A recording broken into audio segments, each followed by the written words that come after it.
Said World of Sports, ahoy! We are off and running this Super Saturday. Joining the game in progress. 7 minutes gone, a little bit late. Better late than never though, right? At the very least, I like to think so. I'm quite excited for this game actually because I have long predicted the resurgence of the Canterbury Bulldogs.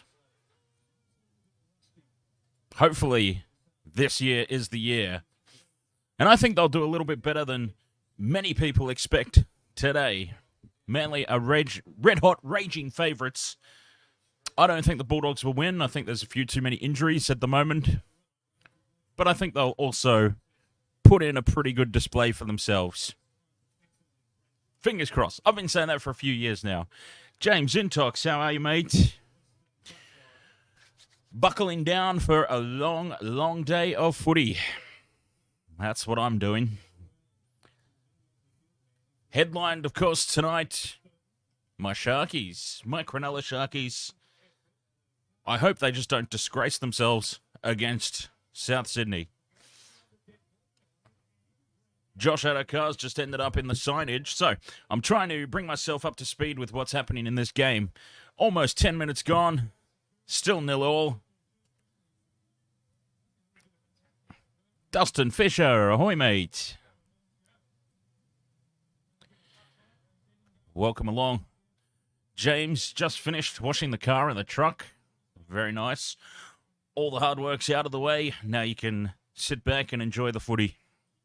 I like it. I like it. Okay, whoops. Nearly spilt my drink. Cherry Evans with a regulation dropout. Fantastic.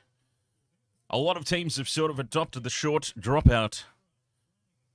And here is a dropped ball by the Bulldogs. That's what we've seen a lot of from them for the past couple of seasons. Simple errors. And Manly. Manly, of course, won the pre-season tournament, I guess you would call it. Tournament.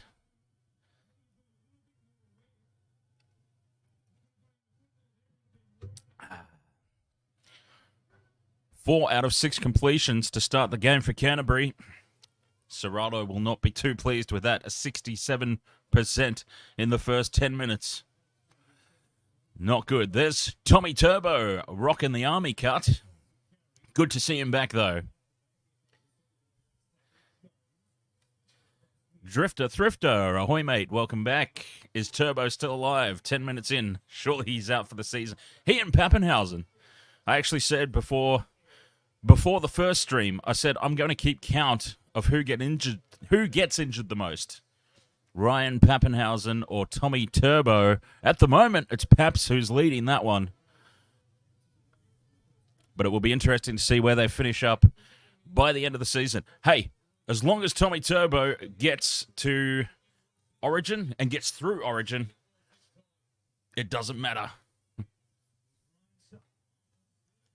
Big, solid defense here from Manly again. They are just dumping the Bulldogs on their backs. Burton from inside the 40 gets a great angle on it, but just a tad too heavy. And it's out on the full.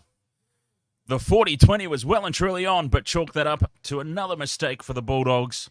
Just gifting Manly territory and possession here. Heel fries, ahoy. Oh, yes, Ponga, Pappenhausen, and Tommy Turbo. They're all made of glass, aren't they? The matchstick men. That's what we'll call them. The matchstick men. Yeah. I've definitely got Manly in this one. I think it will be a lot closer than people think. Tommy Turbo gets away from one, gets dragged down by the pants. And funnily enough, his pants stay on. Unlike certain other New South Wales Origin representatives. Cherry Evans steps away from Burton, puts the kick through, looking for Jake Trbojevic. It's covered up by Reed Marnie, though, and he does not stay in the field of play. As a matter of fact, he has knocked the ball on, and it's another mistake by the Bulldogs. And if Manly don't come away with points here, it could be a long old afternoon for them. They're challenging this call, though. I didn't think it was a knock-on at first, but we'll see. I've been wrong a lot so far this year.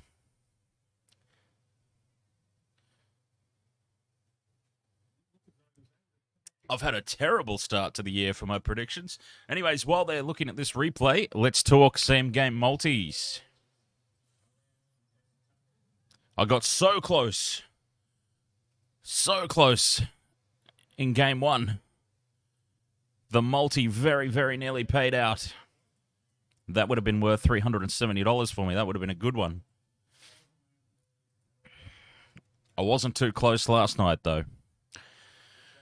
All right, so I have gone 4-leg same-game multi.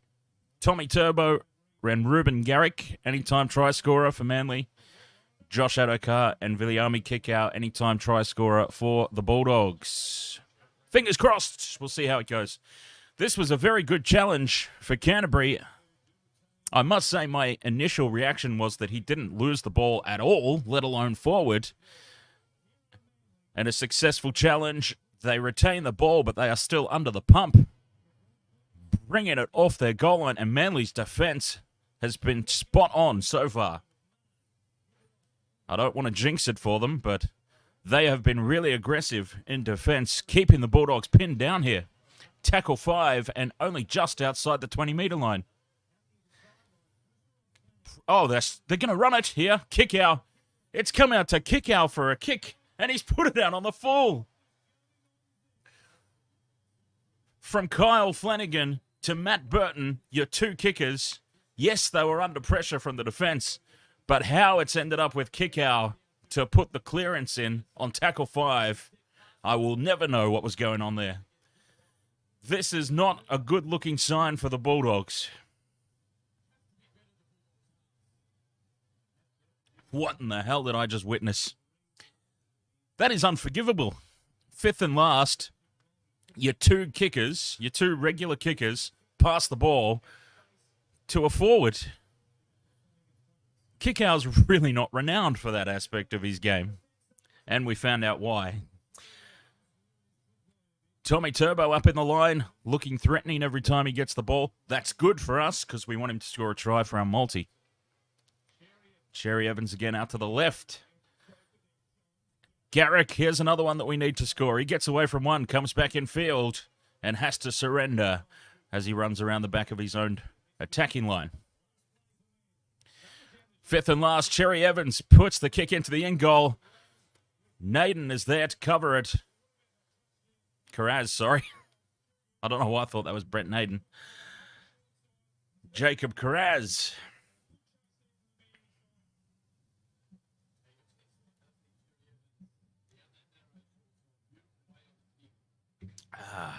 I'm pretty interested to see the Dolphins, actually, tomorrow. There we are, coming up after this game, of course, the Olympic diving team, the Cowboys, and the Green Goblins. What a game that's going to be. Who am I going to cheer for in that one? I've tipped the Cowboys, but who am I going to cheer for?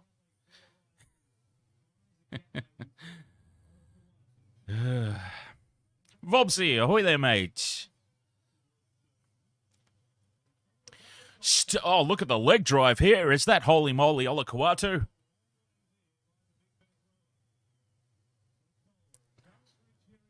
I believe it might have been. Alloy A breaking through.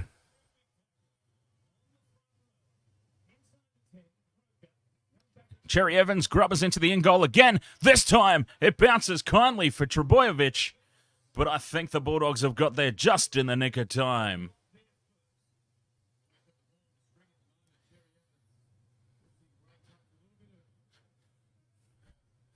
So while the Bulldogs are constantly kicking the ball out on the full,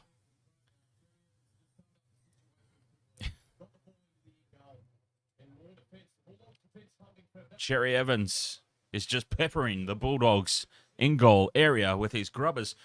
Regulation dropout here from Burton. They just need to get themselves out of this slump that they're in, the Bulldogs. Get as much territory as possible. Captain Redbeard, ahoy, mate. Jake Trebojevic now with the head up. Manly back on the attack again. The fact that they still don't have any points, I don't know what to say about that. Ever since I've put this game on, the Bulldogs have just sucked. Short ball from Trebojevic. Brad Parker's lost his pants.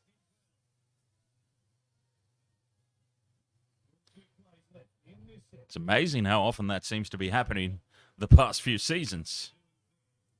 Ed Vogel, ahoy, mate. Cherry Evans again, just dinks it into the end goal. Tommy Turbo with the soccer skills keeps it alive. Tommy Turbo scores the first points. That's a check on my multi as well. And they really needed points there, Manly. They've had so much possession, so much territory. If they walked away from this with nothing still.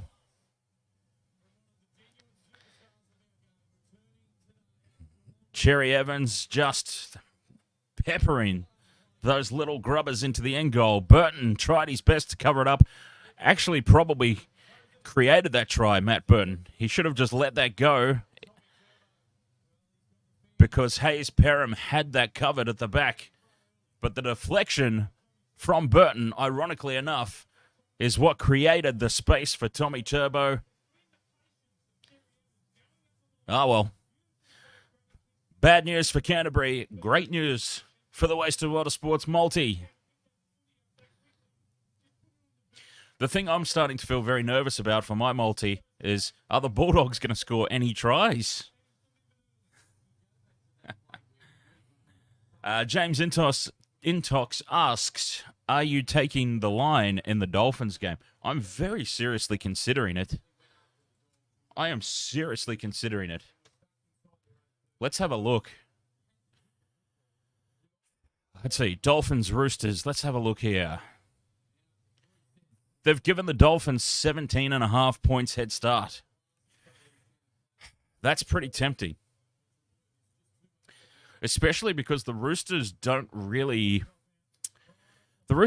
click immediately. They're traditionally slow starters. I think it will be a lot closer than people are anticipating. I really do.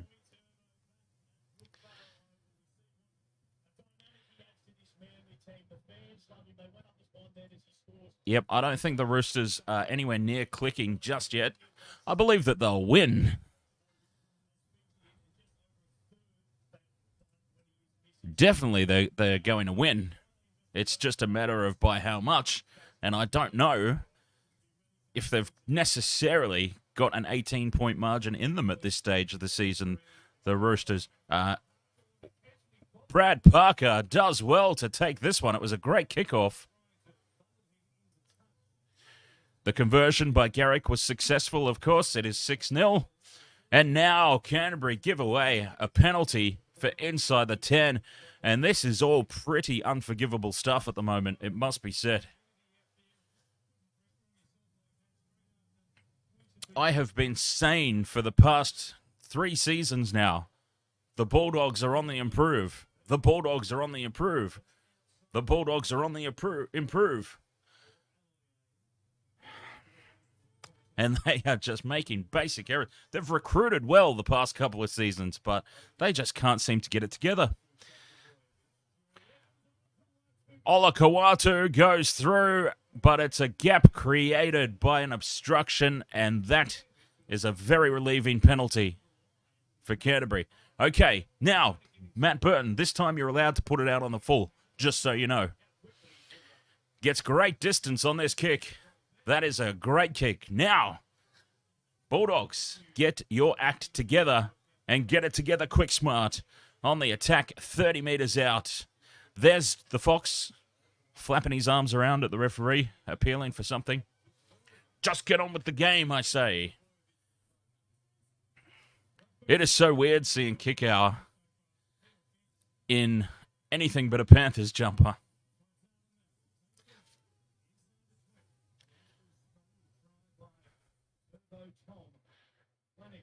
Flanagan inside. Tackle 4. They go to the left. Burton dummies. Pokes through the gap. Can't quite get away from Holy Moly. And it's the 5th and last. Marnie, the kick off the post. Bounces back for Reed Marnie. And he loses the ball. Did he get it down? Did he get enough on it? He's claiming it, but he comes from Parramatta, so he's probably lying.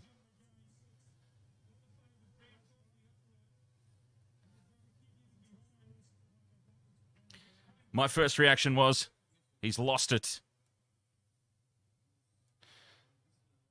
When he first kicked it there, Marnie, I thought he's put way too much on this. It's going dead for sure, but purposely kicked into the post.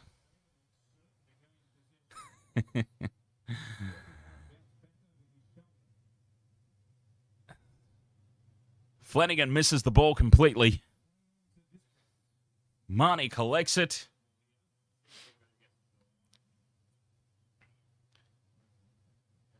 He's up against the post.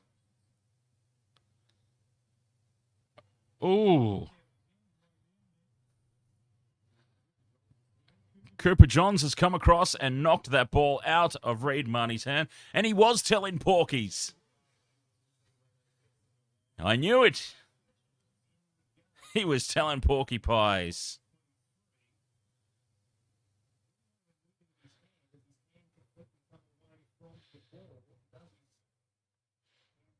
This will be the interesting part about the call. Did the ball completely come out of his hand? Or is it going to be deemed he still has possession of this? There, right there. He may have grounded it.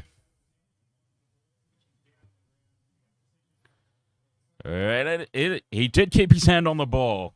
Well done. He wasn't telling fibs after all. Unfortunately, I didn't have Reed Marnie in my anytime try scorer market. That's a bit of a problem.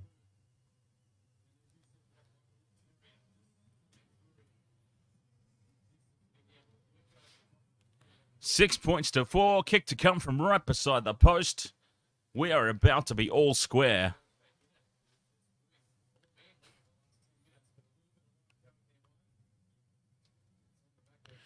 It's hard to say they deserve it, in all honesty.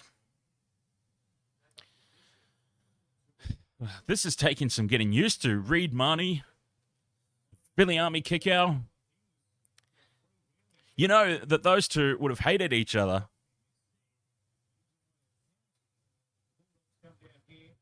These two would have hated each other last season.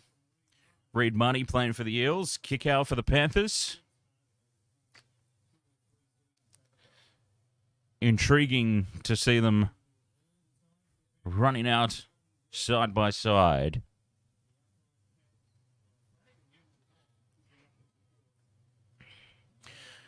My goodness, Matt Burton is going through the motions.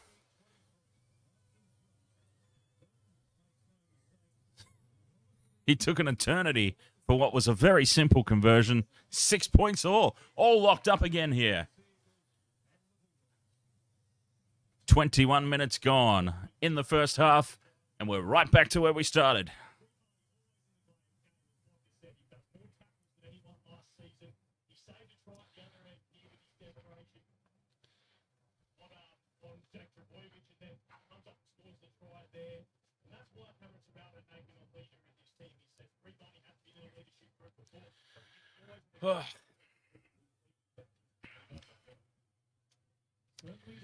Back underway. Bulldogs. Suddenly they've got a new lease of life. For Taylor Mariner. I think he came from the Warriors, if I'm not mistaken. But yes, lots of injuries in the forward pack this week for Canterbury. I suspect that will end up doing them in. Completion rate, 50%. Bulldogs, not good enough. They need to improve that. Burton from inside the 40. Towering bomb. Pressure on Tommy Turbo by the Fox. He takes it calmly and cleanly, though. Trebojevic, such a fantastic player. If he can just stay healthy, it could go a long way to a good season for Manly. And Reed Marnie just gets bumped off in the tackle. Not Franklin Pele. God. Ed Vogel says, according to Fox League, Kyle Flano is under pressure. Thoughts on that? I remember when he played for Roosters for a while. Oh, Cherry Evans now with a towering bomb of his own. The Fox takes it under no pressure at all. Yeah, Kyle Flanagan's an interesting one because he used to play for the Sharks before the Roosters. And he was showing a lot of promise. And that's always been the case, I think. He's continuing to show a lot of promise. I'm wondering if Kyle Flanagan goes the way of Anthony Milford, where what I mean by that, of course, is a player who has a lot of potential and a lot of promise, but just never seems to. Here's a great offload by Marnie, and it puts Averillo into a gap. Bulldogs threatening on the fifth and last. Burton with the high ball out to the left-hand edge. It's not deep enough. And Josh Adokar taps it back. And Burton gets the ball one-on-one back. 6 more tackles for the Bulldog. It was a terrible fifth and last kick by Burton, but they've ended up with a result.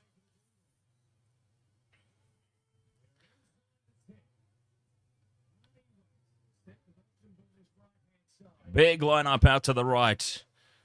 They dummy back inside, but they keep going out wide. The defensive line is intact, though. Nothing doing out there. So they try getting back to the left. Dummies inside. Ends up going inside. And it's tackle 2. Marnie out of dummy half. He wants another try, does Reed Marnie. Stupid offload. Ridiculous offload. And an error by the Bulldogs. And that lets Manly off the hook. Completely unnecessary to be attempting an offload in that situation. Just take the tackle and get on with it in the next play.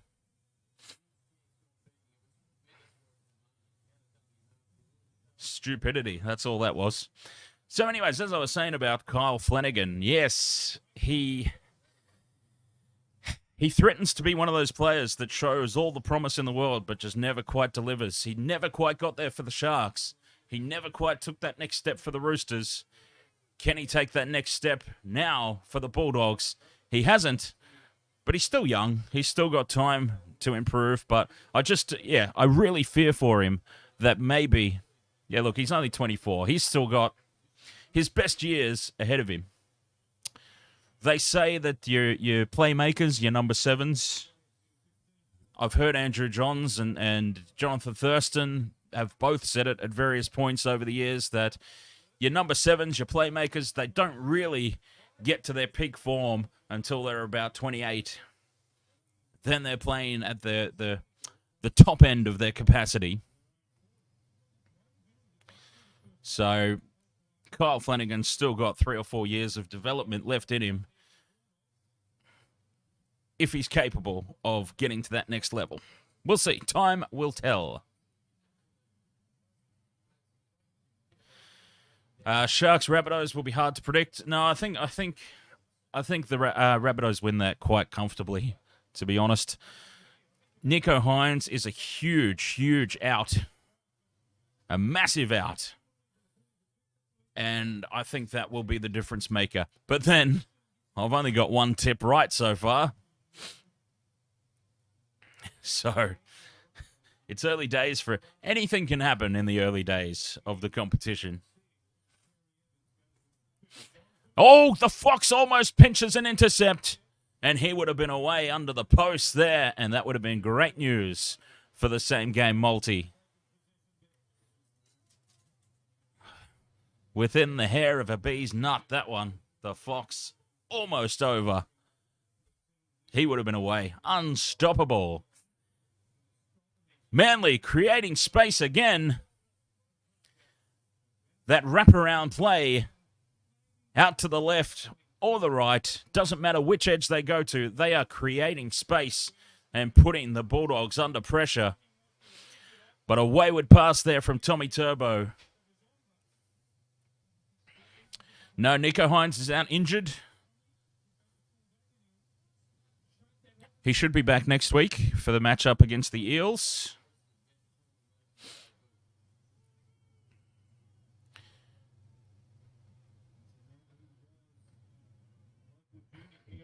Another ridiculous offload.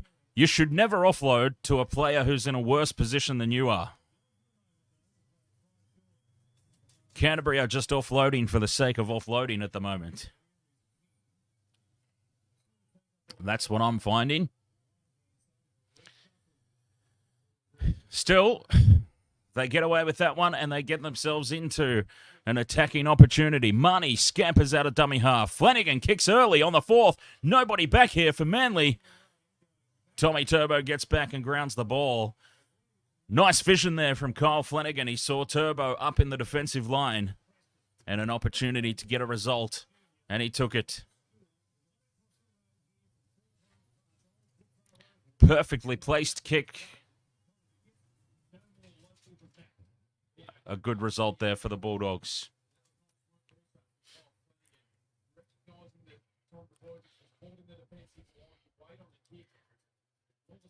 Time off. What's going on here? HIA, I suspect.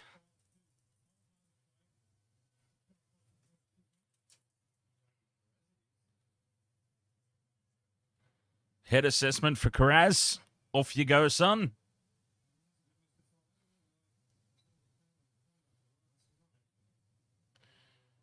Have I seen the Dylan Napa news?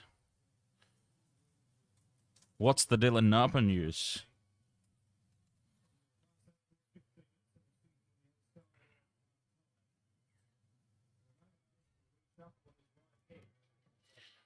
Cherry Evans keeps it low. Going for the sideline. Nearly gets it. What a great pickup there by Avarillo. That was looking very dangerous.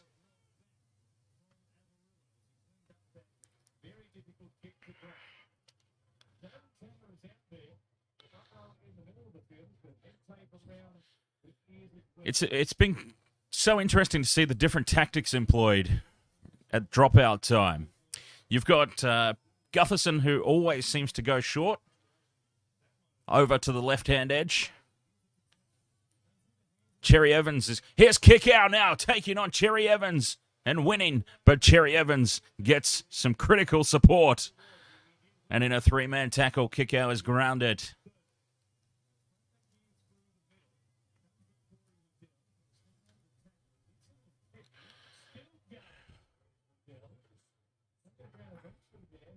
Fifth and last. They go to this right-hand side. A nothing play, really, on the fifth and last. For Taylor Mariner. Just a one-out hit-up on the fifth and last. Just absolutely nothing play. Hello. Hey, Laura. How are you? Oh, Dylan Napa got a train and trial contract with the Roosters, but for the New South Wales Cup Roosters team. There you go. Dylan Napa thrown an NRL lifeline. 9 minutes to go till halftime here. 6 points all in what's been a really scrappy game. Manly looking slightly the better of the two teams, I dare say. Way too many mistakes from Canterbury. Simple mistakes. And nothing plays on the fifth and last.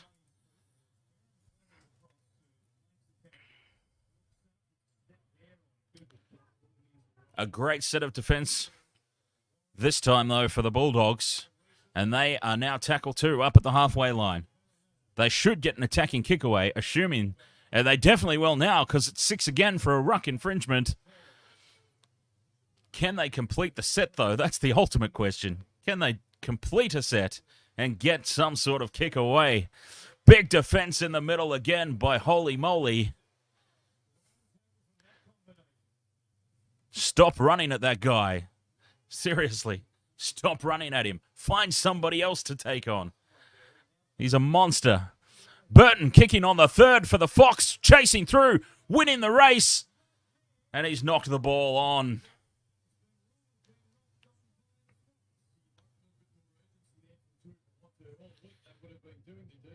Another early kick has put Manly under the pump. But they get away with it.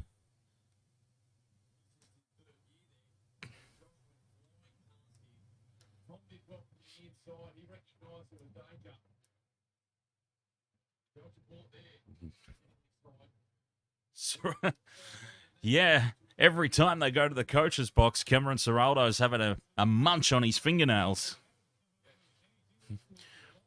Mind you, coaching, especially the Bulldogs, must be a pretty stressful job.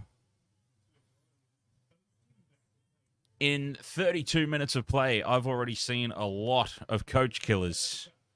Just simple mistakes. And poor fella is probably sitting up there going, oh, God, I left the Panthers for this rabble.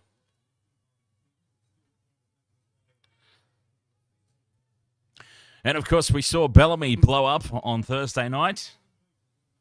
He was really not a happy camper for a while.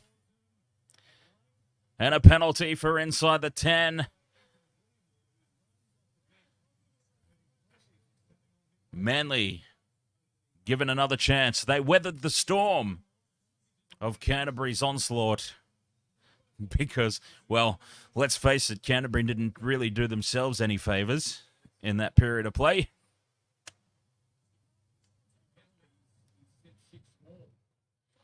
And that's, okay. The referee's changed his mind. He very clearly signalled a penalty, but he's now decided, no, sorry, it's not a penalty. It's a 6 again. Very, very bizarre. Johns to Cherry Evans. Down this left-hand edge, they've looked very threatening. And now Parker kicks in field, looking for Trebojevic. We've got a lot to look at here. This is going to be very interesting to see. Was there a Manly player taken out? Is this going to be a penalty try? Let's have a look. Well, he's offside, I think. Tommy Turbo might just be a footstep offside there.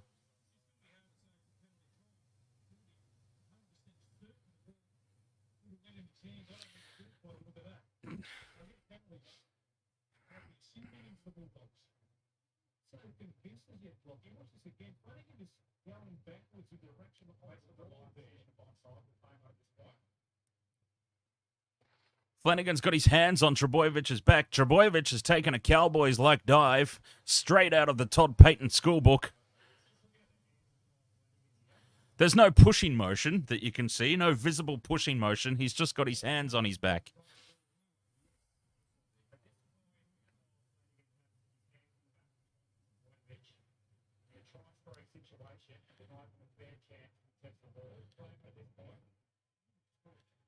This can't possibly be a penalty try. A penalty? Yes.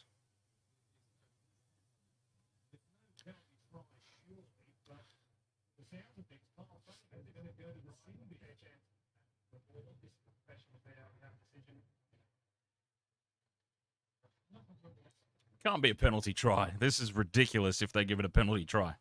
Ridiculous. Okay, good.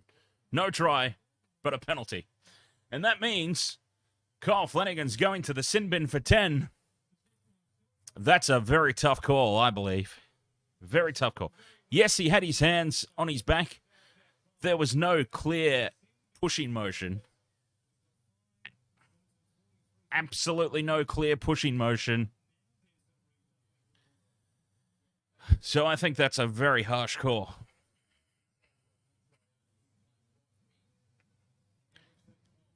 Take the 2. Take the 2.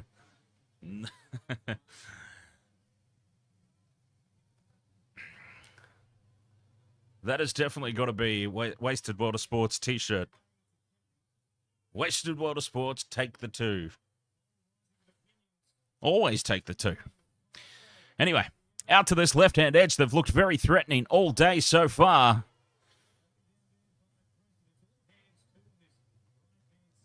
I'm glad that my guy Ruben Garrick is out there on that left-hand edge because I think he's definitely going to get a try before this game's over. Down this left-hand edge again, Trebojevic creates the overlap for Garrick, and just like that, there he is, taking advantage of that extra space that they were creating anyway. They were creating space on that left-hand edge, even when it was 13 on 13. But with the extra man, there is the second leg of my multi. Now, I just need the Bulldogs to get their act together in the second half. And we need tries from the Fox and Viliami Kikau, who, to be honest, Kikau's pretty much been invisible, except for that time he kicked the ball out on the full on the 5th and last, when he shouldn't have even been receiving the ball in the first place.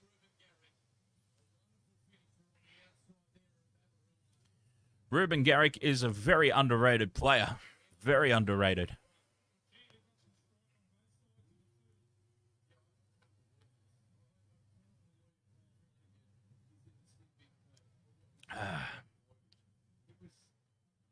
Kick out still in Penrith, yes. I'll be interested to see actually how what's his name? Coruscant. How does Coruscant go at the Tigers? It's a bit like when players used to leave the Broncos or when players leave the Storm. Sometimes when they would leave those clubs, they just were never the same sort of player. They were never quite as good. There are obvious exceptions to that rule, of course. But yeah, the Broncos back in the day and the Storm in recent years, players would move on and not quite have the same level of success. Are we seeing something similar with the Panthers? And a successful conversion from out wide converts his own try. Ruben Garrick, it's 12 points to 6. Manly.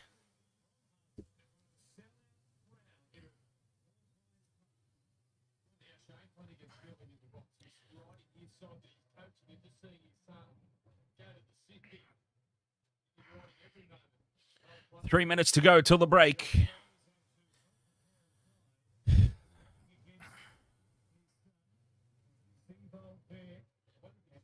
There's Shane Flanagan up in the coaching box. And there's son Kyle sitting on the naughty chair. Oh, this kick is out on the full. It's going from bad to worse for this Bulldogs outfit, which, honestly, the players that they've got, the players that they've had for the past few seasons, this team should not suck as badly as they do.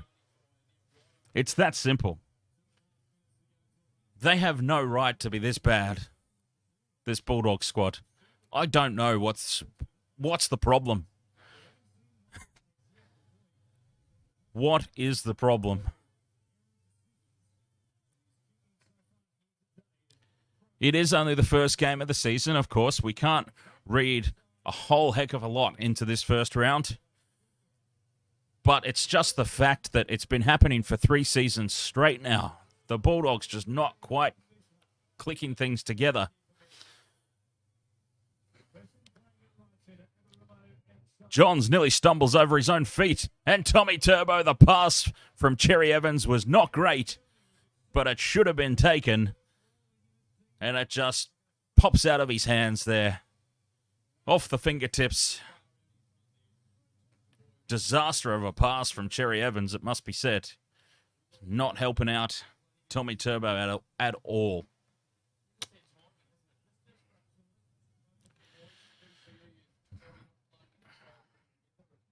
Lots of injuries in the forward pack for Canterbury.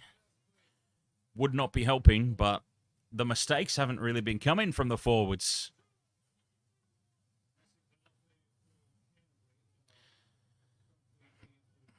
They just need to get through to half-time here.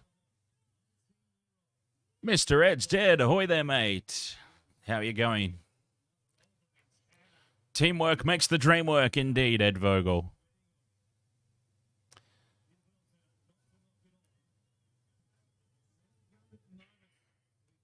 Inside the last minute. Can they escape to half-time with no further damage being done? If they can sneak one themselves, they're a bit far out, though. Here on the fifth and last, they stay the short side. Burton just plugs it down, looking for touch. They just want to get to the break. They want to get back to a full complement of players.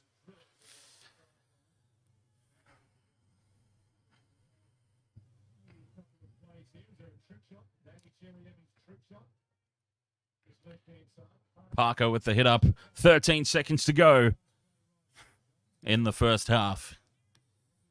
And we will be going into the break 12 points to 6 in favour of Manly in a really, really scrappy contest. Oh, hang on. They've created space down the left. Garrick kicks back in field, looking for Trebojevic. And Josh Adokar wants a try. Loses the ball forward. Manly swoop on it. Oh, what has the Fox done?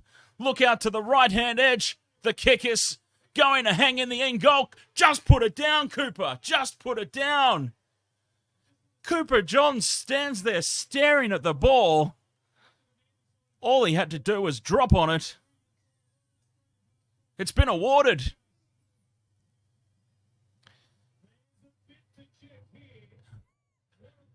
My God, we have to go back to the Fox wanting a try, making the mistake. We've got a lot to see in this replay.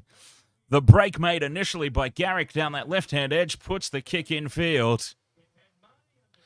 Josh Adokar showing us all the reasons why he should never get near the State of Origin squad again. Ooh, was he onside from the kick chase? Cooper Johns just standing there staring at the ball. Took an eternity for him to decide to have a go at it.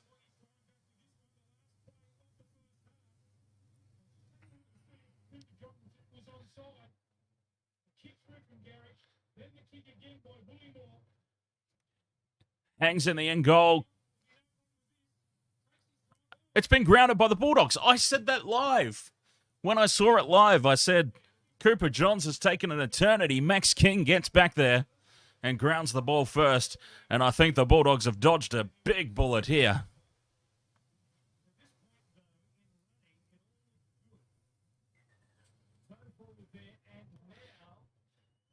It was just that moment of hesitation from Cooper.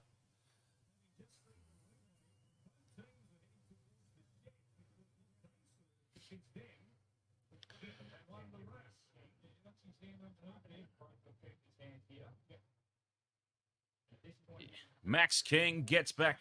A moment of hesitation from Cooper Johns. And Max King is back to save the day for Canterbury. Scrub that try. It remains 12 points to 6 at halftime, but wow, what a chaotic way to go out into the break. Unbelievable. Josh Adokar will be the most relieved man on the ground right about now. Hey, Laura. How are you going? Huh?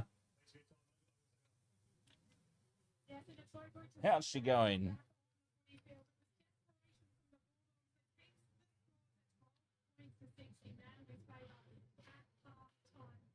12 points to 6 at halftime.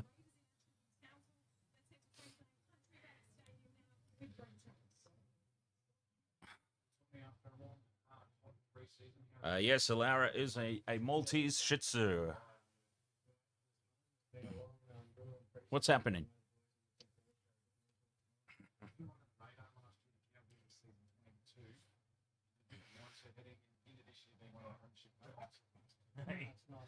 All right.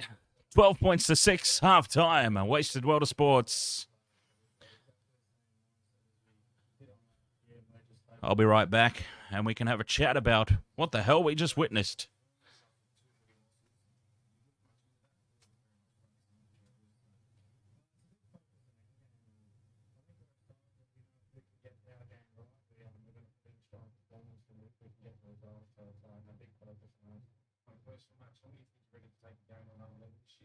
Yeah, definitely. Yeah, I think I still got a lot to learn, and I'm working really hard on my game with the coaches and also the senior players in our group. So, yeah, really excited for the season ahead. Cheers, baby. This way. There's the Cowboys in action in our second game on your Westpac. Yeah, there you go. Saturday stage just after the break.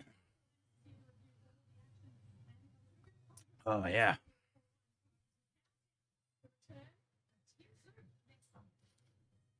All right, what have we got?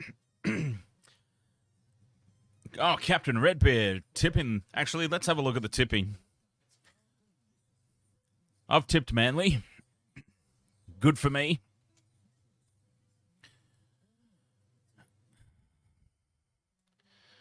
Look at this. This is atrocious. I went for the Eels. Loss. I went for the Warriors. Win. Went for the Panthers. Went for the Panthers by 18. Loss. I've gone for Manly in this one. Looking good so far.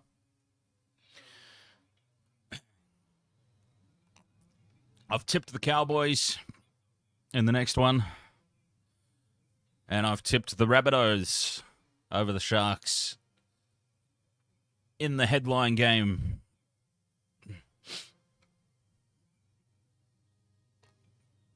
The Cowboys should have a pretty good season, Vopsy, because they've got the easiest draw out of anybody. I was chatting about this in my top 8 predictions. I've got the Cowboys finishing top 3. I wouldn't be surprised if they finish second, actually, and are really threatening for the minor premiership. Their draw is that soft. They will only have themselves to blame if they don't do well this season.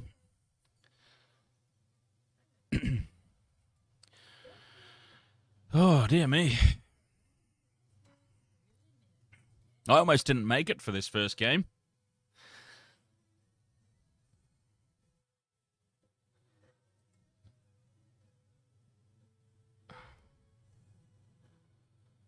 Vopsy, in my opinion, Cowboys will finish high, but I don't know if they have what it takes to win the full thing. Absolutely not, no. I don't think they'll threaten at all. As a matter of fact, I'm pretty certain that they will go out in straight sets in the finals.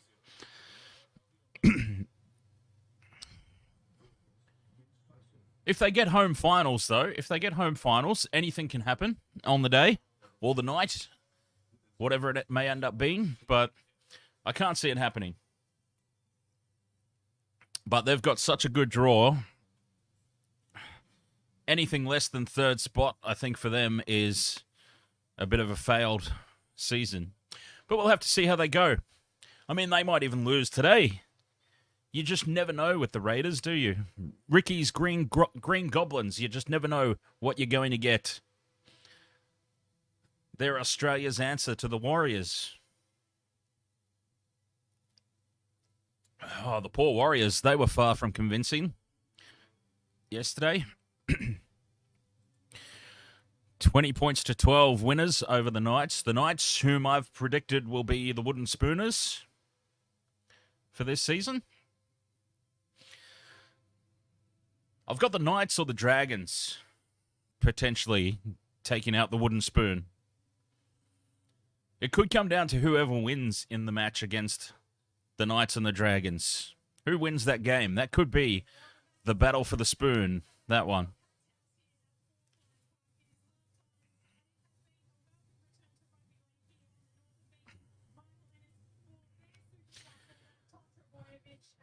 heel fries went for the Dogs. They could still do it. I wouldn't be thrilled about what I saw in that first half. It was a complete and total bloody shambles. But all hope is not lost.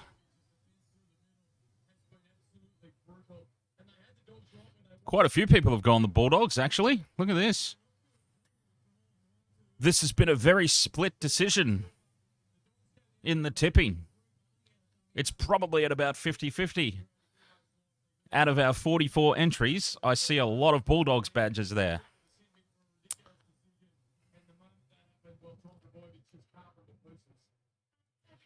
Hope is certainly not lost just yet.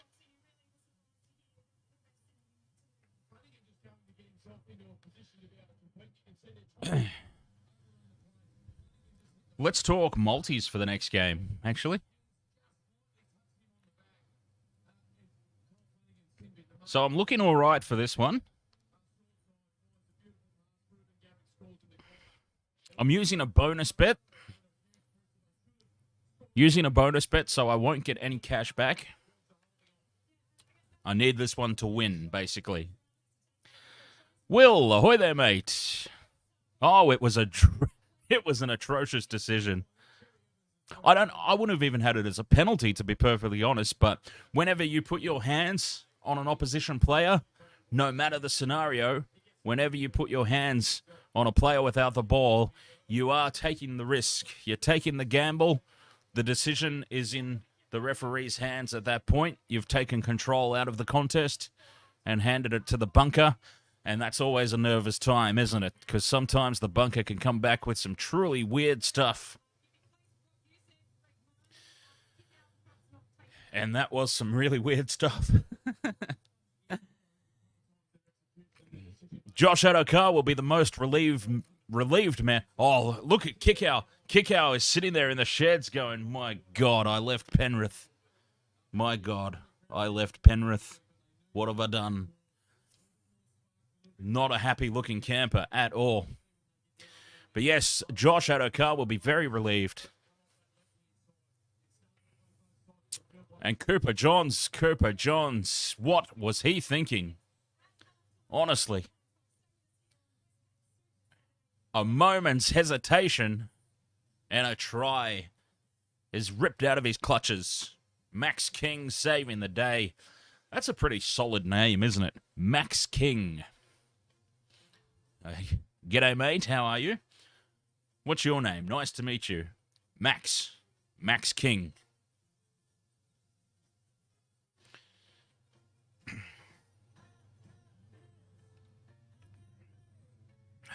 Oh, yes. I was talking about multis. Okay, so I got Tom Trbojevic. Check. Ruben Garrick, anytime try scorer. Check.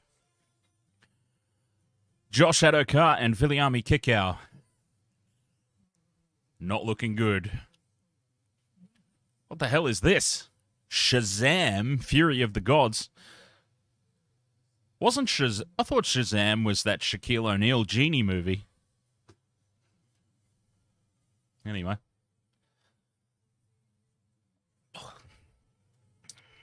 Not to worry.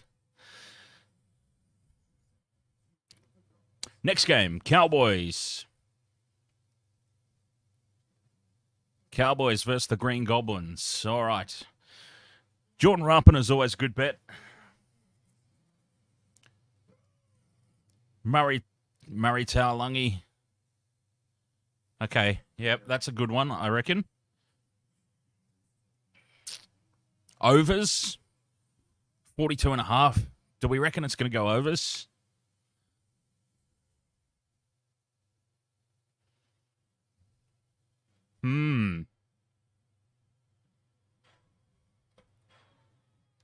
Interesting. Choices.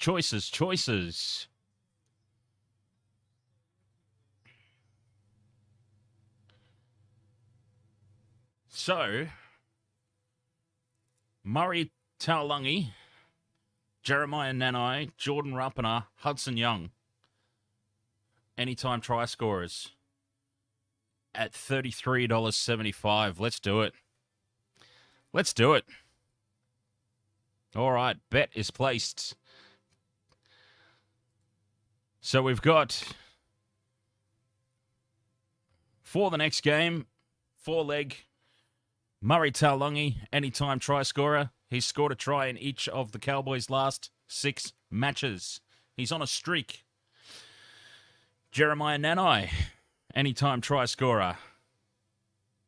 He's scored in 6 of his last 8 home game appearances. Jordan Rapana scored a try in 5 of Canberra's last 6 matches. Hudson Young scored at least 1 try in 5 of Canberra's last 6 matches. I think that's a good foursome that I've lined up here.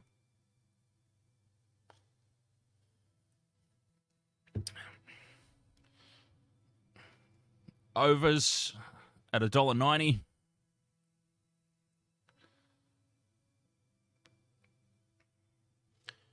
And Jonathan Thurston for an anytime laugh on commentary. And, of course, we've got to have some cashola on our mate Teddy Tedesco tomorrow, losing his pants. Getting that very athletically sized bum out on display for all of us.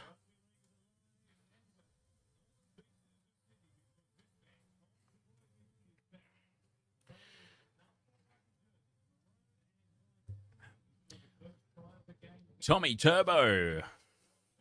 Highlight reel.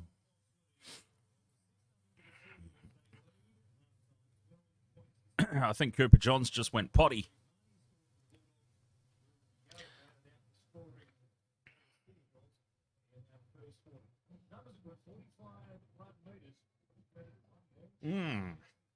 Oh, very nice. All right. Before they run out for the second half, I'm going to scamper away and get a refill.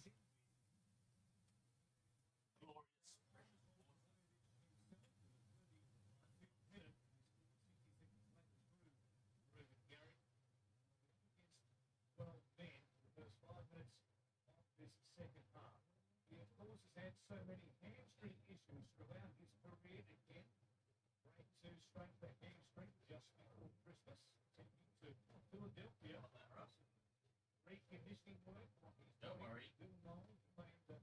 Don't worry about it. Rugby league fullbacks, it seems.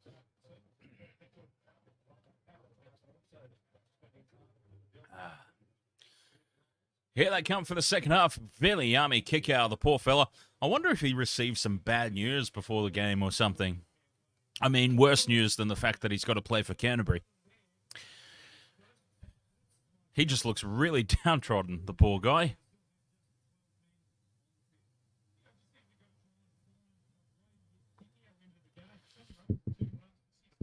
Wow. Kick out. 2 runs for 16 metres in the entirety of the first half. But what was their completion rate?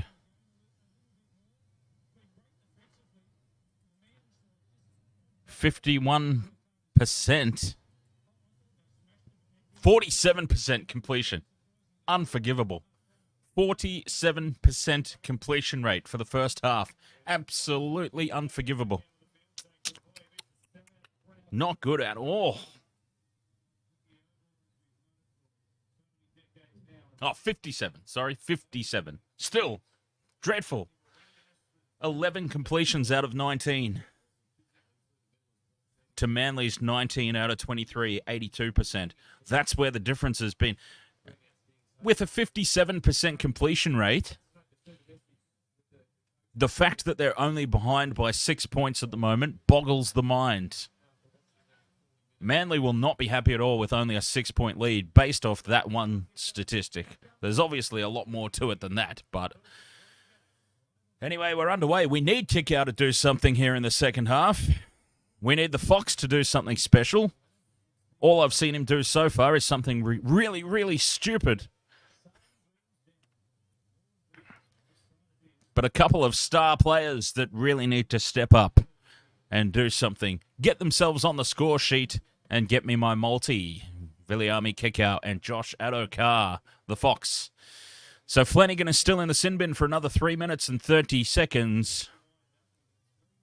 I don't think the Bulldogs will be throwing too much at them. Oh, Reid Marnie flirting with the sideline there. So risky. The last thing that they would want to do is put another one out on the full.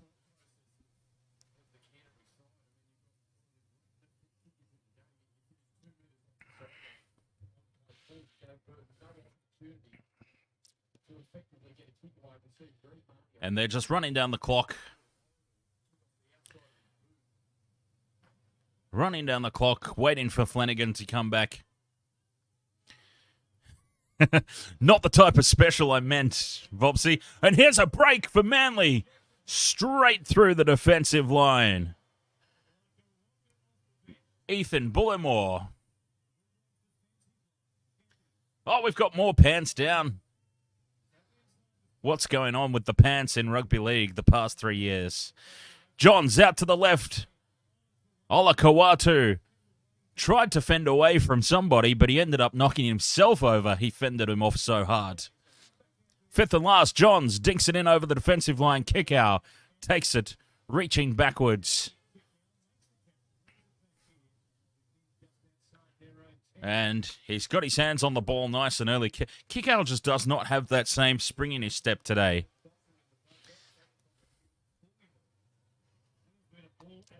It really does look like he's just found out that a pet died or something.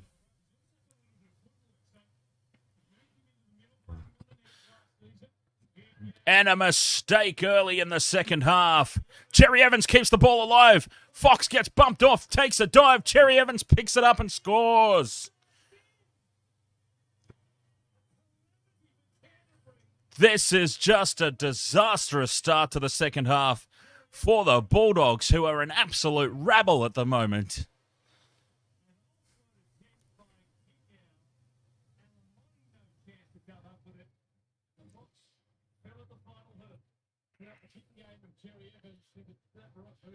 Josh Adokar seemed more interested in trying to win a penalty than he was actually gathering the ball.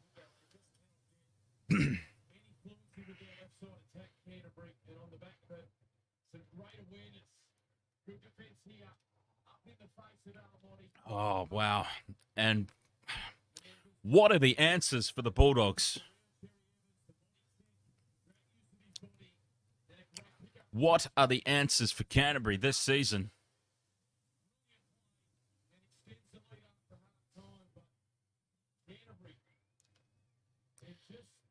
$16 points to 6, kick to come.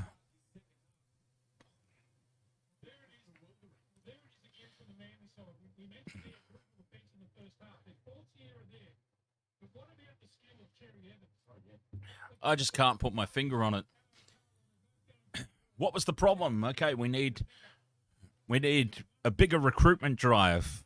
They've got the players there. Any team that's got the likes of Matt Burton, Josh Adokar, they've brought in Viliami Kikau, Reid Marnie, quality players. They've got a lot of guys out in the forward pack. I can't stress that enough. They do have a lot of guys out with injury at the moment, but they're not losing this game in the forwards. They are losing this game through simple, basic errors in attack and defense, stemming mostly from the back line. All the injuries are in the forwards. There's no excuses.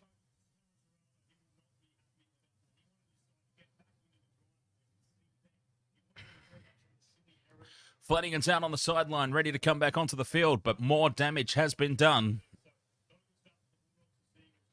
18 points to 6 in favour of Manly. And this has been really disappointing viewing so far. Not good at all.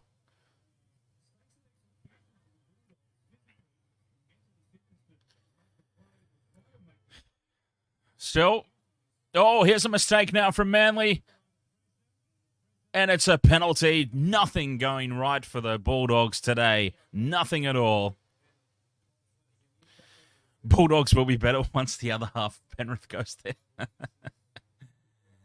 The other half of Penrith and maybe some players from Parramatta as well. Some more Eels can go over.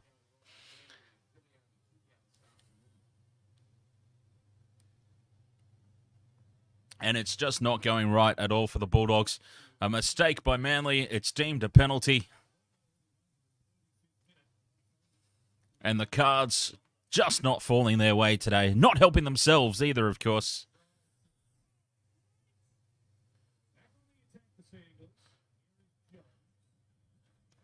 Down this left-hand edge again, looking threatening. But Parker falls over his own feet.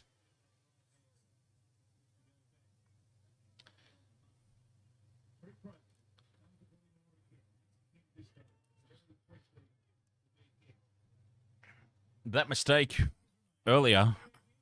Oh, poking his nose through here. Kepi nearly gets through. Just wrinkled down.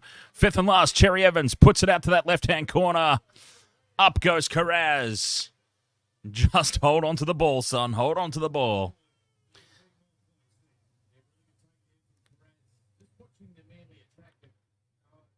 Flanagan playing dummy half. Where's Reed Marnie? Oh, there he is.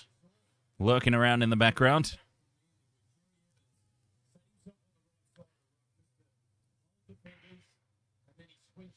And another mistake here from Canterbury. Oh, my God. I just can't believe what we're seeing. The ball comes spurting out from Fatala Mariner. And it's another incompleted set. Another set of 6 for Manly inside Bulldogs territory. And now Manly lose the ball. And it's a penalty. Of course it is. It's just not going their way today. The Bulldogs.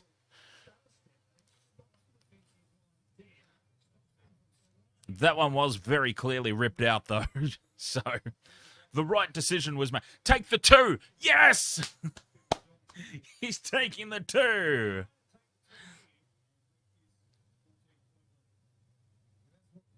Oh, yeah. We need a rule, I think. Every time they take the 2, we've got to do a shot.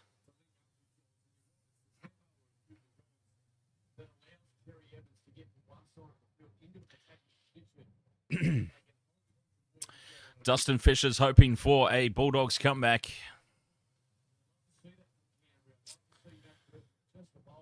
Oh, well, I hope so too. A, I want to see a good game, and B, it will be fantastic for my same game multi.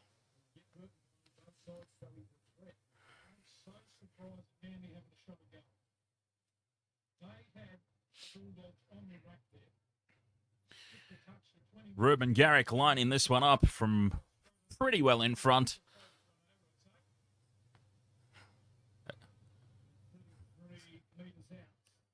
Moves in, strikes it off to the right. It's a disastrous kick.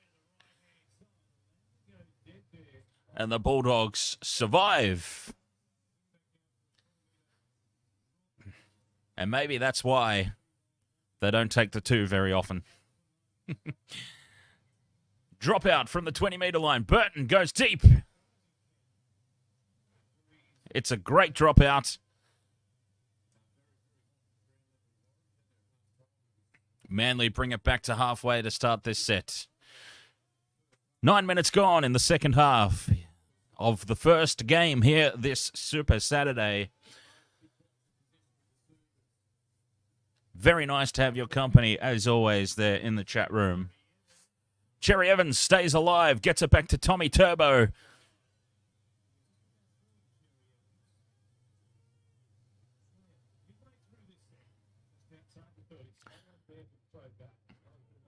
Ola Kawatu with the hit up. He loses his pants. It's undies galore out there today. Trebojevic bundled down on the 5th and last. Midfield, options to the left and right. Cherry Evans is over on the right. Puts the high ball up. It is knocked forward by Tuipulotu. Kohler grabs the ball and plants it, but there will be no try here. It was even Manly are packing down for the. It looked like Manly were coming over to pack down for a scrum.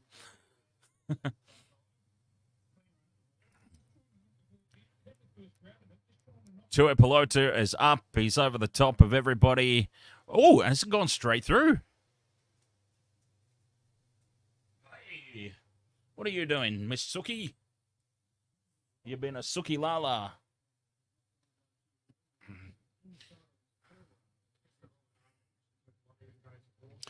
It did hit his arm. Okay. Decision made. No try. Bulldogs survive again.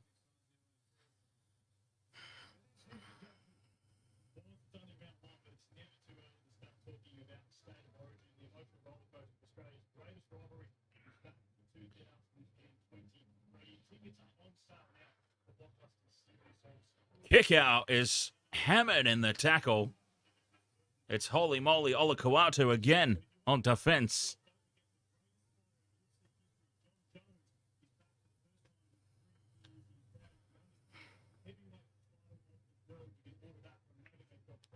And they're going nowhere fast in this set of 6 here, Bulldogs.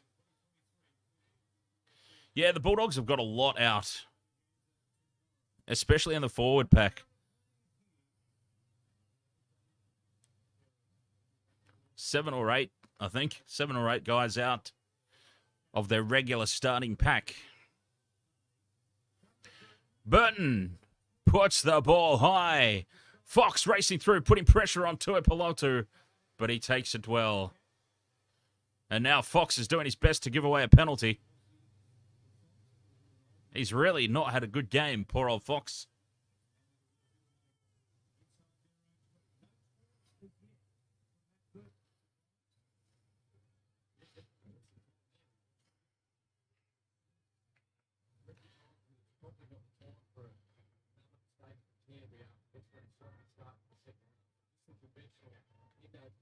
Vopsy says Bulldogs will send shockwaves throughout the comp with this performance.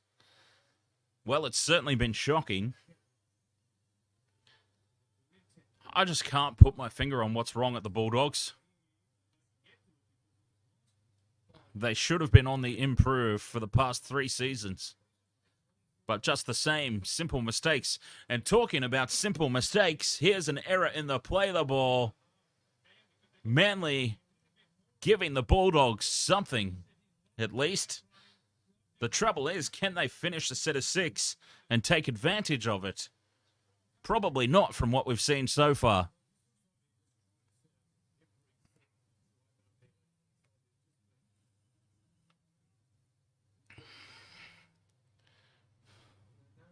Kickow with a hit up.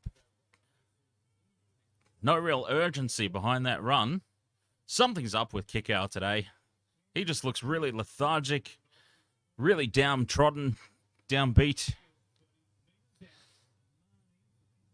I feel like he got some bad news, and his head's not completely in the game at the moment today. But here he is with another touch. Just no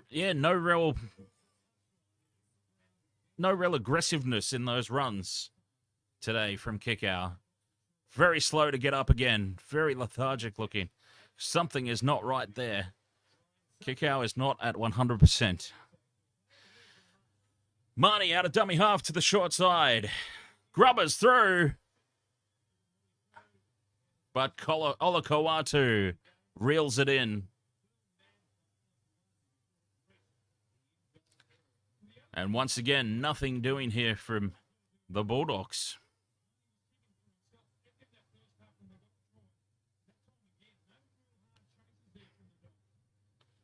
All right, are you ready to hop down now? It's very hard to do this.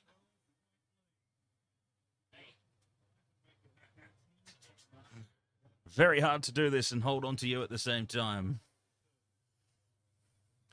Welcome back, Hill Fries. Second verse, same as the first so far for the Bulldogs. They've improved their completion rate slightly. It's gone up from 57% at halftime to 58% now. They're on the improve. And a penalty, a very relieving one at that, to the Bulldogs.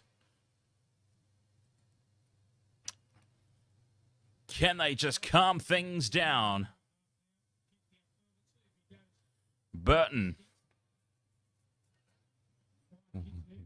Another great kick from Burton. Takes it up to the 30-metre line. Can the Bulldogs come up with something?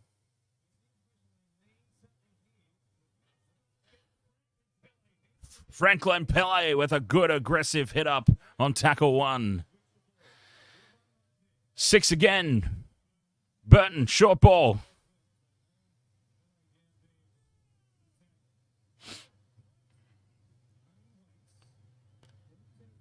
Marnie throws it across the face of the defence to the right-hand edge, and Flanagan winds up with it. Gets his arms free. Passes it back to Marnie. Brown steps, goes for the line. He's centimetres short, but he's on his back. No threat of a try being scored there. Marnie brings it to this left-hand side. Burton with the short ball, and another mistake by the Bulldogs. And now Tommy Turbo's away. The Fox has got him wrangled in, though. Olakau'atu looks like he's in a bit of trouble.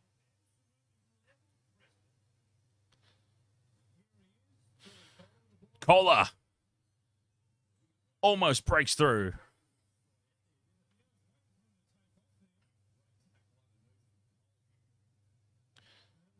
Look at the error count. 11 errors from the Bulldogs.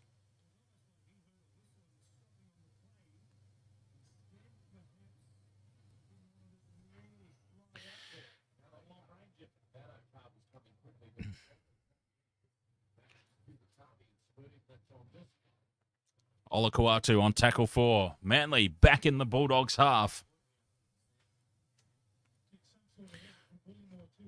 Turbo bumps away from 1, but he's brought down. 5th and last. Cherry Evans puts the ball up. Pressure on the Fox. Takes it well. Oh, he gets up a bit ginger there, the Fox. Maybe a little bit of cramp. He's stretching it out in the background. Tackle 2, though, camped in their own. Oh, a juggle from Carraz. Danger signs here. And another good run. Franklin Pele, and a terrible play the ball. An absolute disaster of a play the ball. And it's another mistake from the Bulldogs. Gifting Manly territory. Hot on attack.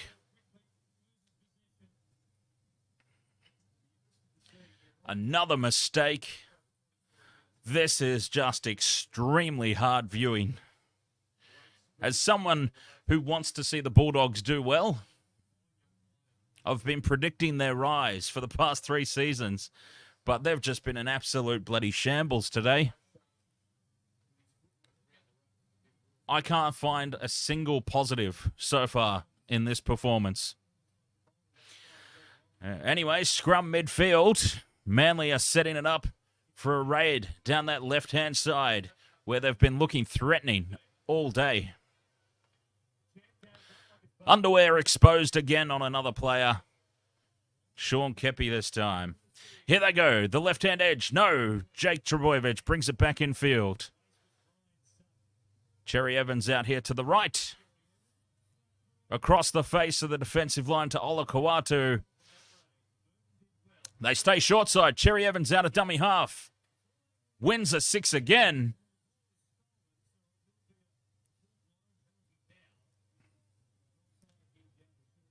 And it's another penalty. Take the 2. Take the 2.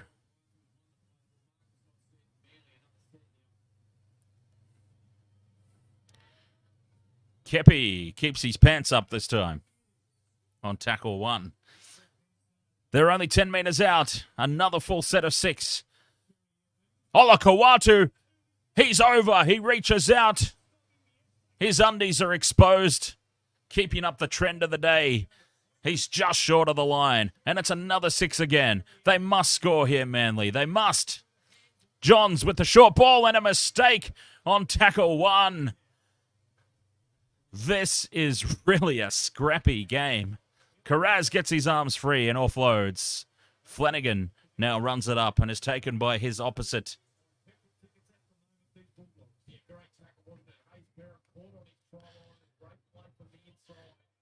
Fox in some space, steps back in field.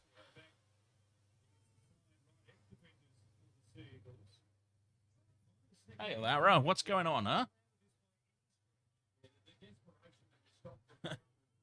You're being really sooky today. Are you unhappy because the Dogs are going so badly?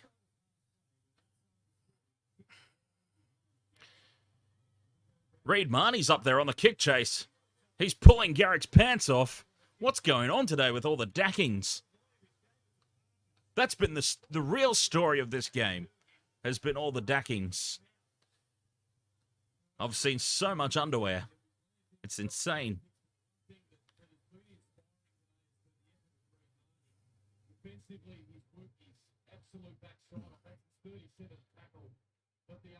A great kick chase from Reed Marnie, though.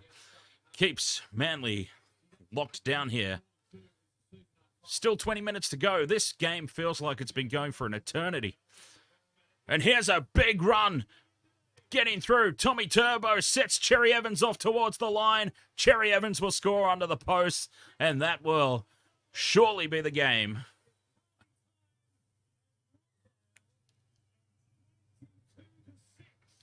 $22 points to 6.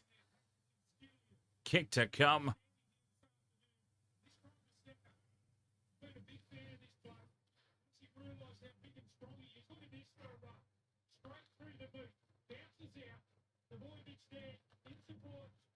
Trebojevic with the draw and pass on the fullback. And it's all over. As if it wasn't already.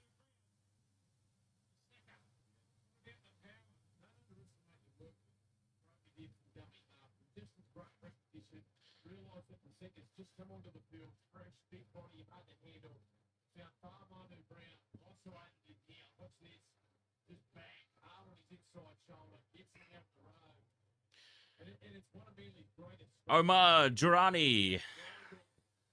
I don't get how the Panthers lost yesterday. They just simply didn't play well enough.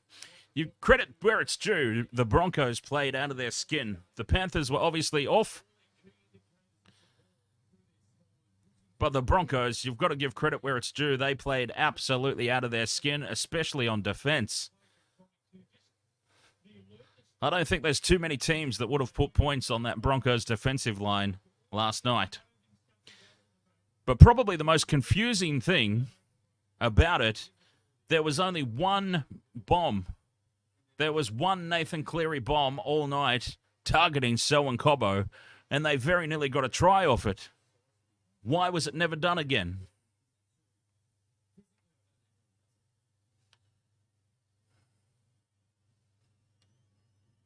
Selwyn Cobbo's got some of the worst hands in the entire competition.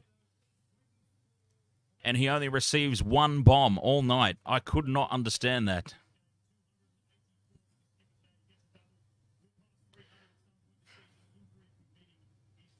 Conversion successful, of course. It was right in front. 24 points to 6. And a really disappointing showing first up here for Canterbury. But still, 18 minutes to go. Isn't it amazing how these disastrous games feel like they go for so long?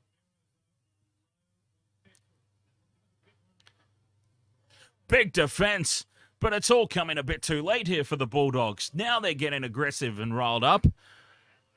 More big defense. It's just all happening too late. This is how they should have started the game.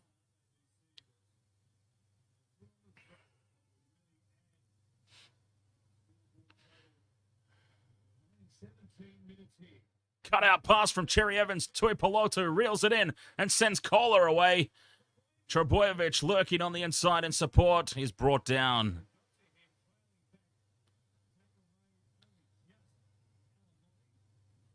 Cherry Evans kicks on the 4th. Nobody at home for the Bulldogs. Marnie gets back there and pulls Cherry Evans centrally on top of himself. That was very bizarre.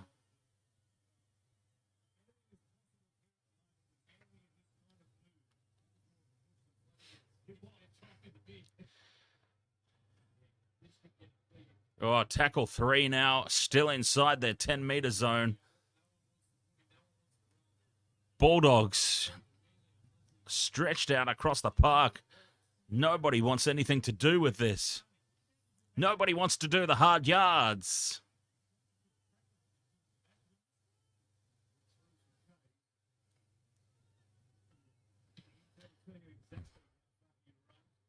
Fifth and last, a kick across field. Bounces awkwardly for Manly. And Brad Parker brings the ball back on tackle 1.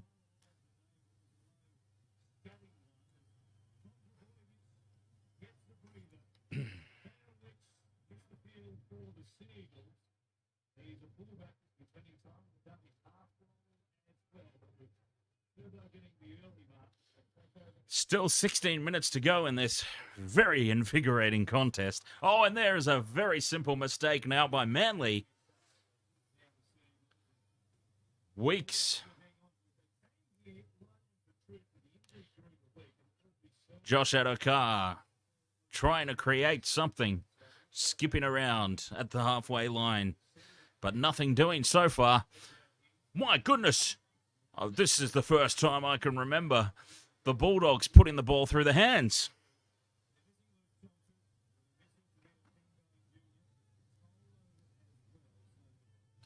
This game really does feel like it's been going on for a long, long time. And it's just been so disappointing. Now a shambles, losing the ball out the back. Kickout just meekly running across the defensive line. Gives it to Flanagan. Now they try and create space for Carraz, but there's nothing doing out there. Just aimless here from the Bulldogs. Nothing happening. It's like there's no plan. There's no game plan. There's no set plays. Marnie out of dummy half on the 5th and last, puts it into the end goal. I don't understand.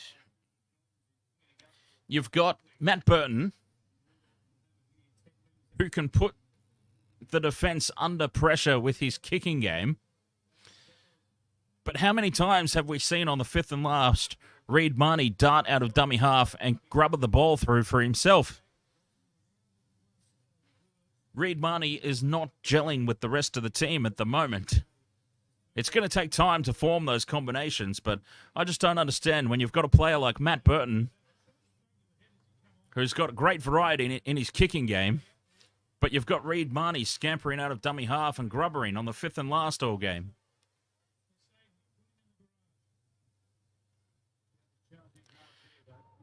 Jake Hammond, ahoy there, mate. He thinks he's good, that's why. Marnie with a flat pass to Brown. And here is Croker taking a big hit. UFC only fams, ahoy, mate.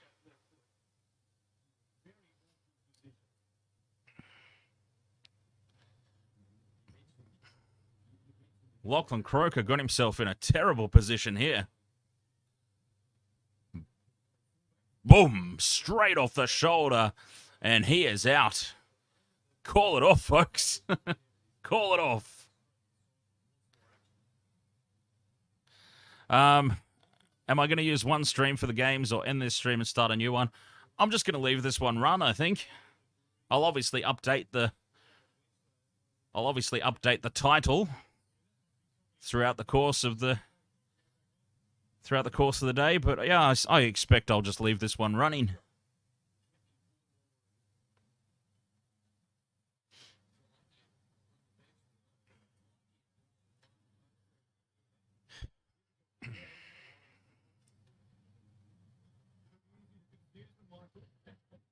Chance of an Intoxigamer stream.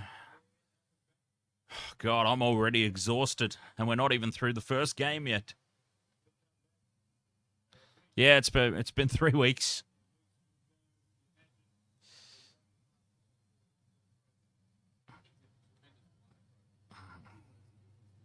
Who's your caddy? Ahoy, mate.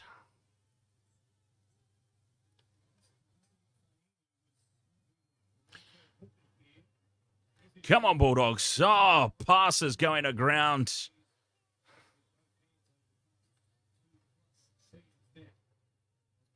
It's just an absolute shambles. Here we go, fifth and last, and Burton puts a kick up. And look what happens. They nearly score a try out of it. Look at that. It very nearly yields a result.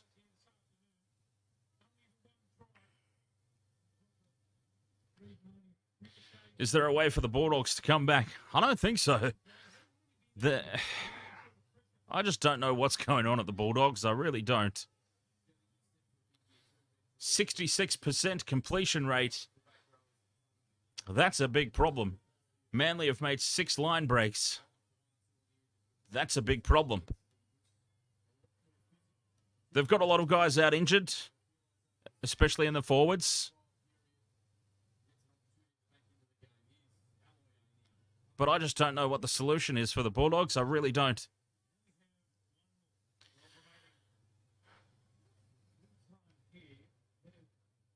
Oh, no, and now he's fallen over. Hayes Perham. There was no pressure on the kick chase, so he's able to get up and recover the ball before anything disastrous happens. But again now, the Bulldogs bringing the ball out of their own 10-metre line, and nobody really lining up to take a hit up here.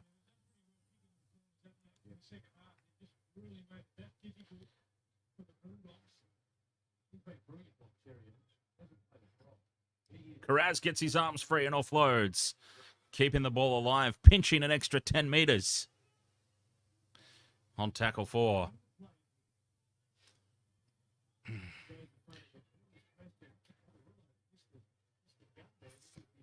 Fifth and last, up to the halfway line.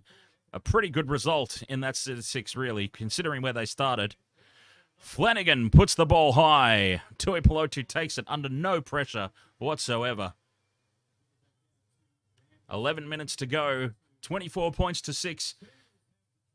Can we possibly get a Josh Adokar and Viliami kick-out try? I don't think Kick-out's going to score a try today. He does not look 100%. Big defense from Reed Marnie. Lifting and dumping.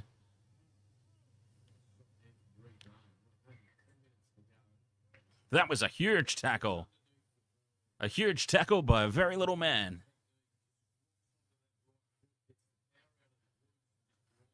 And Ruben Garrick was dumped.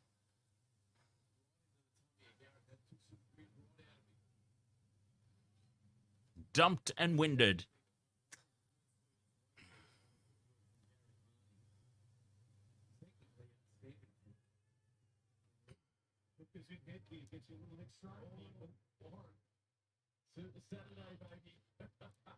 Oh, Tommy Turbo straight through the gap in midfield. And he is just ankle tapped down to save the day. Fifth and last, Cherry Evans is under pressure. The kick is finally away. And it's a great kick. And it's a result for Manly. They will get a repeat set.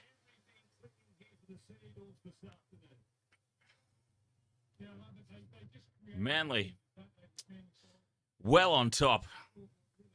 Inside the last 10 minutes. The Bulldogs just playing for pride now at this point for the rest of this game. Can they nab a couple of late tries just to make it respectable? Short dropout from Burton. No contest, though. And it's taken easily by Garrick, who is still suffering from some cramp over there. Bring him off. 24 points to 6. He's a very important player, Ruben Garrick. Let him have a rest as Cooper Johns takes on the line.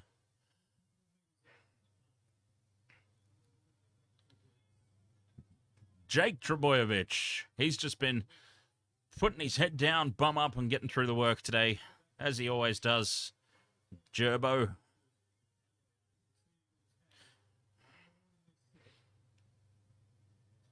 Cherry Evans taking a snap attempt at drop goal. He gets it, and it's 25 points to 6. Bloody scoreboard's frozen again. It's been doing that a lot this season. Frozen scoreboard.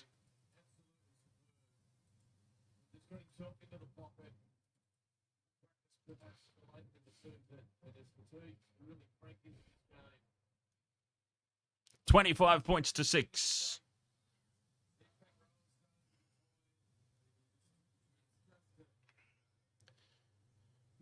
And an extremely disappointing and lackluster game. Hopefully the next game's a bit better. And a penalty to the Bulldogs. All right.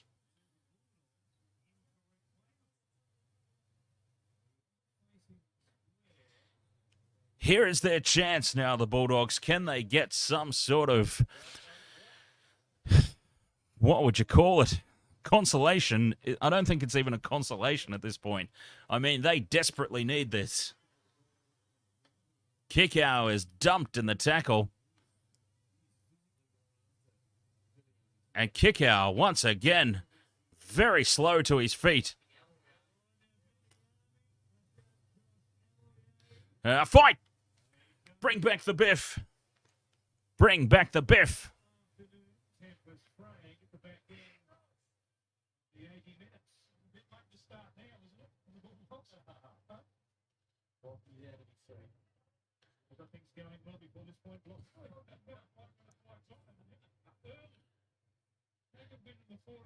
But Kickow very lethargic to get up again. He has not had a good day.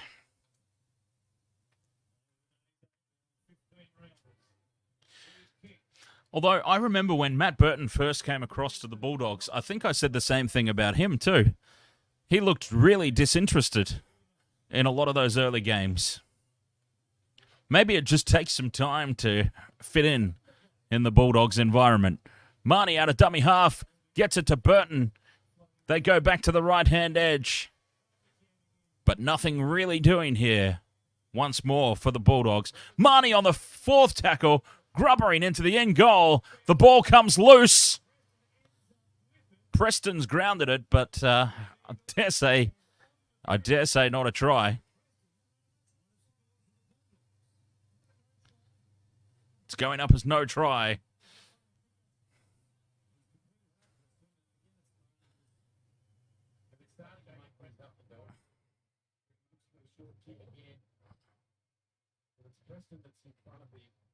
And then advances. This is no try. It's going to be a penalty to Manly for offside.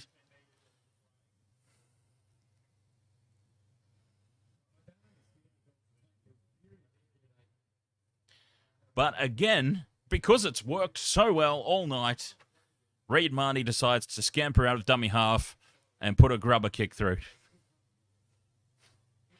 It hasn't worked once so far. So why not just do it over and over again, all game?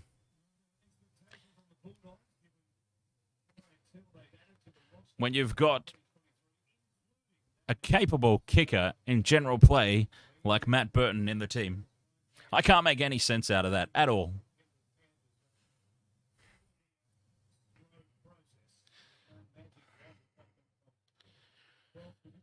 $25 points to 6.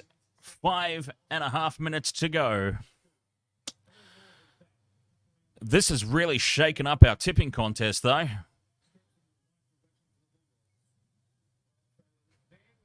There were quite a few people that were sitting on currently perfect rounds that had gone for the Bulldogs.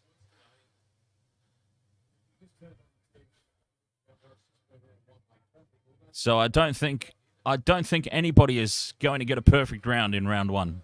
It's not looking likely. There's been some tough games to pick, though.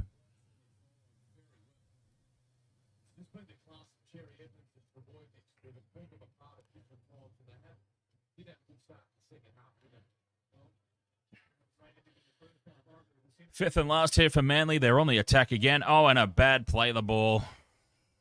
Paseka, dreadful play the ball. Lets the Bulldogs off the hook.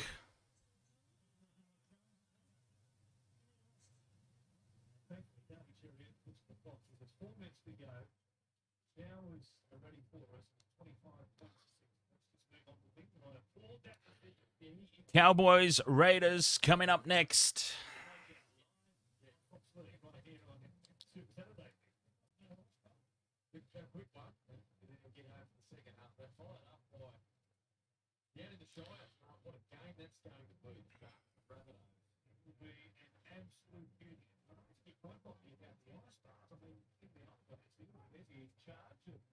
I've got the Cowboys winning that one, incidentally. And hopefully it's just a better game in terms of quality. This really has been a disappointing contest, must be said. But anyway, I suppose they can't all be fantastic, can they?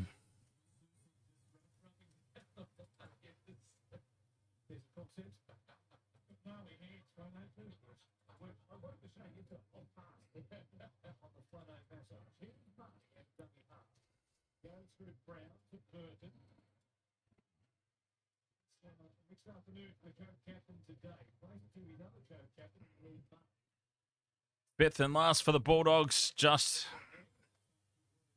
I've got no words. I have absolutely no words for what I've witnessed here today. Just so disappointing. Inside the last 3 minutes, I feel like it was half an hour ago I said we're inside the last 5 minutes. This game is just dragging on.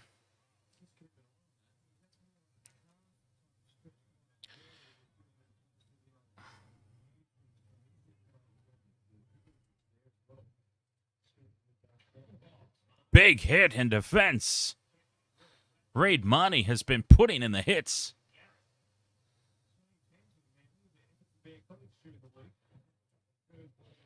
But he's got to put in the hits to make up for his questionable decisions on the fifth and last when on attack.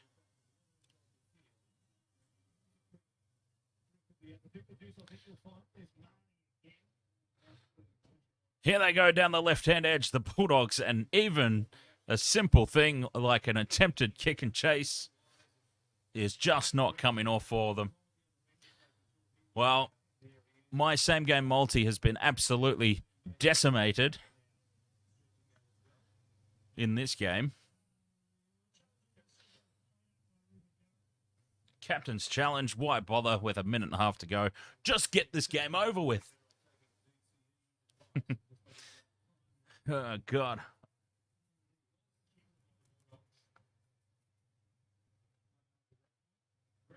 He's looking at the ball. He's definitely played at it. Jeez.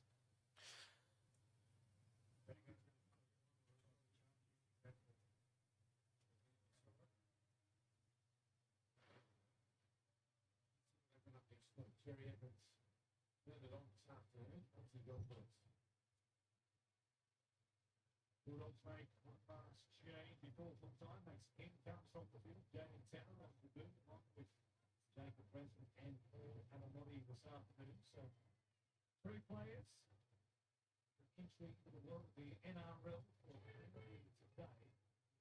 25-6 at the moment. And they've got one more. We're icing here for their game. This game potential. There. He's okay. Defenders with him down to the edge of the 20.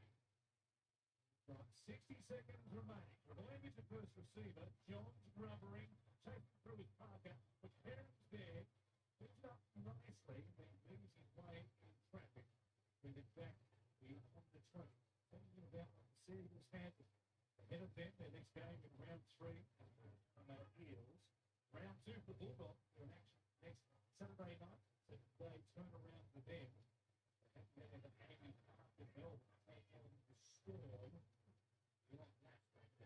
Belmore against the Tigers Sunday afternoon. The Cowboys and the Rabbitohs. Opening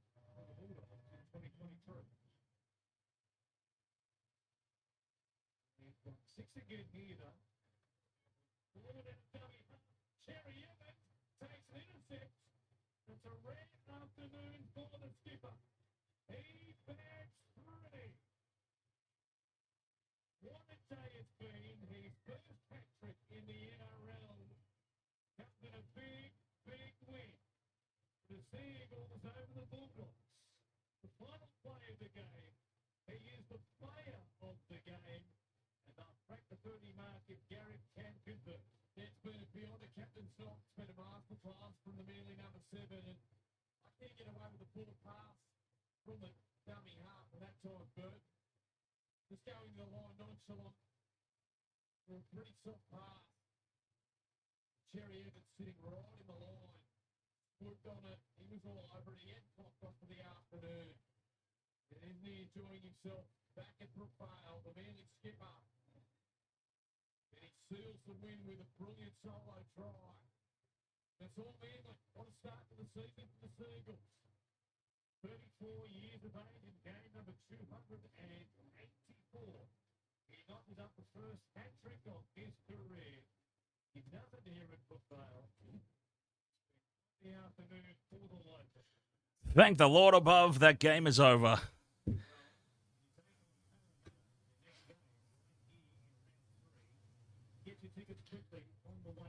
I can't believe how dreadful that was.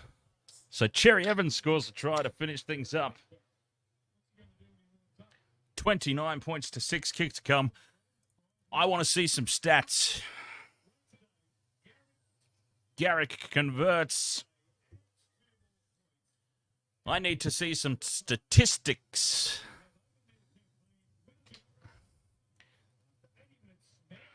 Let's have a look at some key statistics here. 60%. Okay, so they improved slightly in the second half. They bumped their completions up to 60%, but 60% clearly is not going to win you a game of footy. 23 completions out of 38. That was the biggest issue for the Bulldogs. And the incompleted sets were off simple errors. 16 of them. 16 errors.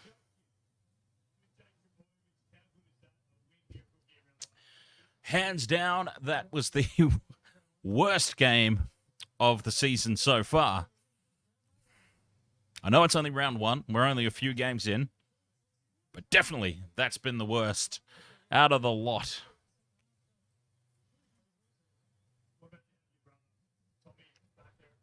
And when you're watching a game and it feels like it's gone that long,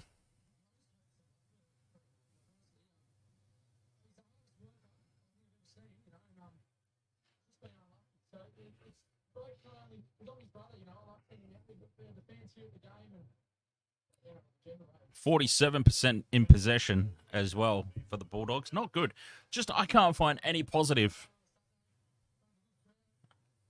Nothing positive in that performance at all.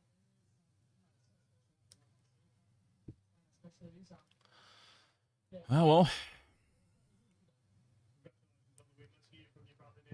It's all right for the tipping contest. Got that one right.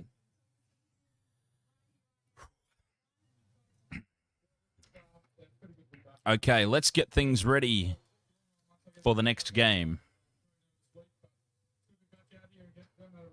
Cowboys. Ricky's Green Goblins. He's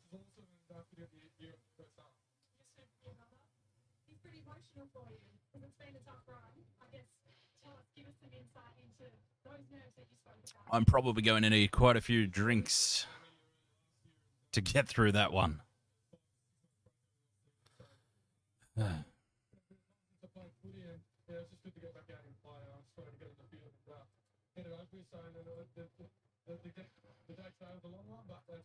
All right, game 1 down. When's the kickoff? Let's find that out. 4:30.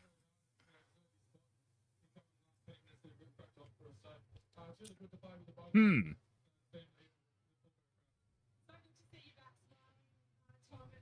4:30. I don't really have a whole lot to talk about for the next game.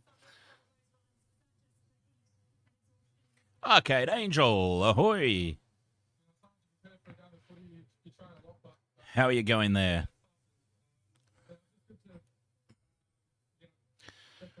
What an absolute bloody shambles we have just witnessed.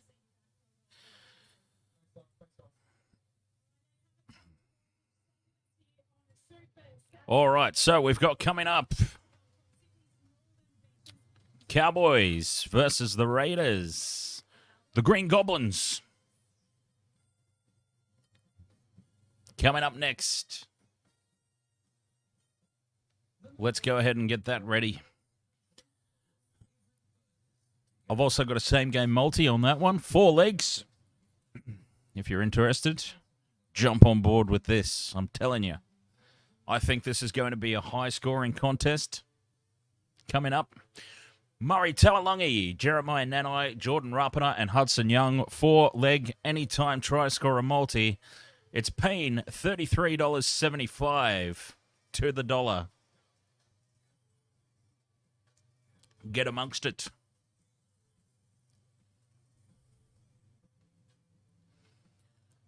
Wasted World of Sports tipping contest. Let's see what damage that result's done.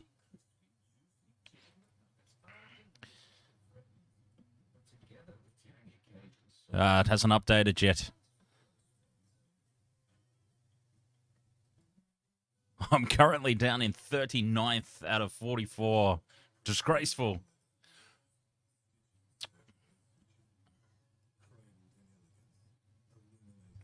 Oh, Aussie Rob. Robert M., our statsman in the back, he's sitting on a perfect round at the moment. Storm, Warriors, Broncos, Manly. He's off to another good start. He would have absolutely been the winner last season had he not lost his account. So, getting himself off to a good start there this season as well. Not me, I'm down in 39 out of 44. Last year's winner, stuck down in 39th spot at the moment. I'll jump up a few places after that one. But nowhere near enough.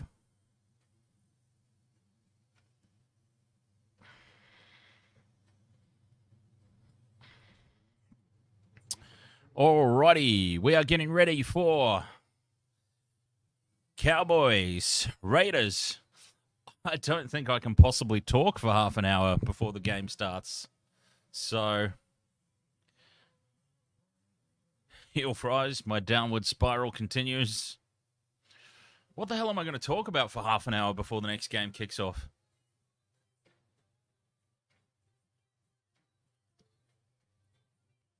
Maybe in future Super Saturdays, I should have some games lined up to play in the break. That'd be a good idea. Half an hour would get me a few rounds of Rugby League Live or something like that. ET's Rugby League.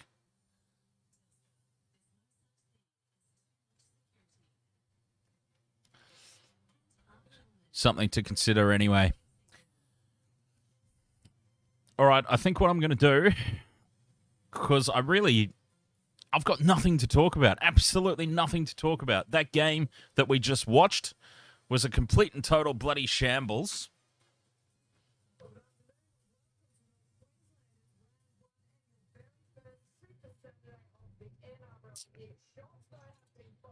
So I've got nothing to analyse. It was absolutely shocking. I don't think I can talk for half an hour about the Cowboys and Raiders game on account of I hate both teams.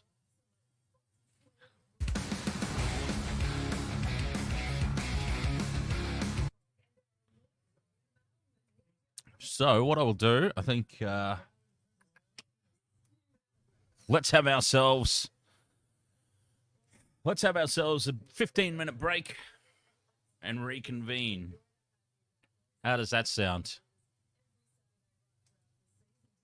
I'm going to have a little break. If I'm going to get through this entire day, I think we need to do that. So, all right, thanks for joining me for Game 1. I'll be back in around 15 minutes' time for the Cowboys versus the Canberra Raiders. Look forward to seeing you then.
Unwasted World of Sports. We're back. A nice little break was had. And I tell you what, I needed one after sitting through that game. That was a shambles of a game by the Bulldogs.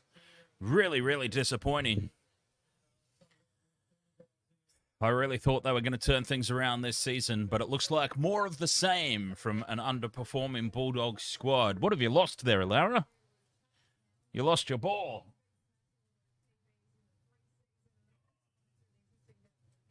God, that was an effort. Ugh. Getting old. Alrighty, so one game down. It was truly awful. Next game up, North Queensland Cowboys. We all know how much I love them. And we also know how much I love their opponents, Ricky's Green Goblins. Cowboys versus Raiders in the battle of who is Dan going to hate the most during commentary of this one. On one side, you've got a team that has taken soccer diving to all new levels. And on the other side, you've got the Viking clap. It's hard to know who to hate more. I've tipped the Cowboys, but I also wouldn't care if the Raiders get up and win. What would be nice, I suppose, if it's a draw. A very error-riddled draw might be the best result here for me.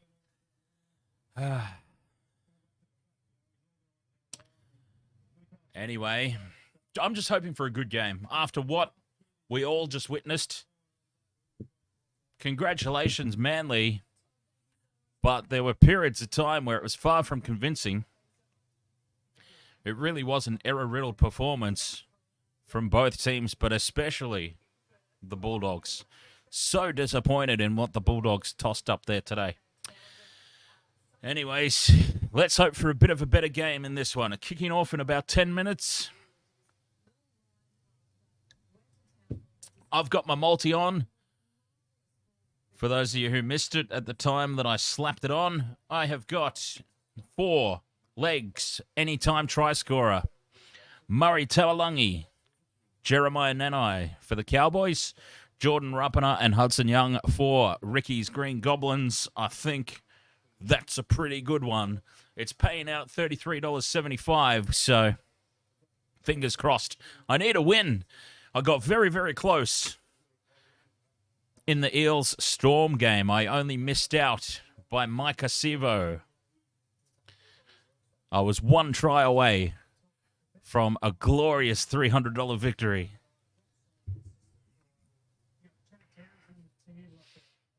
This one will be worth $163.75 if it gets up.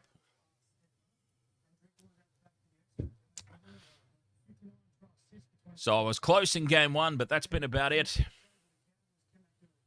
I haven't got close again. Cowboys, it's going to be an interesting season for them. They've got the softest draw in the entire competition, no question about it. They've got the easiest draw. If they don't finish in the top 3, there is something seriously wrong. But that being said, I don't see any way they're going to threaten the competition. I can't see any scenario where this team makes it to the grand final. Their only hope, I suppose, is to finish top 2, make sure that they get home finals. And then whoever they're up against, they'll get absolutely pounded in the grand final. If they do make it, they'll get absolutely smashed. But anyway, you've got to be in it to win it, as they say. And if they might have a soft draw, but you've still got to be good enough to do it. So I can't take that away from them. If they happen to get there, they will get there.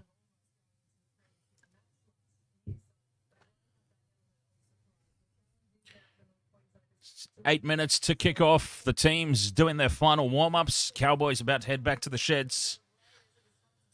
I'll go on the Cowboys. But I also wouldn't lose any sleep if the Raiders get up and steal the victory. I think it should be a good game. It should be close. But I do have the Cowboys edging this one out. I wouldn't even be surprised if we get golden point here. We could be in for another golden point finish. 2 golden points in round 1. That'd be fantastic. And then, of course, coming up after this one, we've got my Cronulla Sharks taking on South Sydney Rabbitohs. A game that I'm not expecting. Nico Hines is out, so I'm not expecting the Sharks to win. I just hope that they put in a good account of themselves and don't get disgraced. That's about all we can really hope for as Shark supporters in this round 1. Nico Hines will be back for round 2. And I haven't seen anything to suggest that we don't have a good chance of beating the Eels in round 2.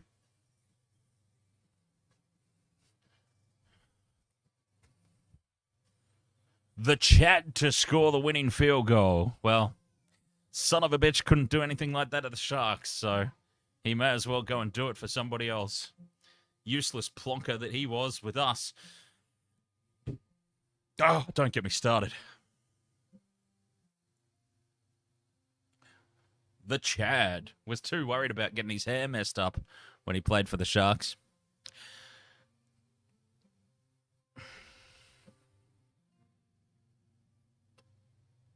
He was good in 2016, but it was all downhill from there at the Sharks. And at least he's got something that he's brought to the Cowboys. So good for them. Good for him. Good for them. Chad's more of a YouTuber. Exactly. Exactly.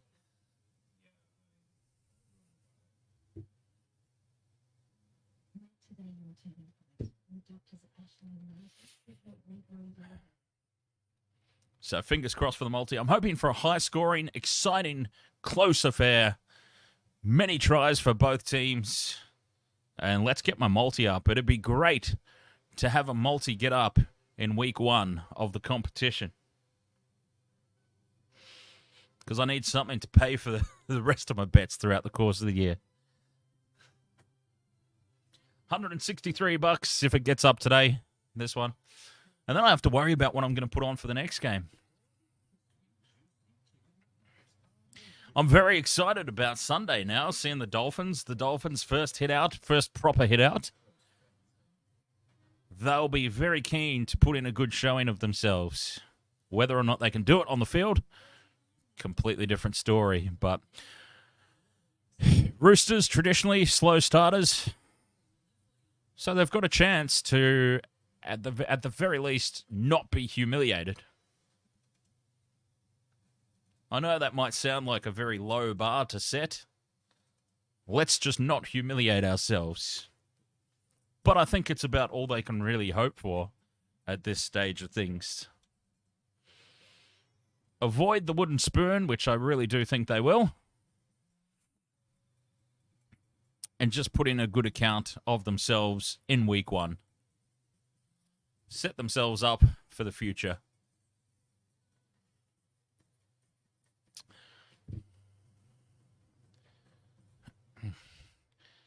Anyways, we are just a few minutes away. 4 minutes until kickoff here. The Soccer Divers and the Green Goblins at Queensland Country Bank Stadium. Very nice looking stadium, I'll say that. Townsville has got a fabulous stadium there. A really nice modern looking beast of a stadium. It looks fantastic lit up at night.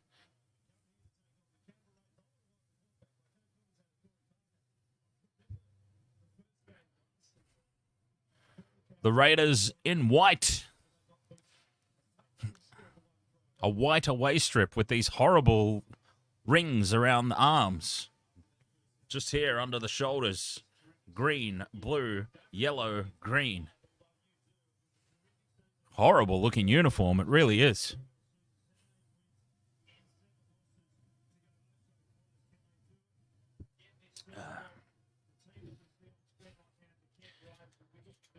I don't know what to tell Bulldogs supporters.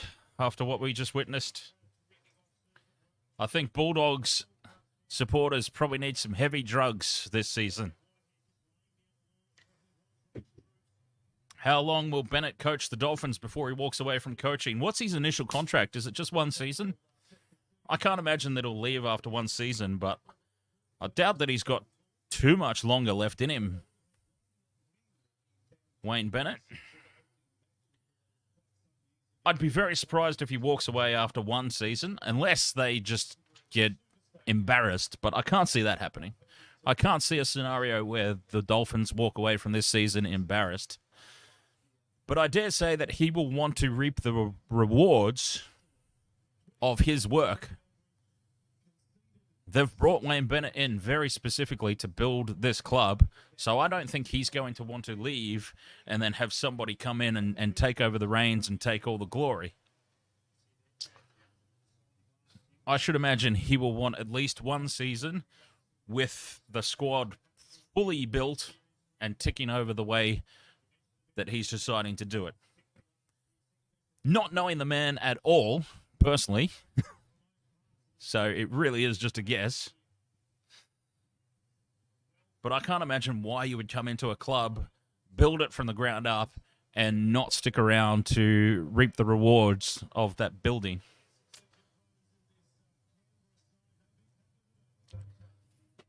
As I said, unless they just get well and truly spanked all year and he goes, you know what, I'm too old for this. I'm not going to tarnish my reputation by sticking around here at this shambles. But time will tell, I suppose. But yes, it'll be interesting to know, did they sign him to just 1 year initially? Or does he have a multi-year deal to start off with?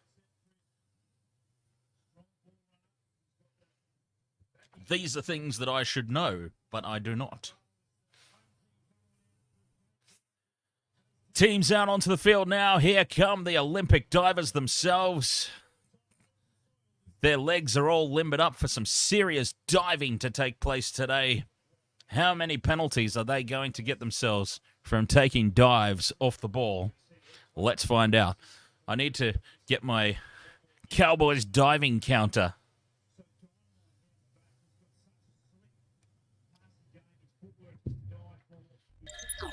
Let's head over to the game screen. Cowboys, Raiders, we are ready to go in this one. Kickoff time. Now, remember, 4 legs, Tawalangi, Nanai, Rapana, and Young. That's my multi.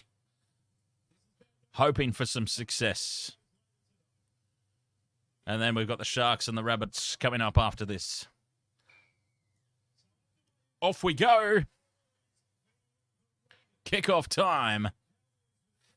And it's the Raiders with first use of the ball.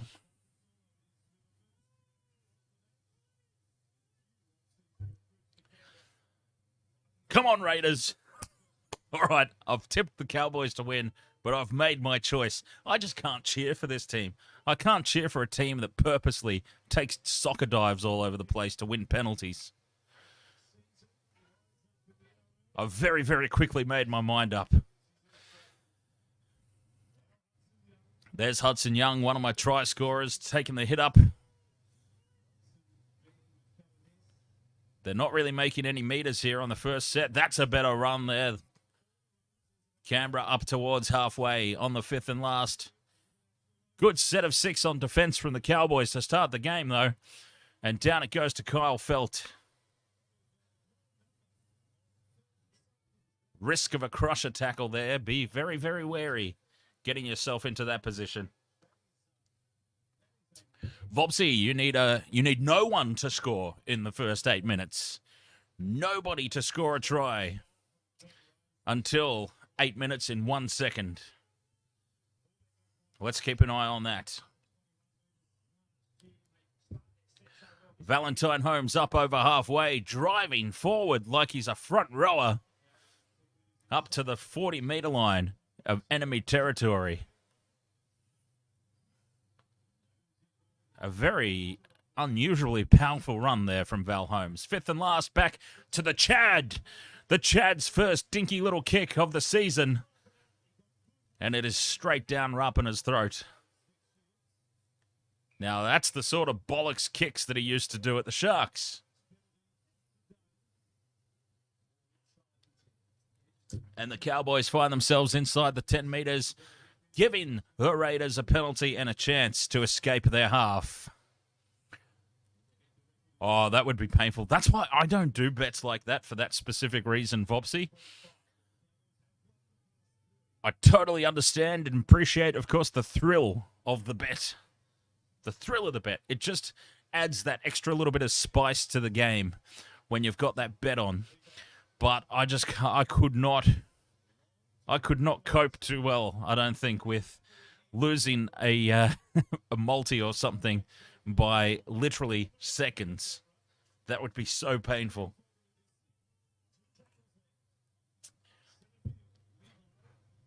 Fifth and last coming up here for the Raiders.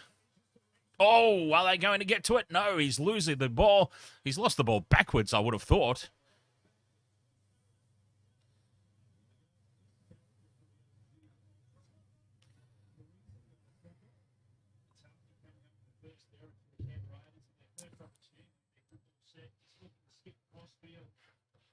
I mean, it was a loose carry, yes, but if you knock the ball backwards, even if it's a loose carry, it's going backwards, right?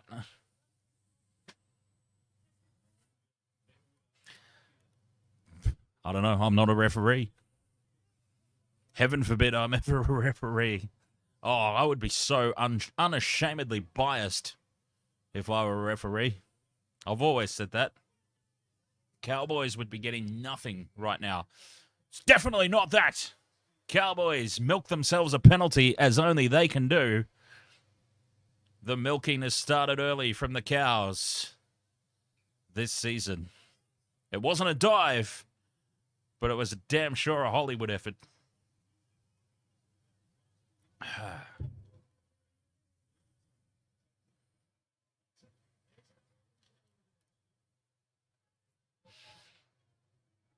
The NRL should let me ref Roosters games, says Vopsy. They should do that in the preseason, I reckon. Just pick a game. Somebody wins a competition. A fan gets to referee a game. Just for a bit of a laugh. You obviously wouldn't do it during the premiership, but could be a little bit of fun for some sort of charity preseason thing. Multiple winners, and they get to do a quarter each or something. Dearden with the short ball. Taumalolo on the fifth and last. He is shut down. Great defense. That's where the Raiders have been good in recent season. Defensively.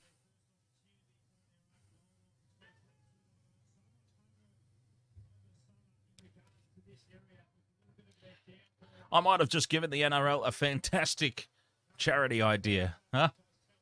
I'm full of ideas. I'm an ideas man. Granted, the ideas are usually all crap, but I do think that's a fun one. That's a good one. They should do that.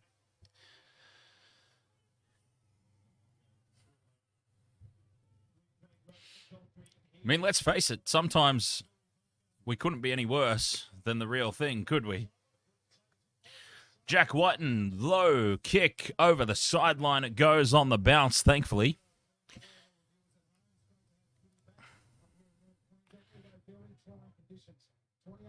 And just a bit of a going through the motions set there for the Raiders. Was Sutton ref of the Panthers St. Helens game? I think it was Ashley Klein, wasn't it? I can't remember. Or was Ashley Klein... It was Sutton last night, wasn't it? Sutton was refereeing last night in the Broncos game, I think. And Ashley Klein was doing the World Club Challenge.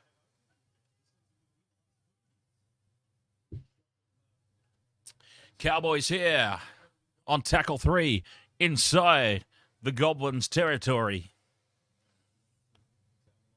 They've had the early running here, North Queensland. 6.5 minutes gone and still no score. Vobsy, good news. Holmes out to Drinkwater. Drinkwater is driven backwards, carried backwards. Solid defense from the Raiders. They are aiming up early in the contest. Fifth and last to Dearden. Dearden is collared. It's cleared. And Sebastian Chris brings it back for the Raiders and loses the ball. He's picked up and dumped. He's hurt his shoulder and he drops it cold. And the Cowboys are pumped. Patting each other on the back. Bit of a love fest going on out there early on. Great tackle there.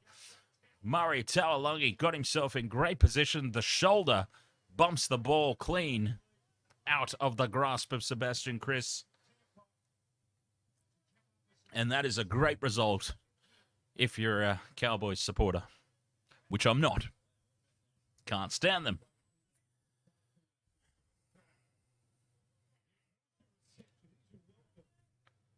Three out of 5 completions, and they've decided to push here. The Raiders got the push, actually making it somewhat of a scrum. You don't see that very often.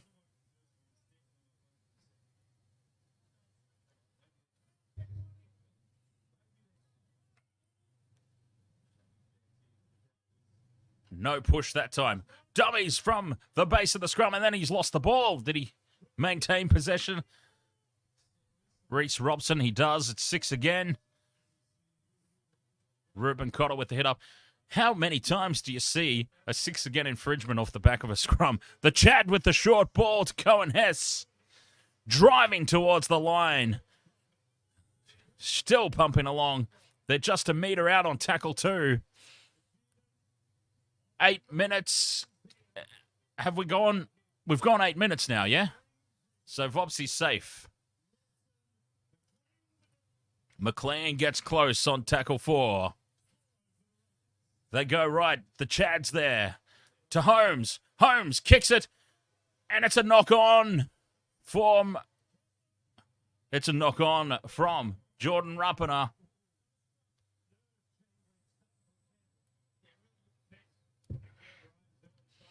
Great defense from the Raiders, but really nothing too much being offered on attack from the Cowboys, to be fair. 9 minutes gone. You're safe, Vopsy. You're safe. First 8 minutes has gone past. No trouble whatsoever. But it is a scrum for the Cowboys. 10 out, midfield scrum. They go left to Drinkwater. They created the overlap, but it's shut down. Solid defense. Again on their goal line here. The Raiders are up quick. Could be 6 again. Nope, not called. You only need 1 foot behind the line. Of course. Short ball to Tamalolo. He is cut down and contained again.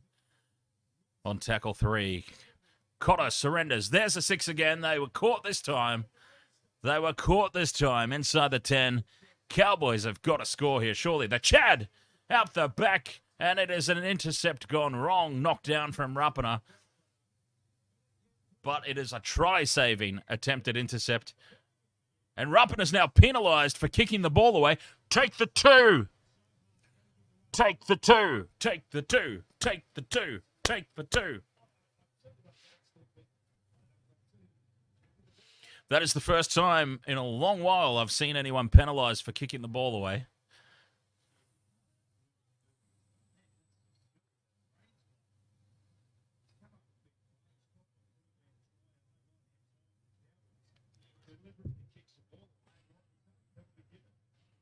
They are taking the 2.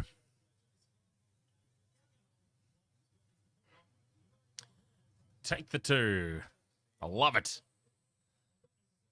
How good are 2 points?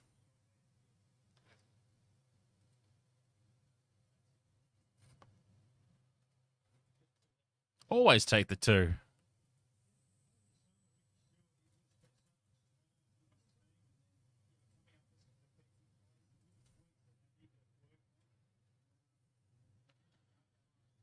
Poor Rapana. Always getting in trouble.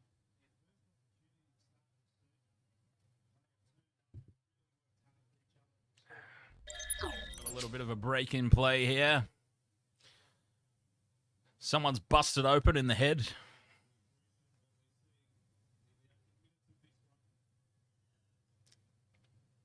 So don't forget, it's not too late to join our free tipping competition on NRL.com.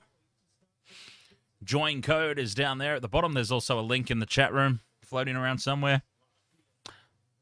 Wasted Water Sports tipping contest. If you join late, you just get given the away teams for the games that have happened so far. As Val Holmes moves in, strikes it, and it's a horrible kick. It is utterly horrific. And he has missed that conversion, that shot a penalty goal. And it remains 0-0. It's like nobody wants any points in this game.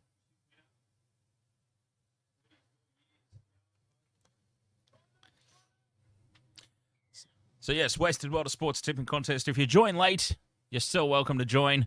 You just get given the away teams for the games that have happened so far. Hess with the offload to Dearden to Taumalolo. Keeping the ball alive here, the Cowboys. No dives yet, though. I'm impressed. Maybe Todd Payton's been listening to me bag him out all last season about the dives. I mean, I doubt it. I'm sure that Todd Payton doesn't even know I exist. But still, it's a nice thought, isn't it? That maybe I had some positive impact on the game and I've stamped out the Cowboys diving.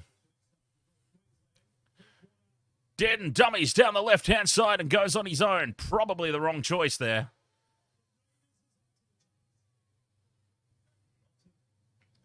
Fifth and last, the Chad grubbers into the end goal. It's a bit heavy, but it just pops up, and Whiten has to make a play at it. Taps it dead. And it's a set repeat here for the Cowboys, who are well on top early. Possession-wise, the scoreboard doesn't say so.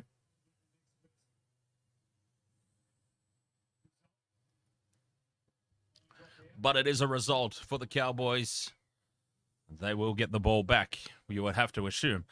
Low dropout by Whiten, not really threatening the sideline. And the Cowboys are starting this set now, 30 metres out from the line. This is a lot of pressure that they've had to contend with here, the Raiders. And they're doing well so far. I'm interested to see how Tamau goes. Chad with the inside ball. And Cotter is cut down. Cotter is so bloody tiny for a forward. And is that Rapiner again? No, that's Kotrick. Kotrick dives and knocks the ball down.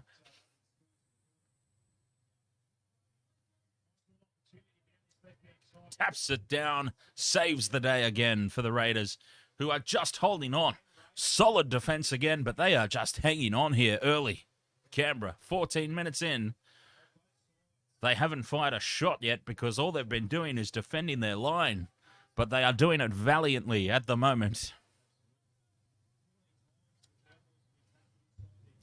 Another set of 6 tackles here. 10 metres out midfield.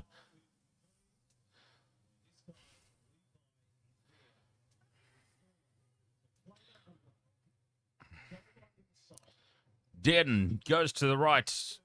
Dummies. Brings it back left. Ruben Cotter overrunning it there. So Dearden just resets.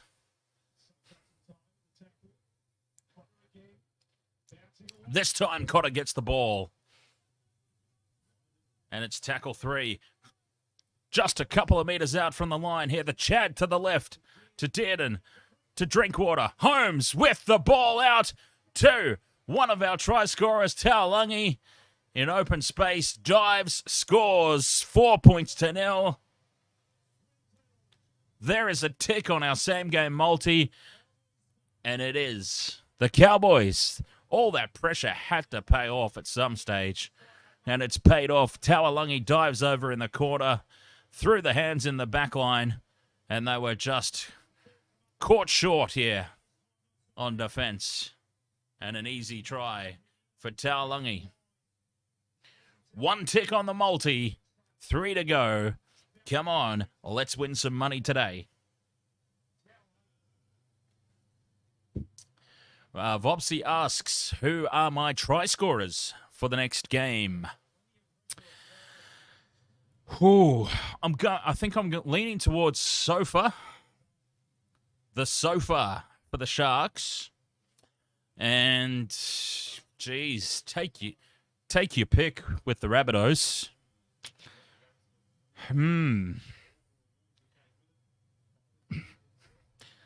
I've just got this feeling about Cameron Murray, maybe, or Damien Cook.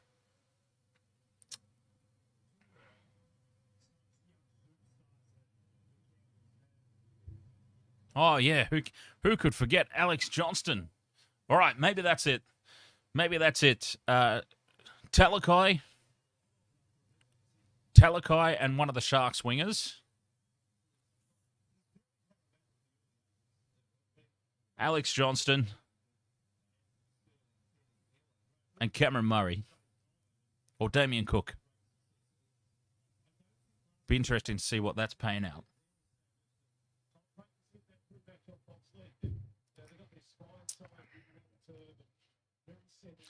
From the sideline, Val Holmes moves in, strikes it nicely, but hits the post and bounces away. And it's 0 for 2 today for Valentine Holmes. And it's 4-zip Cowboys. All that pressure finally paid off, and they get the try.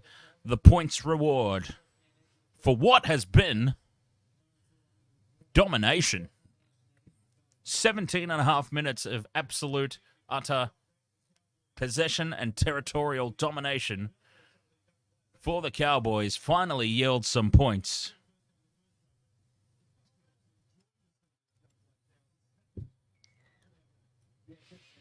Back underway. 4-0 Cowboys.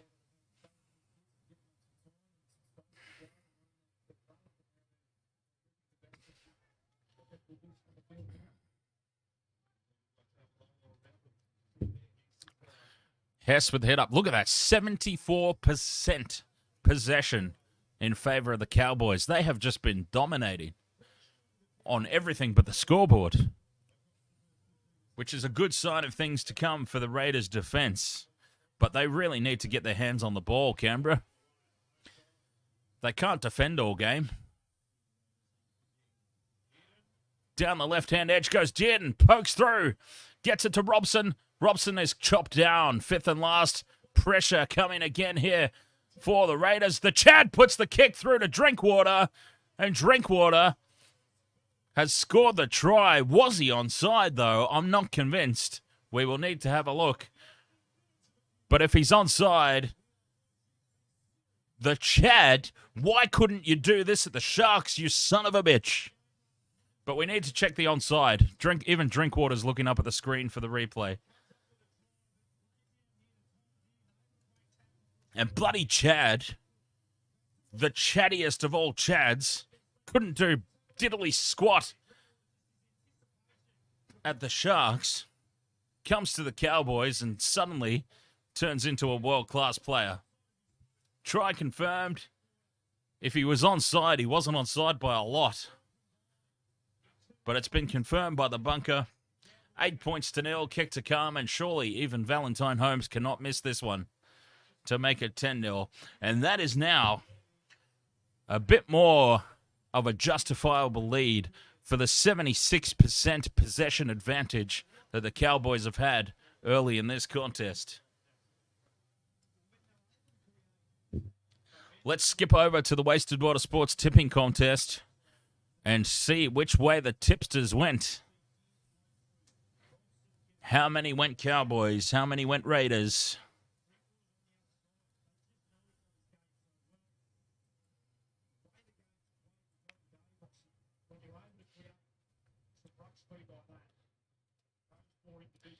Cowboys, Cowboys, Cowboys, Cowboys. It's a sea of Cowboys in the tipping contest. Only a couple of people have gone. Out of 44 entrants into the Wasted Water Sports tipping contest, 1, 2, 3 people out of 44 have tipped the Raiders. so convincing. The overwhelming support for the Raiders, for the Cowboys at home here. 10 points to nil, conversion successful. Vobsy asks, Dan, what's your early prediction for Origin? I think that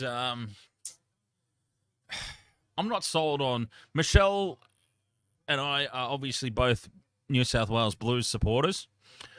Michelle very much bought into the In Freddie We Trust tagline. Good call, Vobsy. Yes, those three that the Raiders are probably automatic away tips. You're probably right about that. I don't think anybody's got the Raiders legitimately thinking the Raiders are going to win. Even Raiders supporters probably don't think the Raiders are going to win tonight. Yes, so Michelle's really bought into this In Freddie We Trust thing. I never have. I actually think that with the players at his disposal, there is no way Brad Fittler should have even lost a series, let alone the series that he's ended up losing, if you know what I mean. Does that make sense? Brad Fittler has constantly lost the unlosable. Losing to Wayne Bennett, a Wayne Bennett coach team, is one thing. But losing to a Billy Slater coach team, somebody who hasn't coached anything but under sixes, is unforgivable, and I actually think he should have lost the job already there and then. Losing to Billy Slater,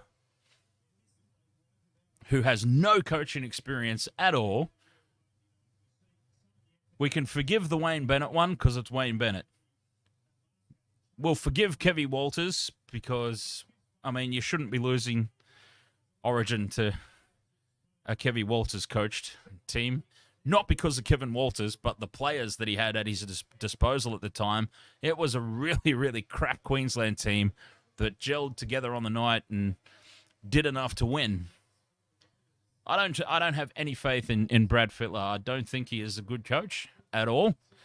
The players that he's got at his disposal, it should have been an era of domination by the Blues. Should have been. Like, these games shouldn't have even been close. And when they clicked, they clicked.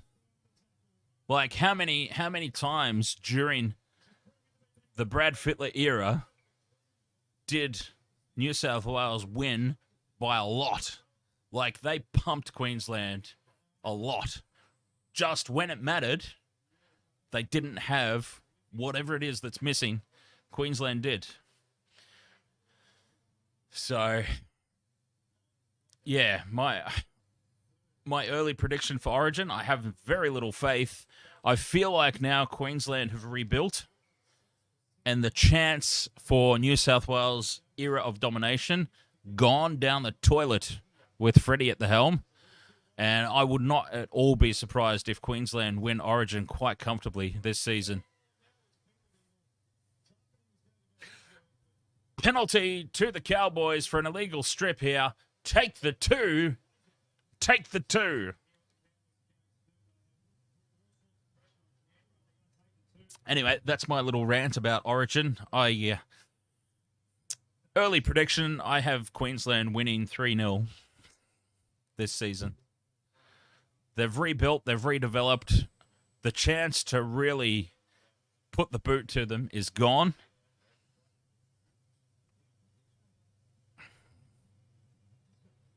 And, yeah, New South Wales might be in for a few years of hurt.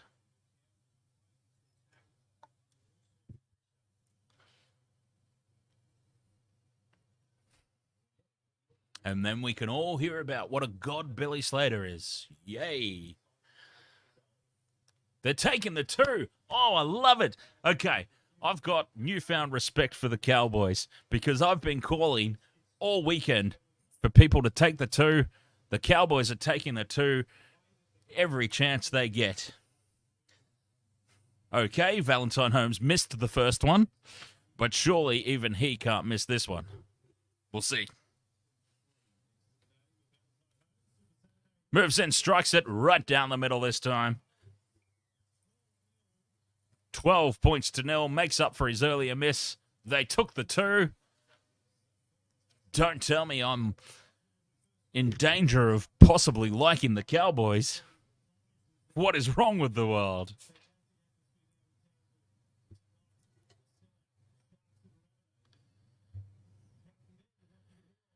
And this is just turning into a bit of a nightmare scenario for the Raiders. They just can't get their hands on the ball. They can't win a trick at the moment. Poor old Ricky's Green Goblins. I'm very interested to see what the stats are, actually. Team stats. Where are we? There we go. I'll refresh the page. Let's get the most up-to-date stats that we've got. 74% possession still. 25 minutes into this game.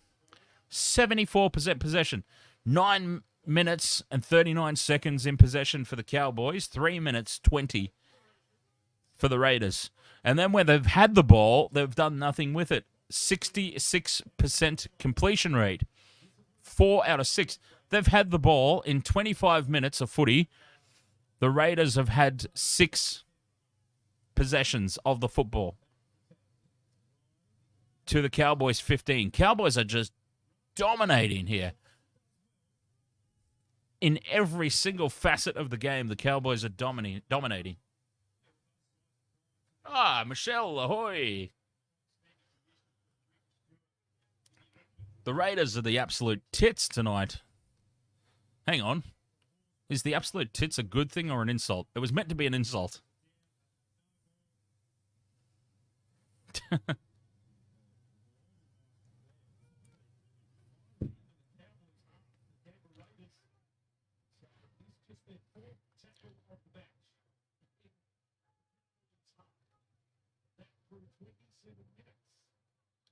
Whiten on the 5th and last. Dinks it in over the top, but Drinkwater's there to take it on the fall. And that's a big hit. A big hit from Rapana. He's fired up. He gives Drinkwater a little bit of a... And now a penalty. Oh, the Raiders are imploding here. But Rapana's just given Drinkwater a big how's your mother.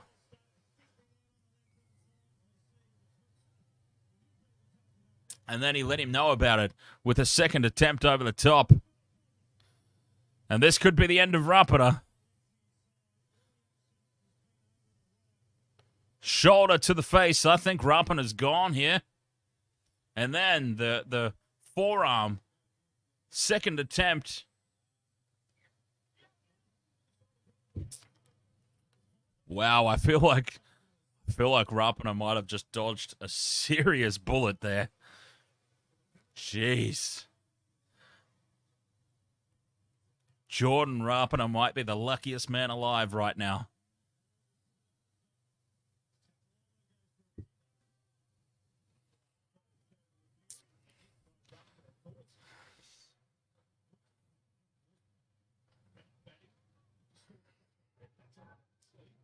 Number 16, it's the kid from Bully, all grown up, Corey Horsburgh. Now they've created space again. Drinkwater nearly gets through. Nearly gets the offload away.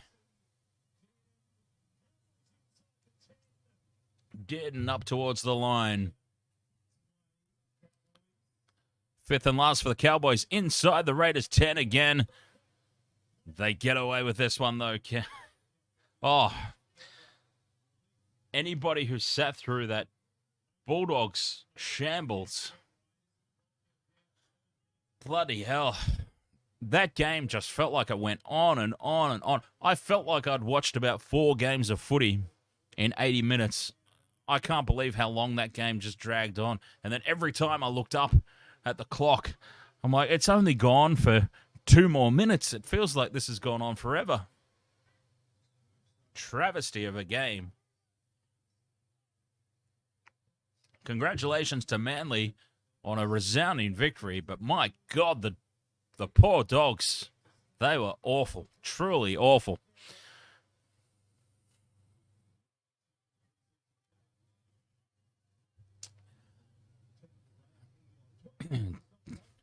Big defense coming up here from the Raiders. They've lifted here, the Raiders, in defense, but the aggression needs to be controlled. That's the key. Control the aggression. Don't give away any silly penalties. Just put in big hits. Keep the Cowboys down in their own half.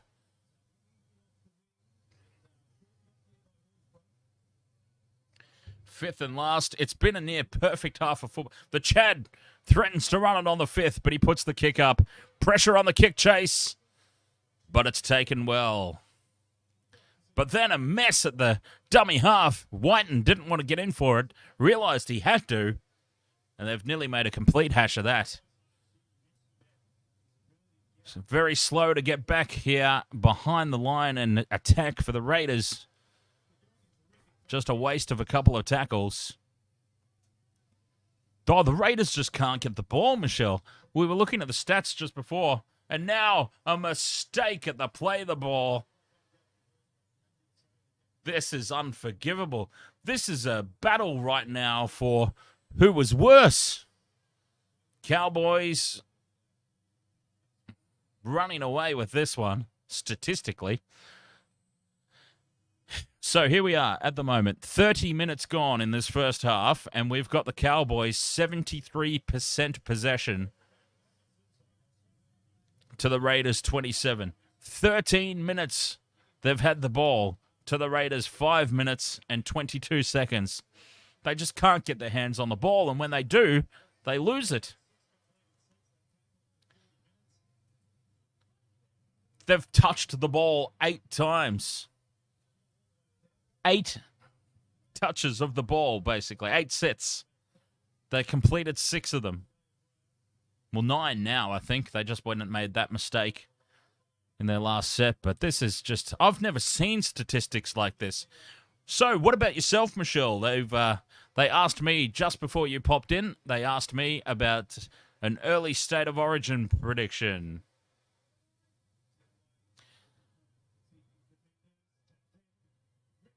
Geronia Rea. I hope I said that correctly. Geronia, welcome along, mate. Ahoy. The Chad on the 5th and last. It's tapped back by the Cowboys. It's recovered by the Chad, and he kicks again. A second kick yields a result, and they're going to get the ball back again, the Cowboys. This is just complete and utter domination in Townsville. I've never seen anything like it.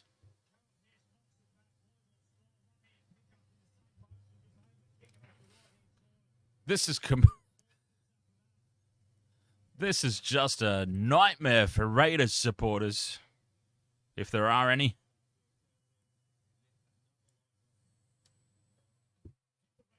A short dropout, and the Cowboys get the ball. More pressure here for Ricky's Green Goblins. And I think the most important thing, Michelle, and the most bizarre thing, there has not been one single soccer dive yet by the Cowboys. Not a one. I can't believe it. I was ready to count all season long how many dives they were going to take. And we haven't seen a single one yet in a half of football. I can't believe it. Give it time, though. They've created space here. Dearden. Strength that surpasses his size. And he very nearly busts over the line, taking 3 defenders with him.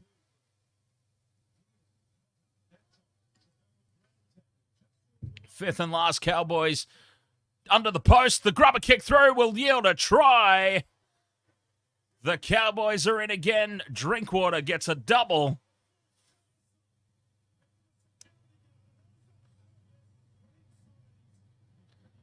This is not good signs at all for the Raiders. I expected the Cowboys to win, but I did not expect complete and utter domination. They've had nearly 80% of possession. The Raiders just can't get the ball, and whenever they get it, they do something stupid and lose it. And just before the dead ball line, Drinkwater grounds the ball. The second try off a kick.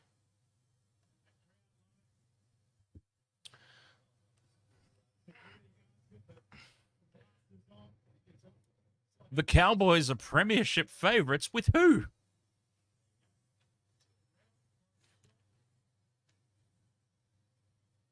I have not heard anyone name the Cowboys as potential premiership winners. They've got the piss easiest draw in the competition, so they'll definitely be there in the finals. But favourites for the premiership? Not one single person anywhere on the planet has said that. Was in a pre-game interview. Who with? Todd Payton? Who was the pre-game interview with?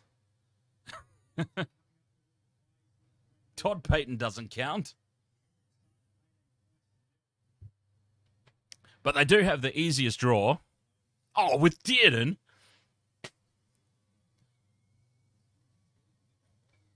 Well, what's Dearden going to think? That's not fair. The Cowboys do have the easiest draw out of everybody, though. Oh, was it Thurston that said it? Oh, well, that doesn't count. Yeah, Jonathan Thurston. Jonathan Thurston's opinion doesn't mean anything.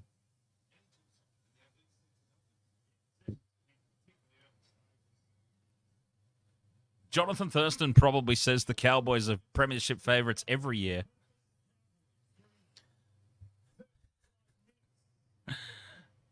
$18 points to 0. 4 minutes for the Raiders to just get themselves into the sheds and try and get out of this one and come out in the second half and do something. I feel bad for all the chairs on the sideline right now, anywhere in the vicinity. And there's the first mistake by the Cowboys, 36 minutes in. And Griffin Neem with the mistake, their first one in 36 minutes of the first half. They have finally made a mistake. And if the Raiders can pinch a try here, that's going to make the second half very interesting indeed.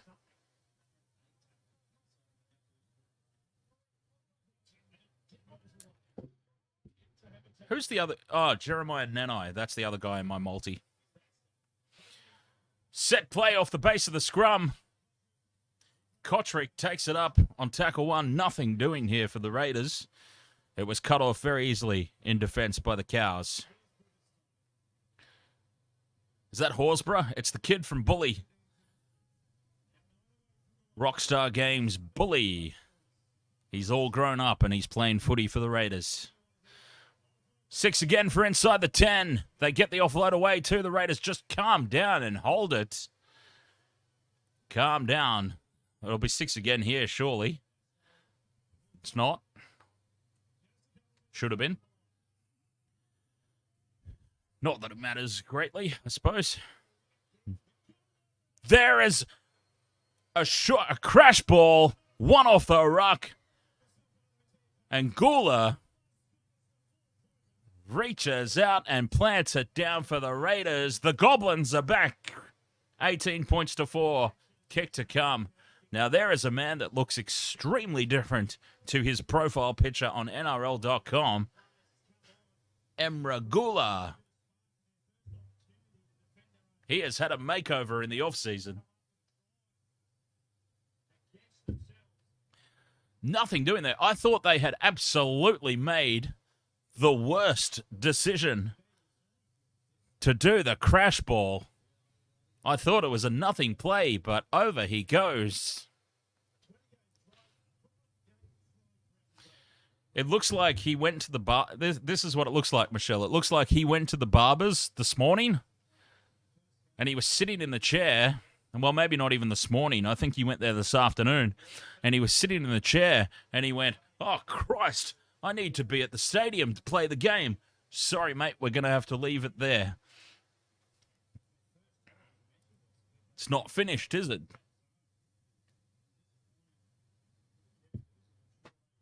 All right, this should be an easy conversion. 18 points to 6 incoming. I'll be right back.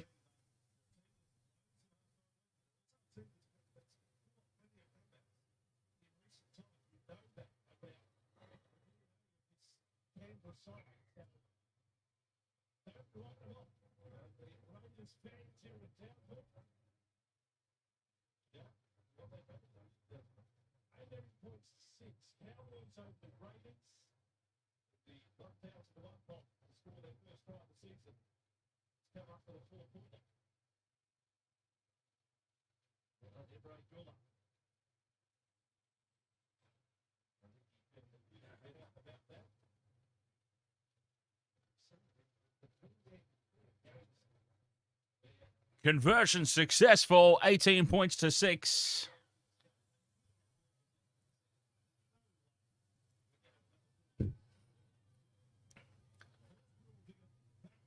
And that has just made things a little bit interesting. Not good for my multis, of course, my same game multi.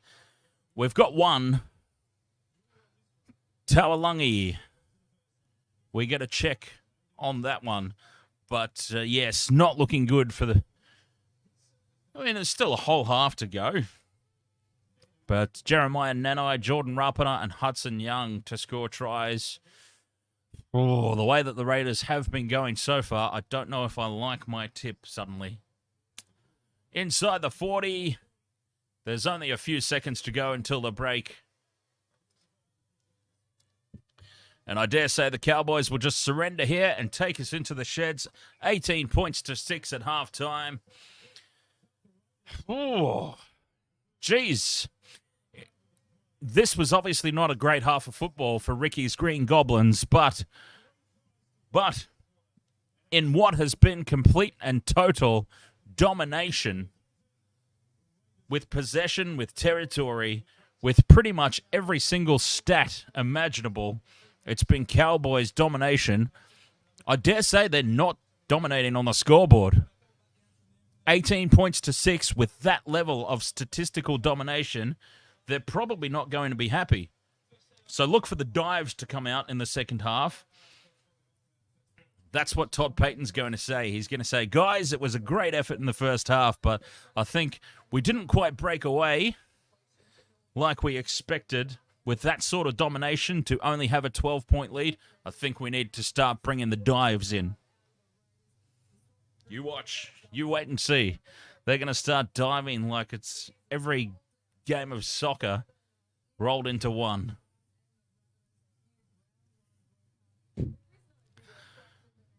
Uh, 18 points to 6. Halftime here. Cowboys. Raiders. Welcome along there. Aussie Grower. 420. The latest subscriber to Wasted World of Sports. Thank you very much for that. Welcome along. Hope you're enjoying the feed. It's good to have the footy back.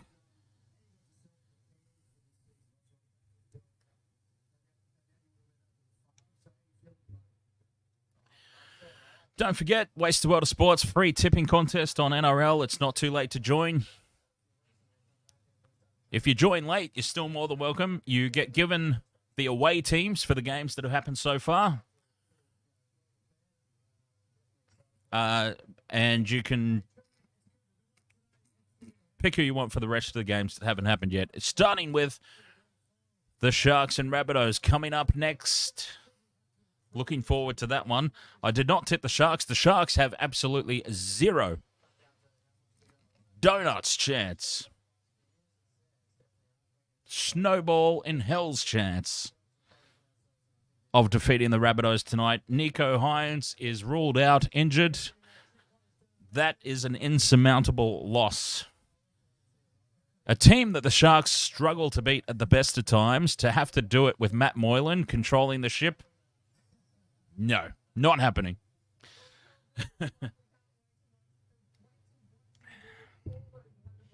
Matt Moylan can't even beat himself, let alone a premiership contender like the South Sydney Rabbitohs.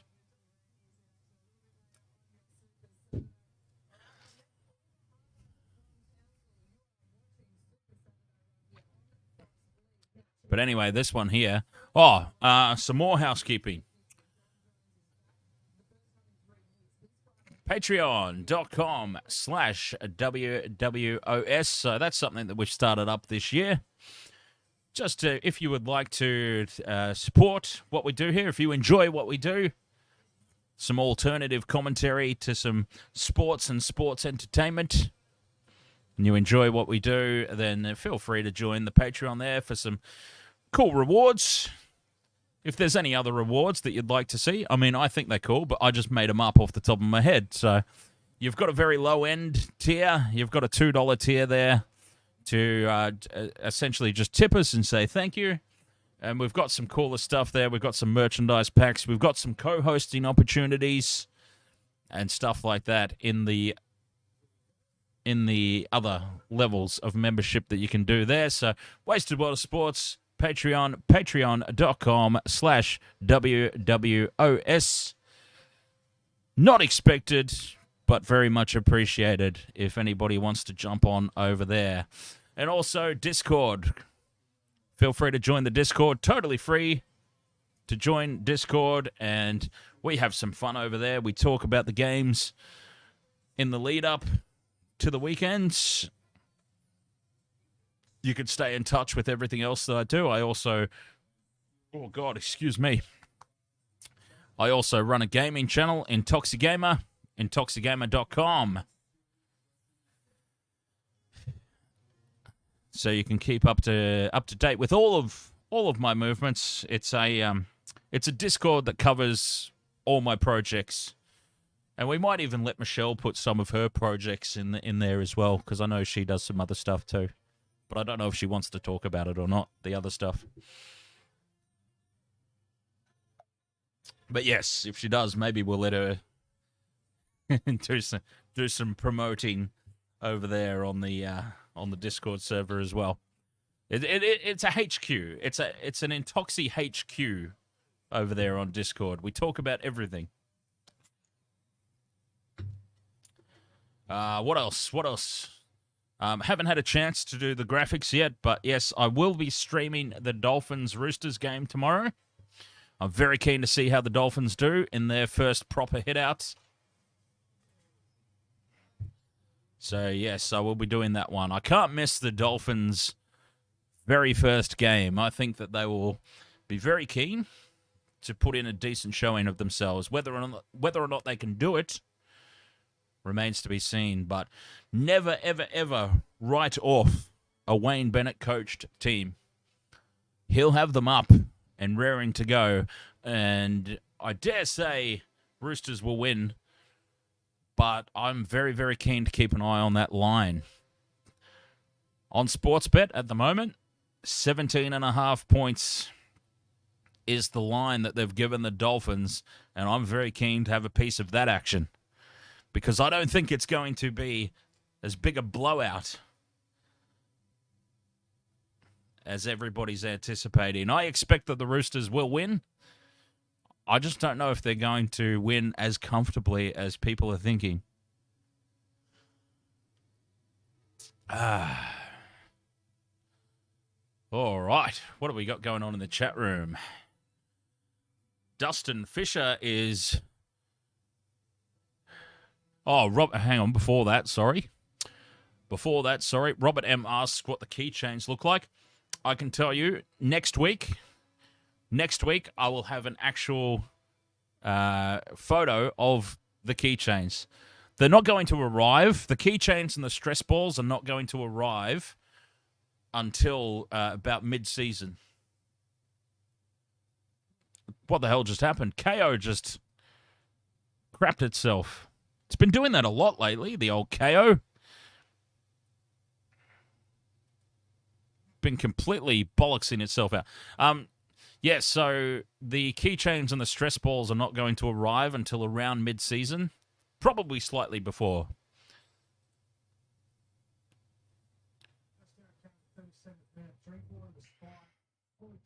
like the Cowboys just continue on from last year. The Raiders were under But yes, I'll have a photo next. Sorry, I'm so sorry. I got distracted by the KO buffering. Bloody KO, get your act together. So yes, keychains and stress balls, Wasted World of Sports, official merchandise. I'll have photos next week.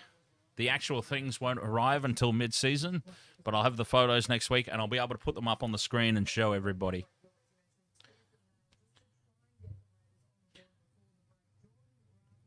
And what do we have here? Dustin Fisher is graduating with Masters at the end of the month. Very nice. pretty decent. Contact okay, but we'll see if the match with Red have a look at but he's got history, unfortunately. Not quite sure. Very, very cool there, Dustin. Congratulations.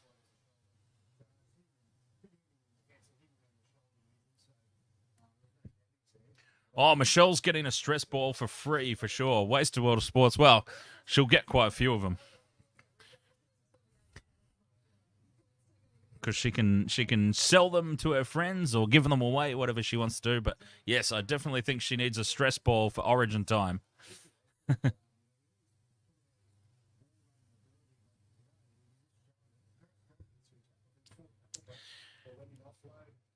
And we'll also do T-shirts too at some point, I reckon. Wasted World of Sports, take the two.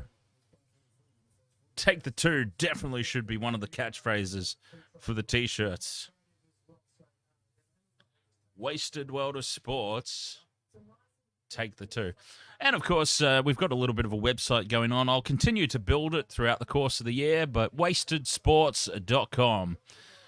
I thought Wasted World of Sports, even though that domain does exist, by the way, wastedworldofsports.com does exist. Hang on.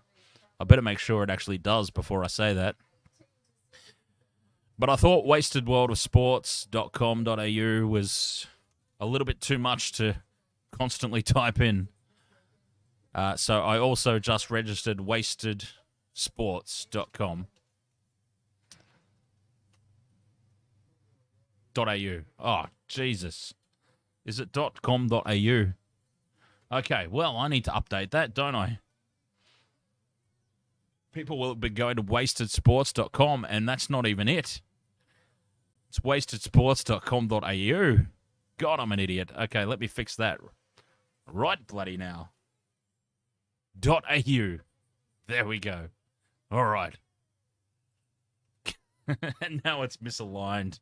Oh, fantastic.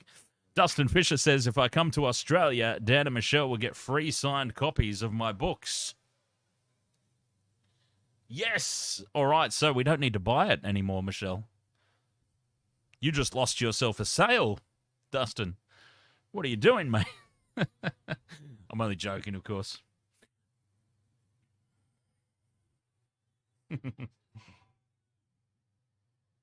I'm just mucking around, having a laugh. So anyway, yeah, I fixed that. It's misaligned now. That's just gonna have to do. No, actually, I'm gonna move it because that will drive me crazy. I'm so bloody.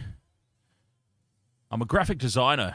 That's my actual job. So something like that, a misaligned domain under the logo, will drive me crazy for the rest of the day if I don't fix it. There we go. Done.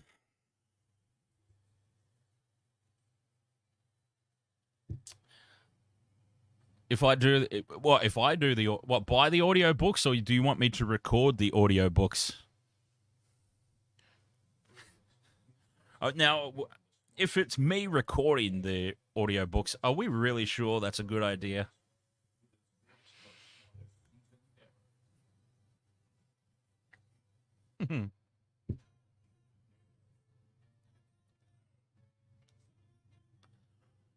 It is.com, wastedsports.com. Don't tell me I just went and changed that. I just went to wastedsports.com before and it came up an error. Yeah, wastedsports.com, error. Wastedsports.com.au should work. I need to register the .coms. I wonder if they're available. I wonder if they're available.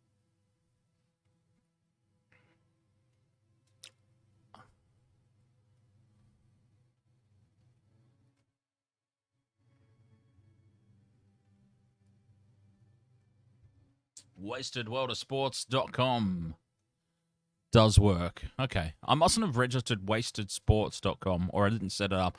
Anyway, I'll need to look into that. Wastedsports.com.au definitely works, though. And yes, there is a photo of me above Cameron Munster on the front page.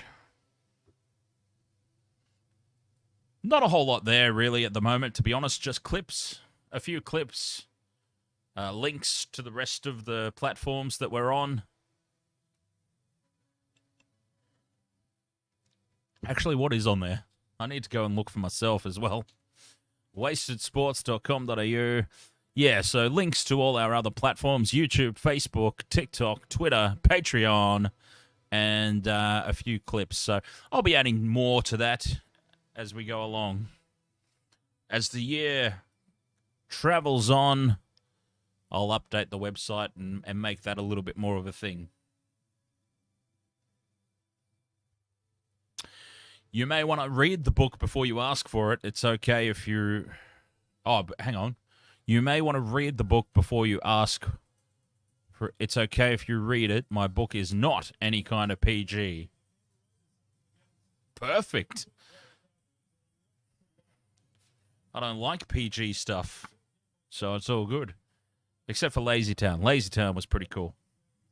I don't mind saying...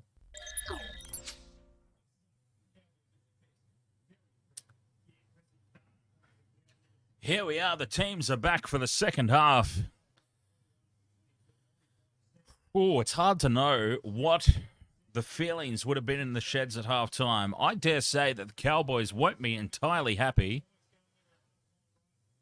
only leading by 12 points after a full half of complete and total domination. On the flip side of things, no way can the Raiders be happy with what they threw up in the first half. But they could also sit there at halftime and go, look, we're only down by 12 points. We had everything thrown at us there. And we're only down by 12 points. So this should be a very interesting second half indeed.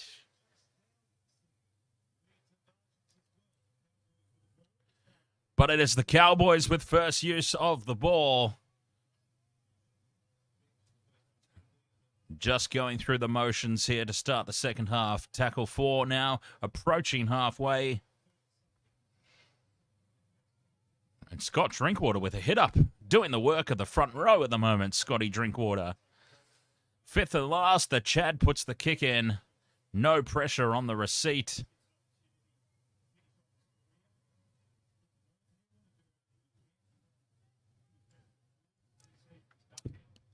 Not a bad result here to start the second half for the Raiders. The Green Goblins just need to hold on the ball and start completing some sets, get themselves back into this one, make it a contest, make it an exciting game. That would be nice.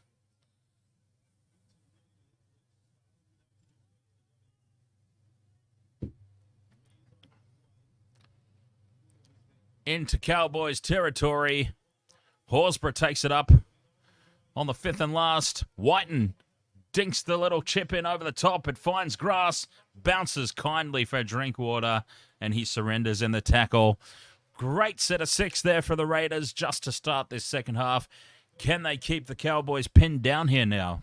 Or are they going to do something stupid and give away a penalty? Cowboys keeping the ball alive and just made a mistake. Here's a chance for the Raiders starting the second half. The Cowboys made their very first mistake right before the halftime break. They've now made one immediately following the halftime break. A knock on and Raiders ball, a full set of 6, 10 meters out or thereabouts from the Cowboys line, and 18-12, should they do it, suddenly,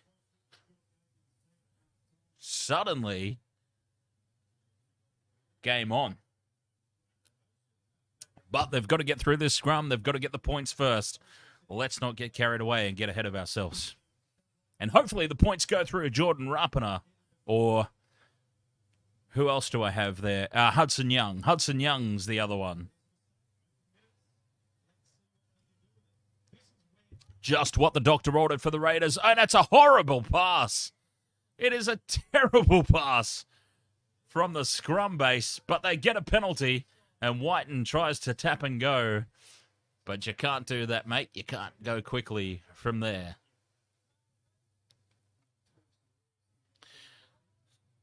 How many chairs do we reckon that Ricky threw at halftime to get Canberra up for this second half?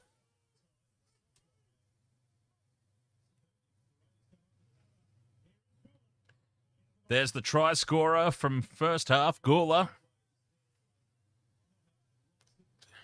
Tackle 2. They love this one-out crash ball, the Raiders, don't they? This close to the line. Not a set play to speak of. It's just one-out crash ball. Here we go. Now they bring it out. Nope. Whitehead just crashes it up. Nothing adventurous at all here. Now Whiten brings it out to the left. Almost creating space there. Just can't get the arms free. Shields. It's the 5th and last. Somehow that's not a set restart. Whiten gets bumped off the kick chase. This should be a penalty, and it is a penalty. Should be and is. Jack Whiten was completely taken out of the kick chase. Take the 2. I'm telling you, take the 2. Always take the 2. Points on offer, take them. You see, it's that rugby union background. I'm a rugby union supporter, first and foremost. You take the points. Points on offer, bloody take them. Anyway, the kid from Bully takes the hit up, and it's just one-out crash ball from the Raiders. They need to be a little bit more adventurous here, close to the line. Mind you, one-out crash ball did get them a try in the first half, so... But just nothing doing. Just one out. Forwards hitting it up, trying to crash the ball over. And suddenly, just like that, it's tackle 4. And they've fired nothing. Now, a juggled pass, and it's forward, and a mistake from the Raiders. Nothing has changed. All those chairs got thrown around by Ricky in the sheds for nothing. And Jamal Fogarty. Terrible pass from Whiten, I think it was. I don't want to bag Whiten undeservingly, but I think it was a terrible pass from him, and Fogarty knocks it on.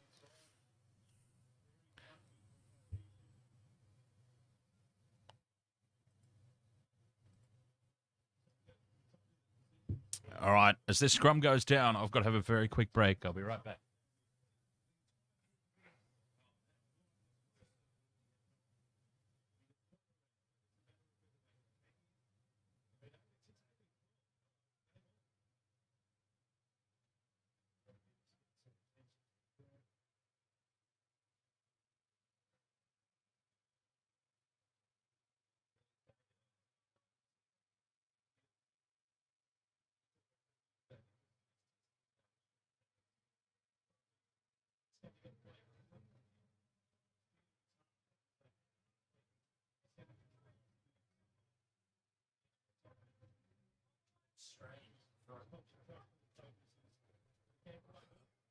Oh, boy. I'm losing my voice today. A lot of strain right here in the voice box. Penalty for inside the 10 metres. Cowboys, very relieving for them. The Chad. Couldn't do that to the Sharks, could you son of a bitch? Big touch finder. Yes, we are sticking around, even if I do lose my voice. If I lose my voice, I'll just do hand gestures. Well, not that you're probably watching. You should be watching the game, not me. I'll communicate in Morse code. I'll commentate in Morse. Should I lose my voice? We'll keep going. But yes, there'll be a lot of Morse code signals sent through the microphone.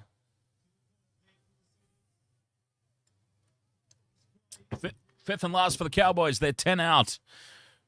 Dearden just does a dinky little kick that yields a possible result. I think Nanai's knocked the ball on, though. Nanai might have dropped this. He has.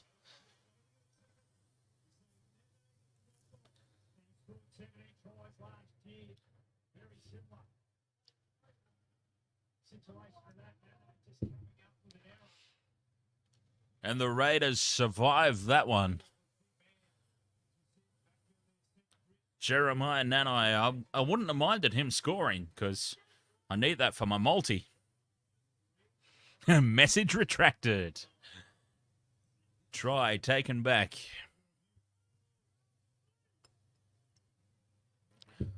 Terrible play the ball. Jeez, old mate's getting a rub down in the background. That looks a bit sensual for my liking.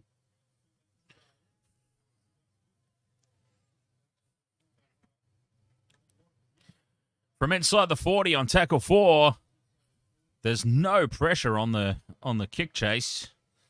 Easy take there from Taulagi.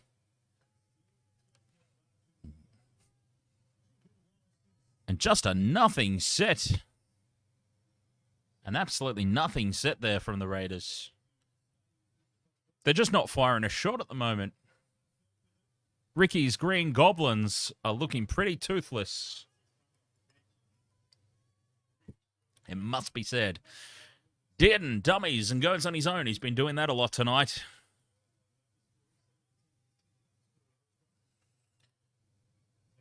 Tackle 5 now just inside Raiders territory. We've got a whistle. Sebastian's off for a HIA. He was getting his legs rubbed down. There was nothing wrong with his head.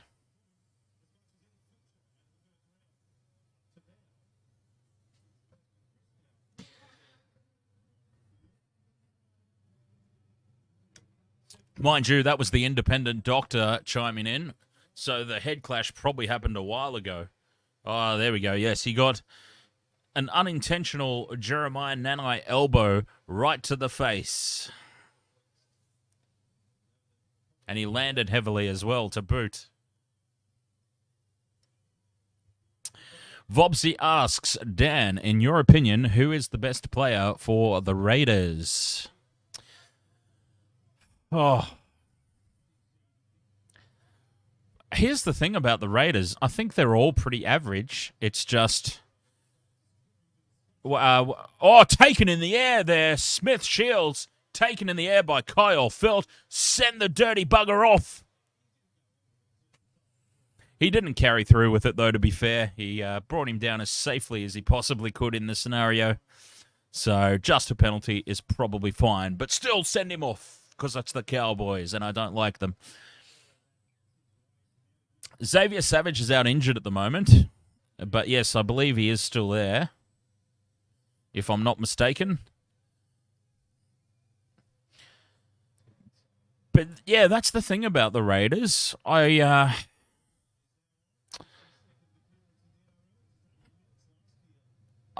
don't think there's really any superstars in the team, but they just... Generally, here's a chance. Overlap to the right, but no, it is shut down on tackle 3. He's still going, is Tomoko. Still going. Surely he was held. And he's still pumping those legs. Play to the whistle, as they say. Tackle 3. Oh, and another mistake. The pass behind the man. And the play shuts down. So, yeah, I don't think there's any real standout superstar players in the Raiders. But when they get into a rhythm, when they click, what is it the saying? A champion team will beat a team of champions. The Raiders are capable of being a champion team when everything clicks for them. Still the 5th and last here. Beware the second kick. Fogarty grubbers into the end goal. All those Raiders players are offside, and Drinkwater just gets there and knocks it dead. And that is a result for the Raiders.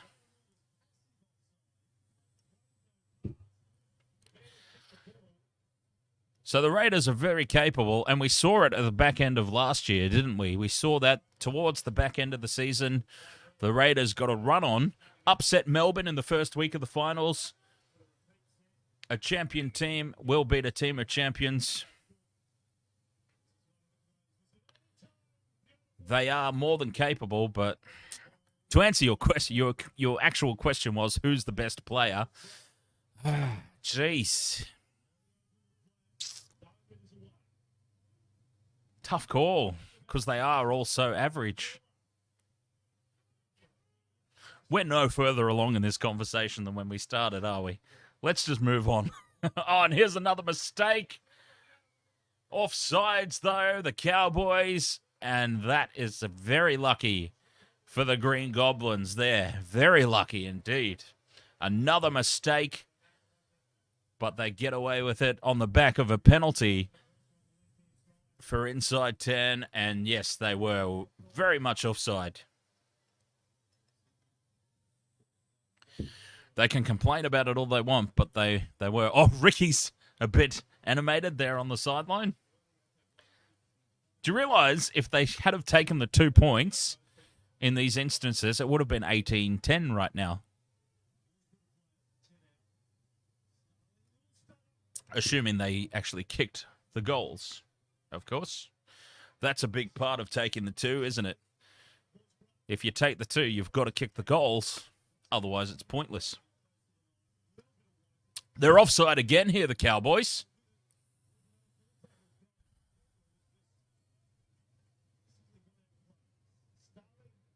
A kick on the 4th was played at 6 again. Starling goes on his own and scores.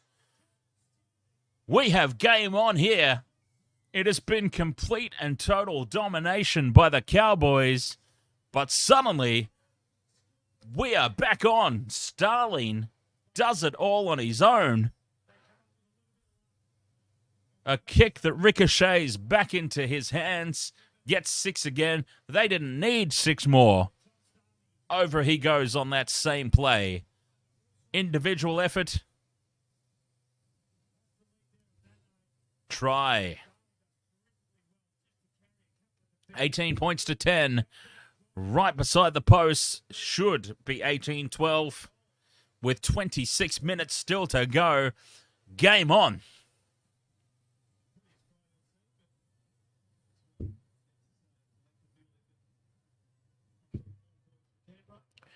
Game on, folks. She's not over yet. My multi's pretty much done and dusted, I dare say. I don't know how many tries these teams have left in them. And we're still missing 3.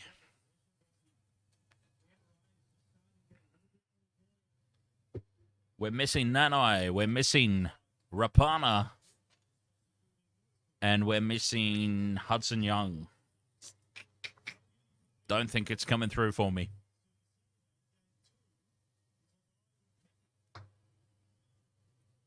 From right beside the post, Fogarty does his best effort at missing it. That is one very excited Canberra Raiders supporter right there.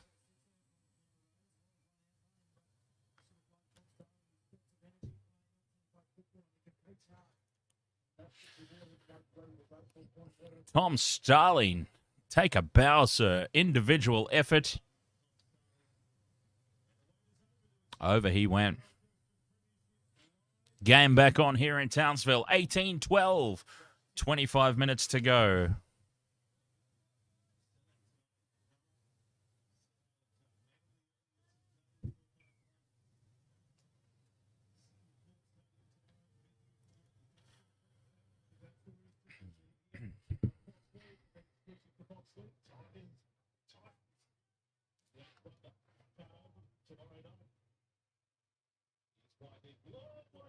Oh, there's a high shot. They get away with it, though, the Cowboys. As only the Cowboys can. Starling now scampers away from 1, 2. Shrugs off the Chad. And he's still going. Starling's made an impact for sure. Another good run. Post-contact meters for the Raiders. They are on the attack again. Feel this match swing on its head. Suddenly, the Raiders have got their tails up. They've got all the momentum. Fifth and last, Whiten puts the kick in, and it's out on the full. Oh, Drinkwater's taken the ball out. He didn't get his foot down in time. And Raiders get a result here. Drinkwater tried to plant one foot over the sideline and take it out on the full, but he has caught it before he plants the foot down. Bad mistake by Drinkwater. And a great result. The Cowboys have imploded here. They have absolutely self-destructed.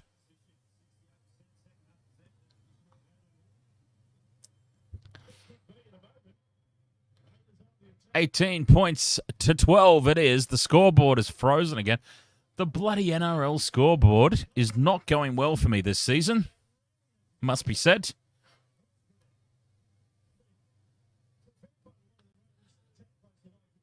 Every single game so far, the scoreboard from NRL.com has frozen. And now did they kick on tackle 2, or did he just lose the ball?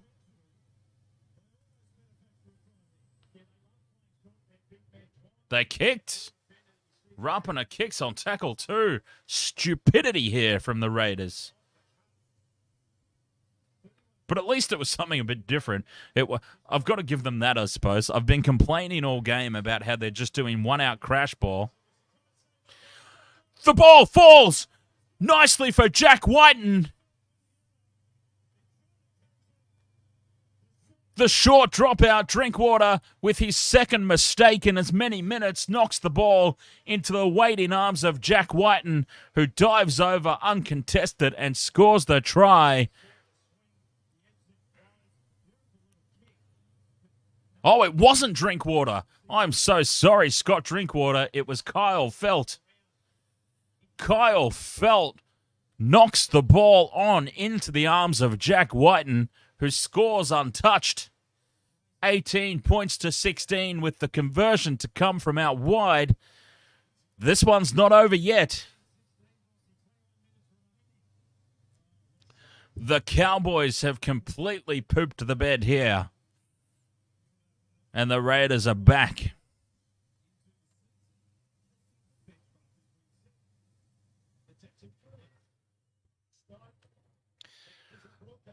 "40 minutes of complete and utter domination in the first half, and I did say, I don't think it's enough.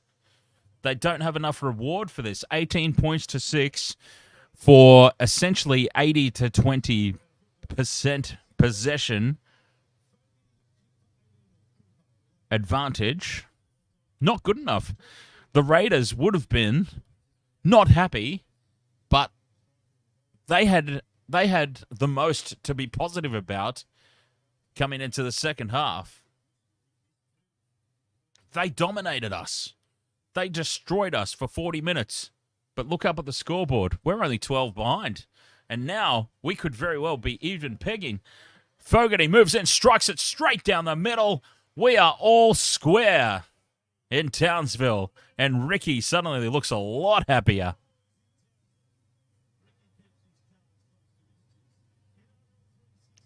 "21 minutes to go in this game.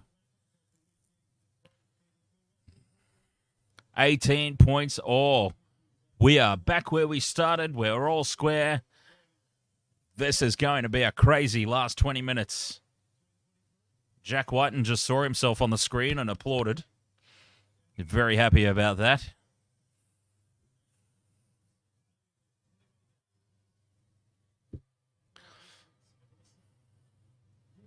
What a shake-up to the Wasted World of Sports tipping contest it would be if the Raiders managed to get up here.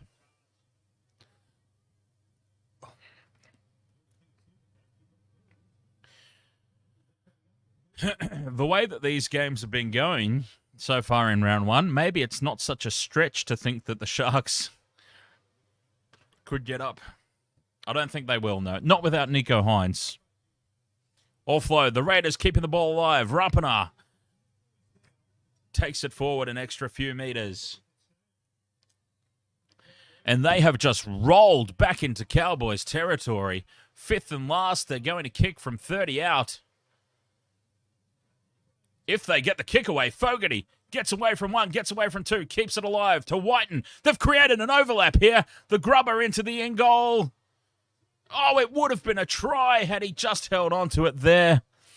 Elliot Whitehead, it might have been. I'm not sure. Victor, ahoy, mate.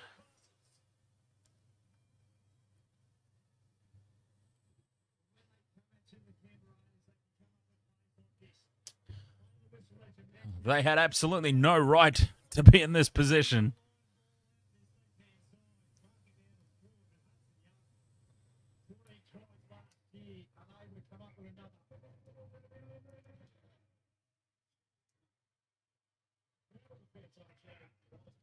Zero tackle. Wow, it's all swung so quickly, though. This game has just reversed in the past 10 minutes or so.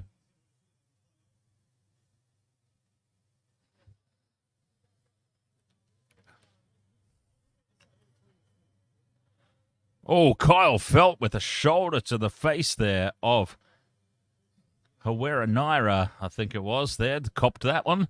Right in the chin. Accidental.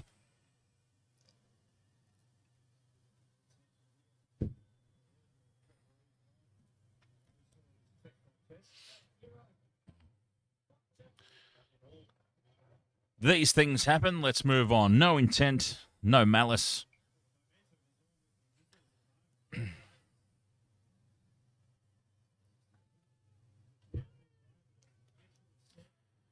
Zero tackle, a 7 tackle set for the Cowboys. Can they wrestle back some momentum?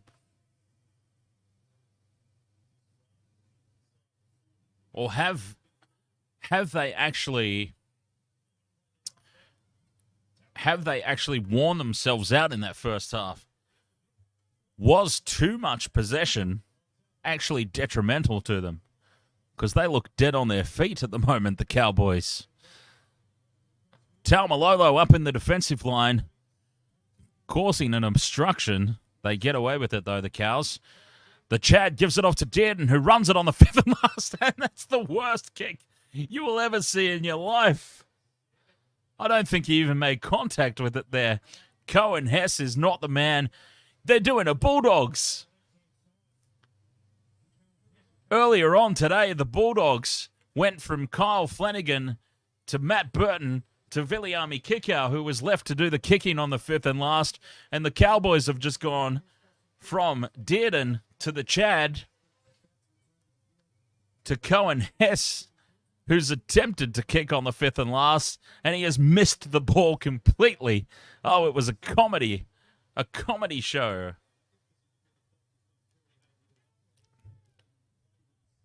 And the Cows don't even get to fire a shot there. And it's the Goblins, the Green Goblins, bringing the ball back in decent territory. Good defense there from the Cowboys, though, up quickly, shutting down the play. Tackle 4, still in their own half, the Raiders. This is a good result for the Cowboys. Whiten's going to kick on the 4th. The bounce is kind for North Queensland. Whiten would have wanted that to stay in the field of play for sure. We are in for a close finish here. 18 points all, 17 and a half to go. I am 100% with you here, Vopsy, on this one. I don't even care about my multi anymore. Be damned, multi. I just want to see a great game, closely contested between two teams that I absolutely hate. It all comes down to who I hate the least, and at the moment, I'm cheering on the Raiders.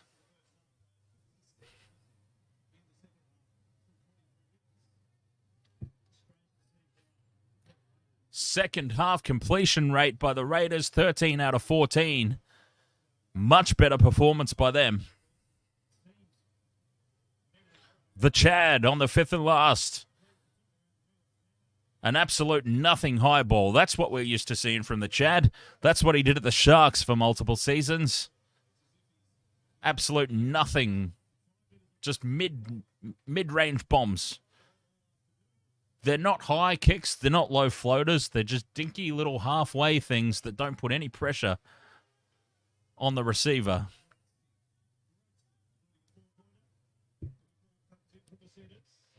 And that's what I'm used to seeing from him. Cowboys all over the play the ball area. Should have been 6 again there, but they get away with it. 5th and last now. Raiders stuck in their own territory. Good set on defense again from the Cowboys.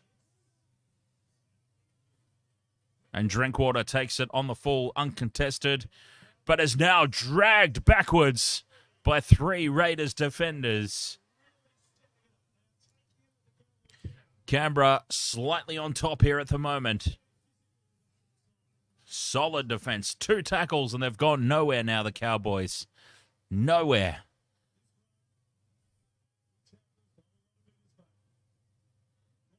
Robson out of dummy half. Finds Cotter. Better there from the Cows. More territory gained. And into Raiders half. On the 5th and last. But too far out for an attacking kick. The Chad's just going to do one of his half loopy, dinky kicks over the top. No pressure on the kick chase at all. And Rapana takes it cleanly.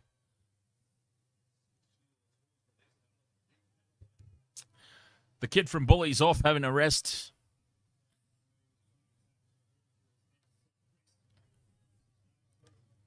A well-earned break for him. He's put in some solid work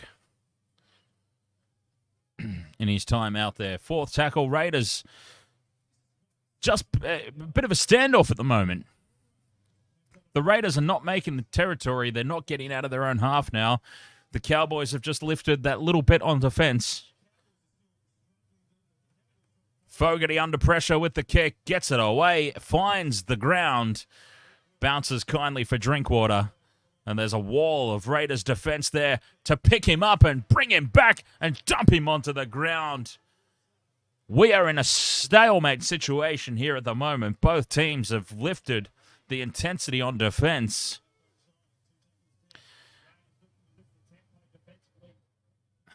And it's going to come down to this little stanza of play.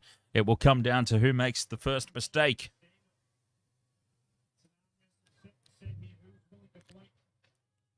Hess with another hit up. Trying to milk a penalty, you cheeky bugger. 5th tackle. Cowboys just slightly with the advantage in territory. Get themselves into Raiders territory. The Chad with another kick straight down the throat of Sebastian Chris. And he brings it back to the 30-meter line. Just shy on tackle 1. Whiten out a dummy half. Goes for a little scamper across field. He's cut down. Tom Starling is completely buggered on the sideline. He put in a great performance. He did a lot of work, and he is completely spent. A very well-earned rest on the sideline there, Tom Starling.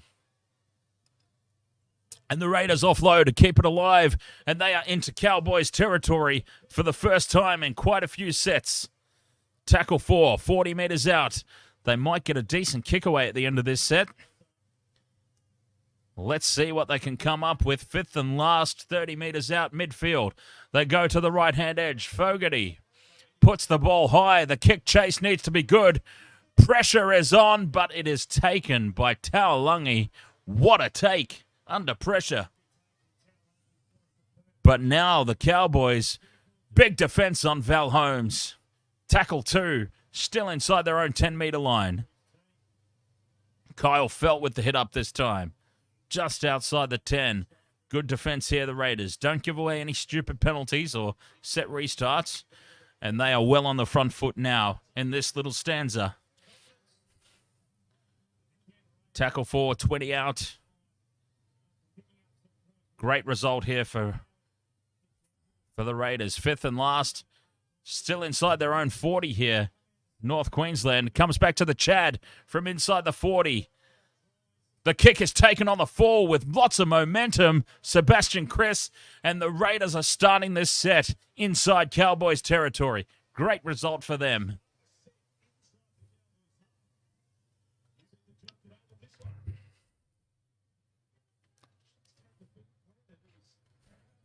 Chad trying to milk a penalty in back play. Cheeky bugger. The ref's not falling for your antics this year, Cowboys. Tackle 4 here. 15 out from the line. The Raiders. Stepping back inside is Tapani. 5th and last. 10 out. Fogarty. To Whiten. Whiten grubbers straight into the waiting arms of the Chad.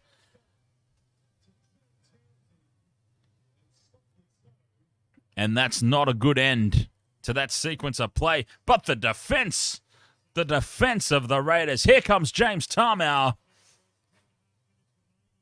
Back with the Cowboys after a little stint with the Tigers.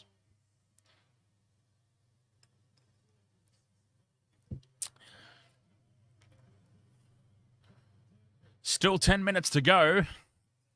Are we thinking field goals this early? Probably. It's a bit of a slugfest at the moment, so yeah, maybe they are starting to think about field goals. 5th and last, Cowboys. 35 out. Drinkwater, I think it was, that did the kick. Kotrick takes it on the fall, gets away from one, and then is brought down in the tackle. Great net result there for the Cowboys. Raiders starting this set 12 out from their own line. I feel like they had their chance. Raiders had their chance. They really did. And a really meek and nothing end to their last set of 6. William Atta, ahoy mate. William says, come on Cowboys.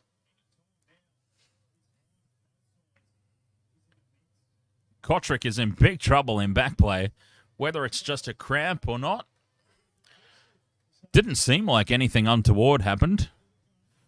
5th and last, Whiten puts the ball high. Massive kick. Drinkwater takes it calmly and cleanly.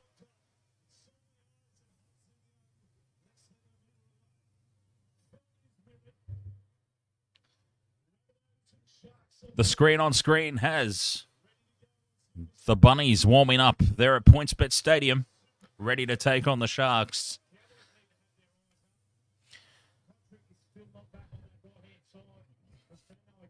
Kotrick is still down in back play. This is an opportunity for a cheeky little kick.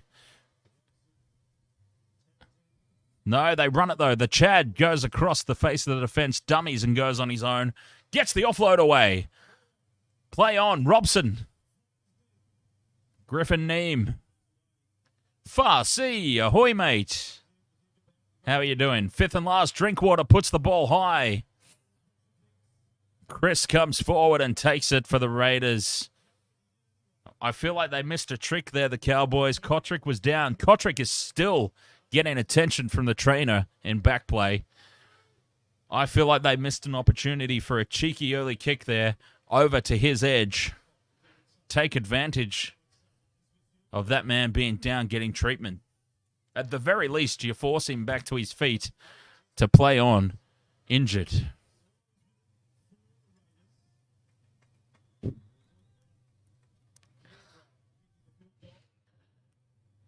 Stuck in their own territory here again, the Raiders, though. Stretching it wide just over the halfway line on tackle 5. Not really in a position to do anything here.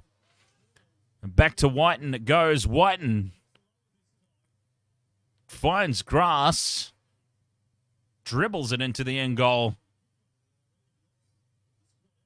And Drinkwater brings it back to the 10-meter line. 7 minutes to go, 18 points all. Who is going to break first in this one? The Cowboys have really thrown this away. They dominated the first half, did not get out to enough of a lead.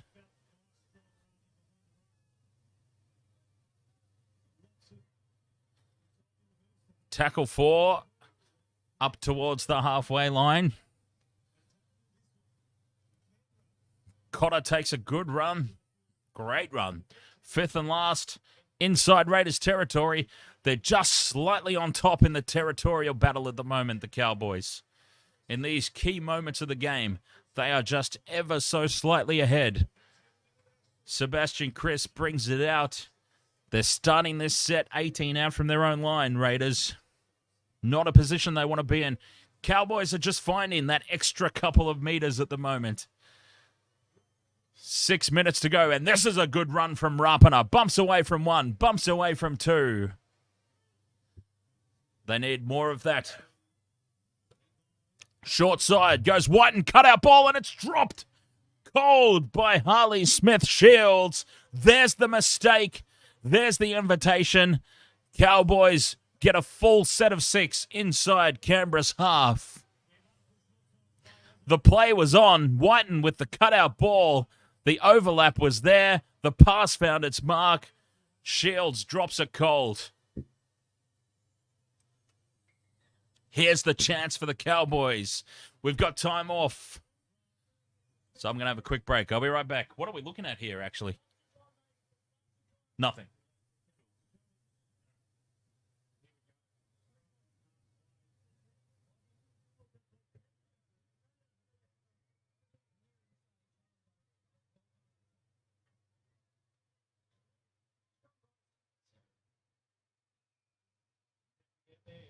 Everyone's exhausted just about. It's not about go. I can go. We do that past the 80 minutes.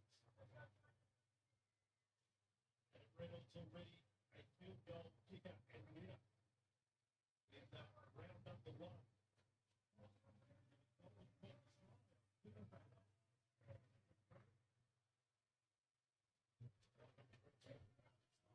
Cowboys with the scrum on halfway. 5.5 minutes to go in this game. That was a huge mistake. Those are the moments that win and lose footy games. We are definitely thinking field goal now. I don't think anyone's going for any more tries. Taumalolo, are they going to pull the trigger early? That'll be interesting to see. Cotter sets it to the... Here's the chance. Where's the Chad? There's the Chad. 20 meters out, snaps it straight down the middle, but there's still plenty of time left in this game. The Chad kicks the field goal. Oh, she's excited. Sit down, love. South Sydney Rabbitohs fan, ahoy. Welcome along.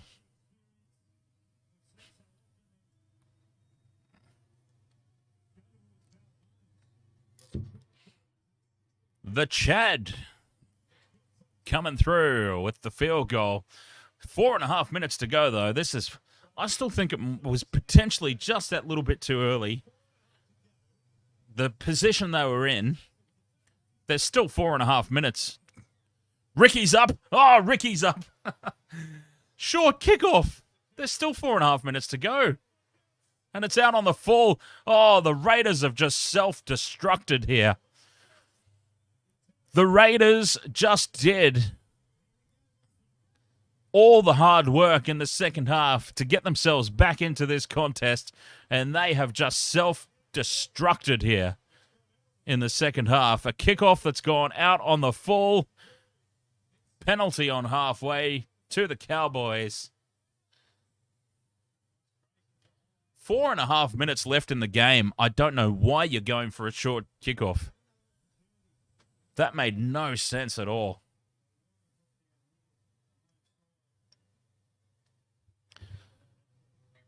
Still 4 minutes left. They were going to get the ball back anyway for at least a couple more sets. Kick it deep. Try and force an error out of the Cowboys. Short kickoff out on the full. Cowboys can just eat up the clock here and keep the Raiders pinned down in their own territory. It's theirs to lose now, North Queensland. And lose it they do. Ruben Cotter knocks the ball on. At the worst possible time, Ruben Cotter comes up with a big mistake, and we've got the Raiders still in the game here. Tom Starling, definitely been their best player tonight. He's back on the field. Can he make something happen? They've gone absolutely nowhere so far after that gift from Ruben Cotter. They've gone nowhere with it, the Raiders.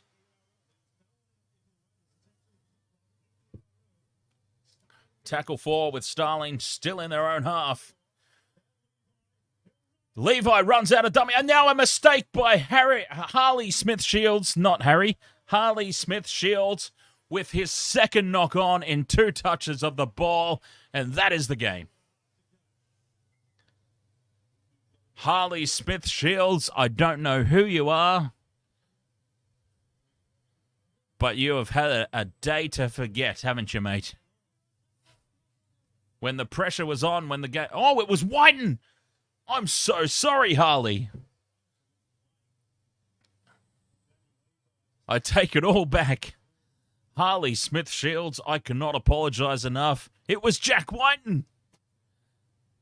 Well, can't say I'm surprised then, because Jack Whiten has a tendency to really suck when the pressure's on, especially at Origin level.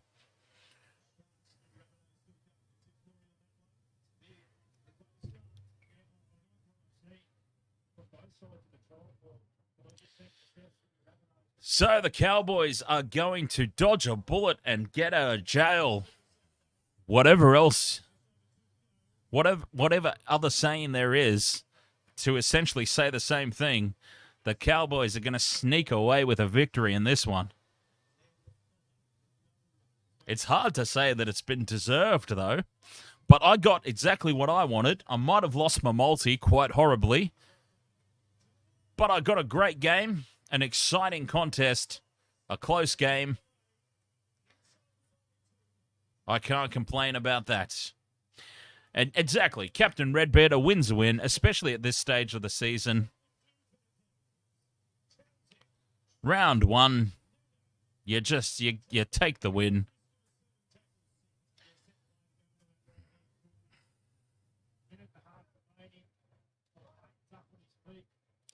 Here we go, 1 minute and a half to go. And the Raiders are starting this set from inside their own 10. They've got to go the length of the field if they want to sneak this one. Steal it, I should say. They wouldn't even be... They wouldn't even be sneaking it. They would be dead set stealing this game if they go the full length of the field and score here. Offloads to nobody. Hawera Naira. They're keeping the ball alive. Harlem Globetrotter style stuff here. Now from the Raiders. It's a brick wall of defense from the Cowboys, though. No way through. They've only got to get through a couple more tackles here. Here it is, 5th and last. Raiders, what can they come up with? What the hell was Jack Whiten doing there? It's tapped forward off the Raiders. It's Cowboys. Cowboys are going to score here, maybe. No. This is like Jonah Lomu rugby on the PlayStation. Peter Hiku just running forward and then stopping and running back. And the AI players are just diving around everywhere like headless idiots.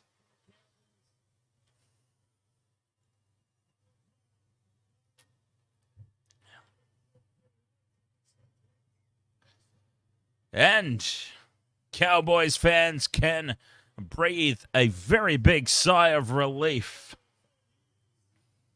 They have got out of jail here, and they escape with the win. They escape with the 2 points.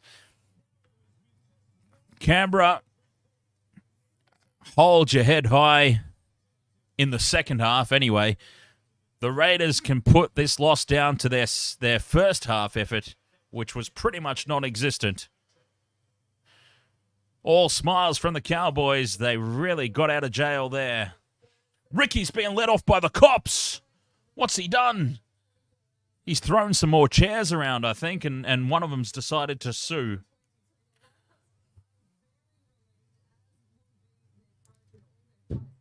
Sneaking away with the victory there. North Queensland. They take the 2 points, but it was far from convincing. And that gives me hope for the rest of the season that the Cowboys are going to suck.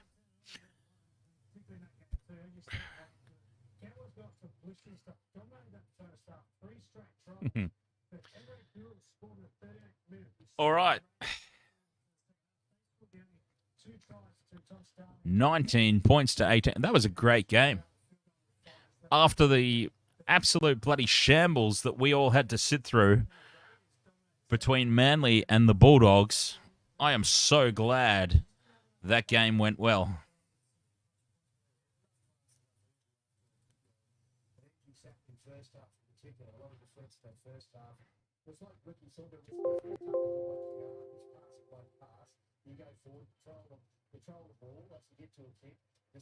Who's first in the tipping comp?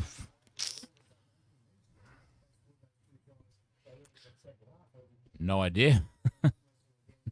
Not me. I know that much. I am absolutely nowhere at the moment in the tipping contest.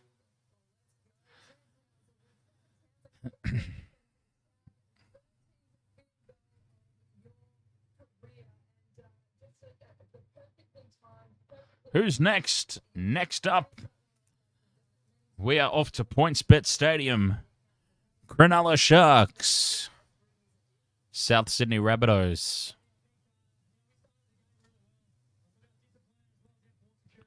Shut up, Chad. No one asked you.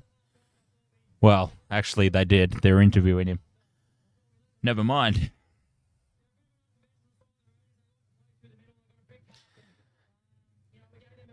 Over we go to PointsBet Stadium. Cronulla Sharks. South Sydney Rabbitohs, 6:35 p.m. Sharks are missing Nico Hines, and I think the Sharks are going to miss Nico Hines severely. If Nico were playing, I dare say it might be a close game. I can't see anything but a fairly comfortable South Sydney victory with no Nico. Without Nico Hines, it's basically up to Matt Moylan to steer the ship, and we all know what I think about that. Not confident at all in that being the case. But hopefully they can just not be embarrassed. That's all I'm hoping for from the Sharks tonight. Coming up in 15 minutes, I am going to have myself a little break. 5 minutes. 5 minutes, rehydrate, refresh. And I'll be back for the next game. Thank you very much for joining me for this one. Sharks, Rabbitohs coming up next. Hope to catch you there for that one. Stick around. I'll keep...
right.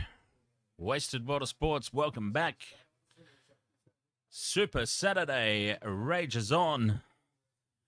And we're off to PointsBet Stadium. Cronulla Sutherland Sharks up against South Sydney Rabbitohs. Obviously, for those of you who've joined me for some time and know me, I am a Sharks supporter, but I can't see any way that they win this one.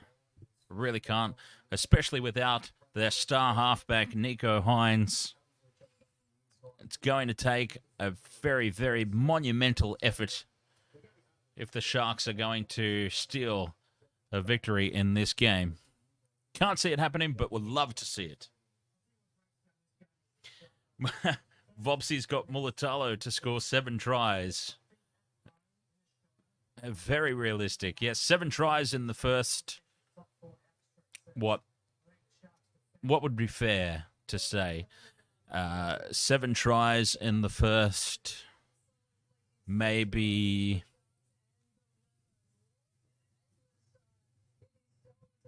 quarter of the season?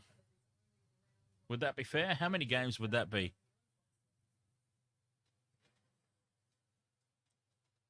Seven tries in 7 minutes. Well, I would love to see it. Matt Moylan just always bothers me. Matt Moylan with Nico Hines beside him, different prospect. I just don't think Braden Trindall, whilst he's a good player himself, Braden Trindall, I just don't think he has the same... What's the word? Nico Hines just seems to be able to guide Matt Moylan around a bit more. And Moylan finds a new gear or two with Nico there inside him. Ooh, that sounded horribly wrong. Gotta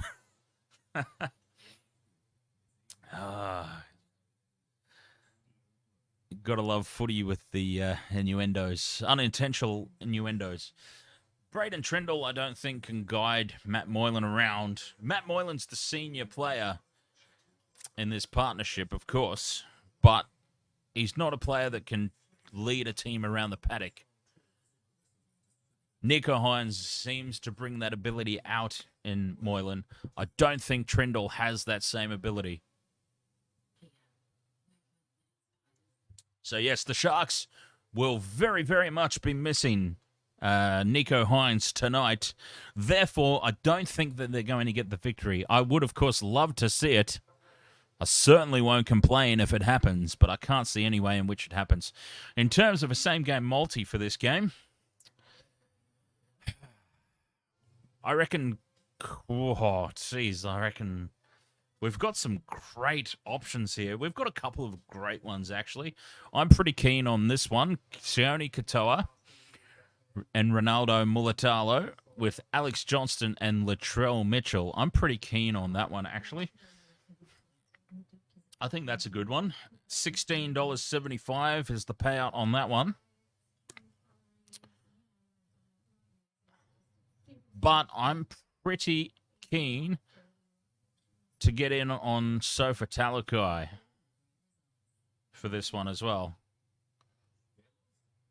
The Rabbitohs are a bit suspect down that right-hand edge on defense, and that's where Talakai will be running and will be targeting. Could Talakai bring out a masterclass like he did that one time against Manly? So let's do that. Katoa and Mulatalo, anytime try scorer for the Sharks. Johnston and Mitchell for the Rabbitohs. I'm just going to go ahead and lock that in. Let's lock that one in. Confirm that bet. Yes, please. But I'm also going to go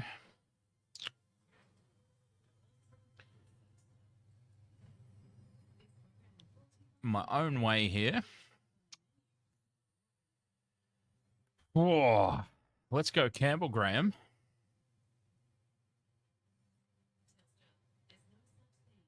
Oh, that's first try scorer. I don't want first try scorer. Let's go anytime try scorer.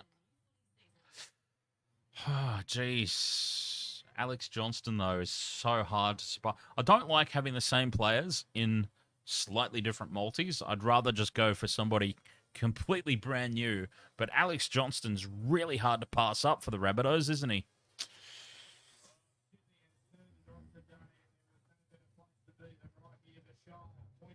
What's the line? What line are they giving the Sharks here? Rabbitohs are obviously the favourite. Okay, they've given Sharks 5.5. That's not enough for me to be interested in at all.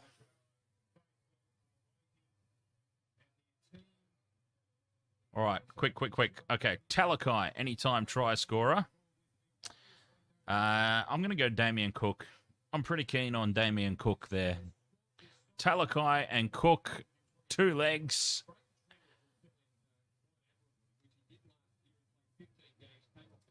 Alex Johnston. Let's throw Alex Johnston in there as well.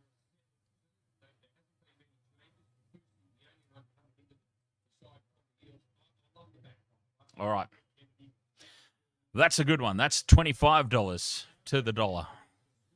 The odds. Talakai, Damien Cook, Alex Johnston. I know I just said that I don't like having the same player across different multis, but it's Alex Johnston, try-scoring machine. But here we go. Cronulla Sharks at home at PointsBet Stadium. My Sharkies. Not expecting them to win tonight, but let's put up a good effort against the South Sydney Rabbitohs. Just put up a good effort. Don't be disgraced. Without Nico Hines, that's pretty much all I'm hopeful for. So, 2 multis. I've got 4 legs. Sione Katoa, Ronaldo Mulatalo, Alex Johnston, and Latrell Mitchell. And I've got a 3-leg multi. Damien Cook, Alex Johnston, and Sofa Talakai, which I'm way more keen on that one.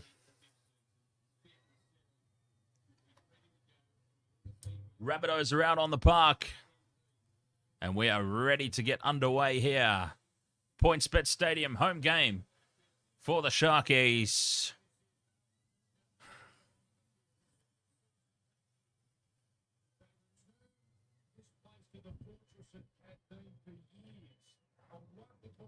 Jeez, I would have thought that tonight's game would have been a sellout. Disappointing crowd.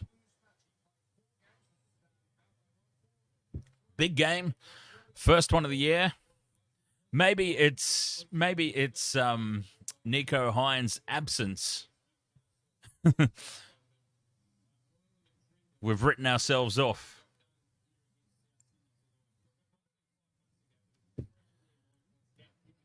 Matt Moylan there.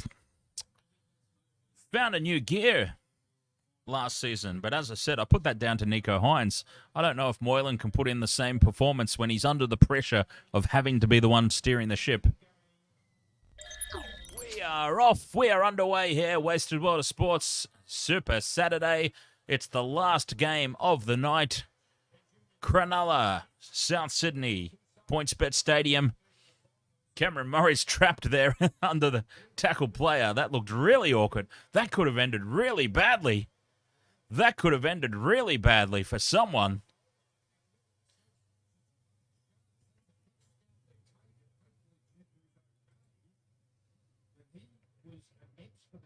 Oh, we've got Finucane with a head clash early. Dale Finucane and Tavita Tatola have clashed heads in the first tackle of the game, and I dare say both will be off for a head assessment. Heel Fries. Ahoy, mate. Welcome back. Sharks are your second team. Very nice. Didn't know that, but that's cool. Both are going to go off for a HIA, I'm sure. It's taking some time for that decision to be made. Only because of me. I'll drink to that.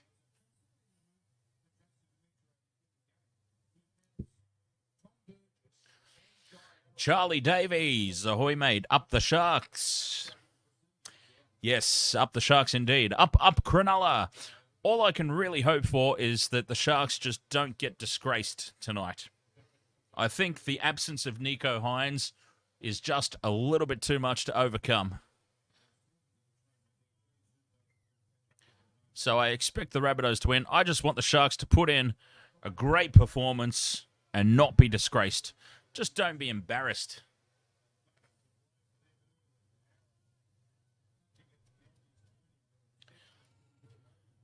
And some drama in the first tackle. A Finucane and Totola head clash. Totola's gone off for HIA. I can't imagine any scenario where Finucane doesn't have to get called off as well at some stage.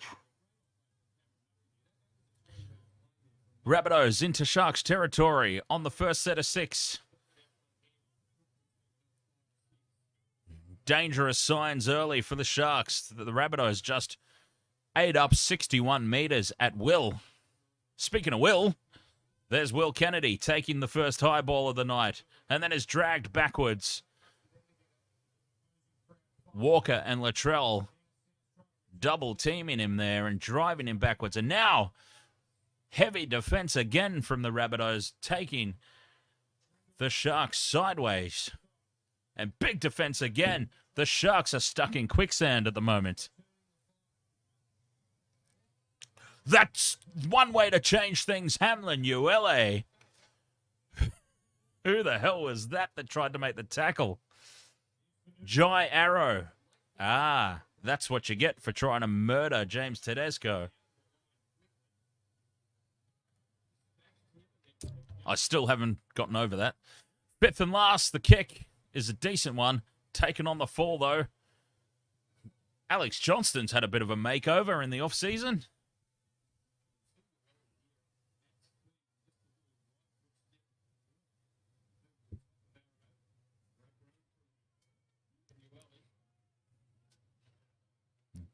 Jai Arrow's a bit groggy there in back play. Serves him right.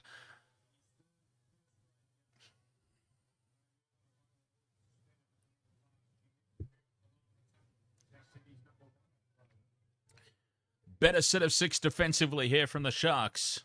Tackle 5. Souths just inside Sharks territory. 41 metres that time. Better on defence. Molatalo takes it on the full. Runs across field. Still running across field. And he links up with Katoa. And Katoa bumps off one. And then finally they start going forward. Trindle in at dummy half again. Where's Brayley?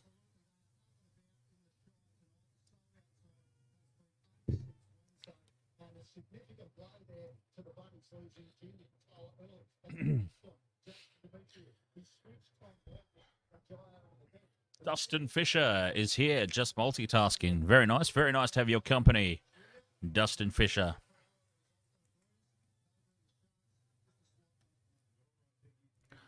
Moylan, dummies. Good thing that he dummied too, because if he passed it, it would have been forward. 5th and last, Sharks 30 metres out. Trindle, high ball. Where's the kick chase? The kick chase is a good one, but it bounces kindly for the Rabbitohs. Right place, right time. And it's Cheekham taking the first tackle. Better stuff there. Better signs from the Sharks.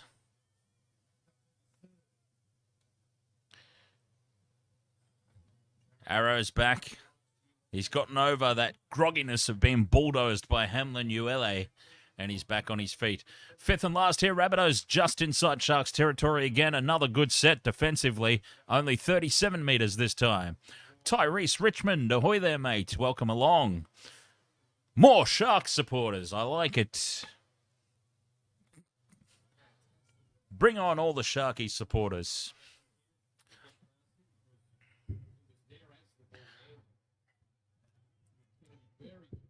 I do find it amusing that on these streams, what have we got? We've got mostly a majority, I believe, Cowboys and Parramatta supporters, which I find hilarious. Very few Sharks supporters, but a lot of Para and Cowboys supporters. Given the content of these streams, I find that quite hilarious. I appreciate you I appreciate you, Cowboys and Para supporters, because I bag out your teams all the way, every single time, and you guys still hang around and stick with me.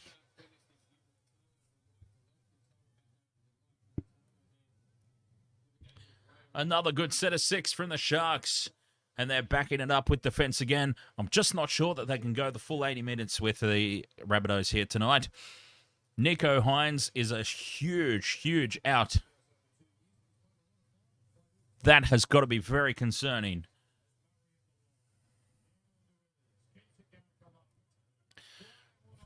They stretch them wide here. The Rabbits into Sharks territory again.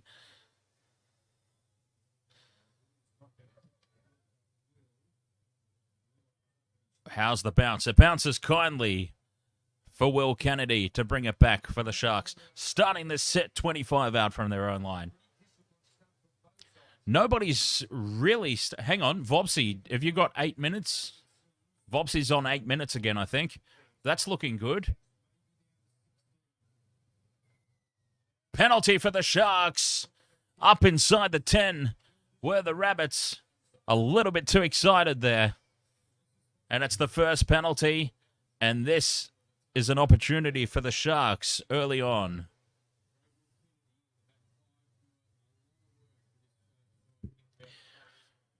Anytime try scorers, Sofa Talakai, Damien Cook, Alex Johnston in one. Katoa, Mulatalo, Johnston and Latrell in the other.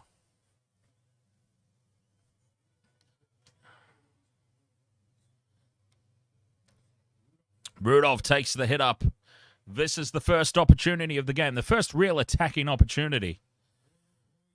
They've been battling in between the 20-meter lines so far. This is the first real dive into somebody's territory. Kennedy dummies, finds Mulatalo on the outside, and what a try-saver! Knocks the ball out of Mulatalo's hands. A try-saving effort there. Mulatalo was over the line. Just had to put it down.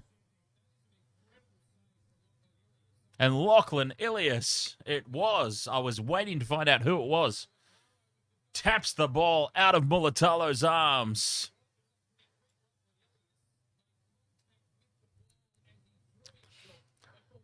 And the Sharks have just bombed one there. But very, very good signs early from Cronulla, creating that space, creating the overlap and the opportunity to score. But Mulatalo was really a bit lax there in attack, it must be said. Should have been protecting that ball a bit more. And it's the Rabbitohs now in great position. Third tackle inside Sharks territory. They will get an opportunity to fire a shot here.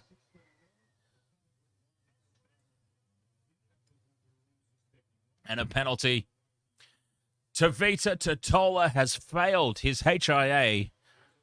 Tavita Totola out in the first tackle of the match, a head clash with Dale Finucane.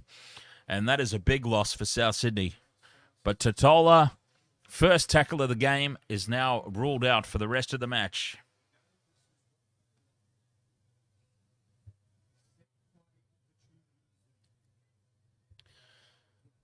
So straight off the back of Cronulla butchering a certain try, the Rabbitohs, boy, would it stick the knife in if they come away with 6 points here on the back of that. First set of 6 back of Cronulla bombing a dead set cert if the Rabbitohs go ahead. And they've created the space now, and they score the try. And there we go. The knife has been put in and twisted. It should have been the Sharks up 4-0 down the other end. They've come back down this end of the field. And as easy as you like, try time for Lachlan Ilias.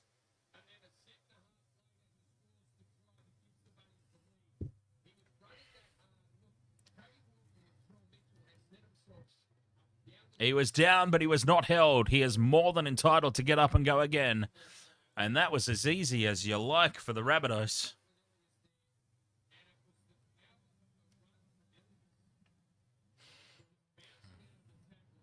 And things are not looking good here at the Shire.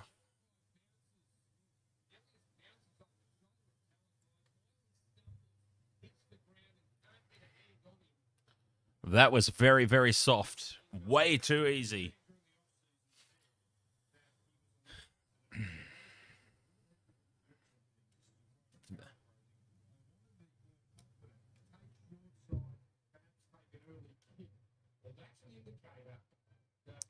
I know it's only 11 minutes, Michelle. I can see the clock. But that was just so easy. They just went through them at will there. It's a very bad sign.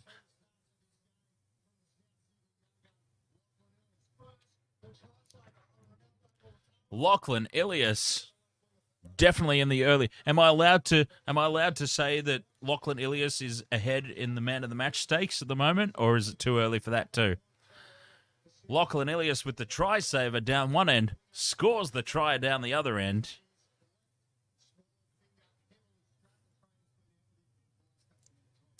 And he is definitely off to a blinding start for the Rabbitohs. Which is good to see for him because he had a bit of a mixed bag last year, didn't he? He's definitely got the ability, Ilias. He didn't quite... Oh, and here's a mistake. Jai Arrow. Still a bit groggy after that hit from Hamlin Uele, I dare say.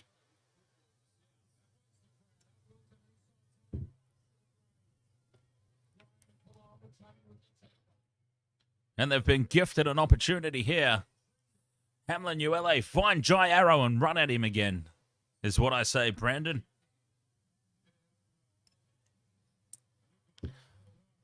Rudolph with the hit up. 6 again for inside 10. Oh, they've been handed an absolute gift here, the Sharks. And Brayley knocks the ball on in the tackle.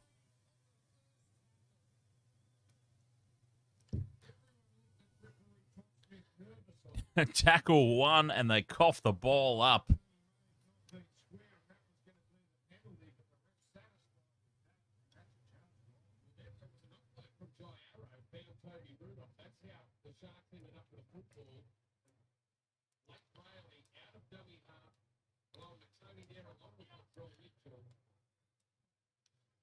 Nico Hines back next week. It'll be a different story. That'll be a tense battle, that one. Round 2, heel fries. Parramatta versus Cronulla. Nico Hines back. Parramatta throwing the game away against the Storm the other night. Should be a good game. Up inside the 10 here, the Sharks. Oh, Marcus not square.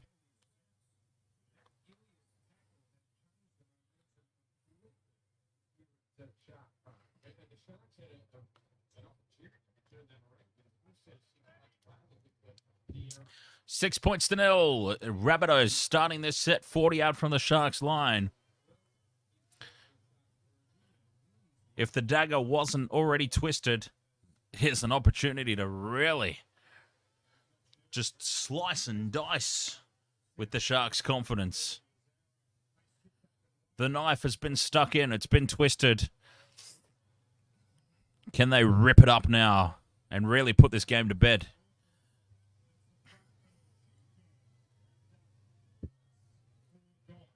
Tackle 4.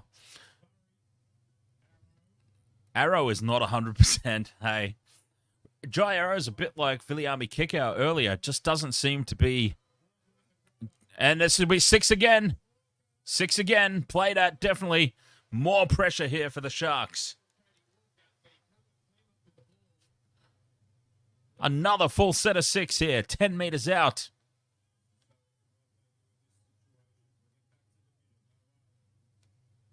Oh, and a huge mistake from Cameron Murray, of all people. Drops the ball cold, no pressure, and it's another gift served up on a platter for the Sharks.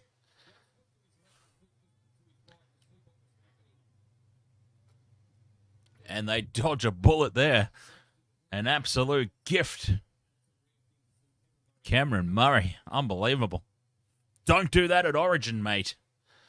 Jesus. Please don't do that at Origin level. A kick on the third from Trindle inside the 40. Gets a great angle on it. 40-20 for Braden Trindle. Given his opportunity, Braden Trindle steps up and takes it with both hands. They were gifted an opportunity earlier. They were let off the hook by Cameron Murray's simple mistake, and now a 40-20. Let's see how they bugger this up this time. I have amazing faith in my team, as you can tell. Racing up off the line here on defense, Souths.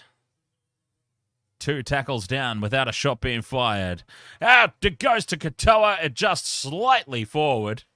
Ever so slightly forward. Well, I did wonder how they were going to bugger it up. We found out.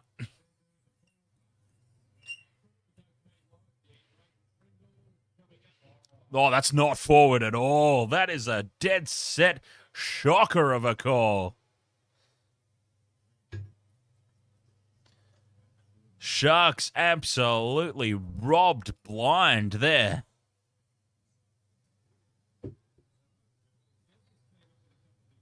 That's a huge call.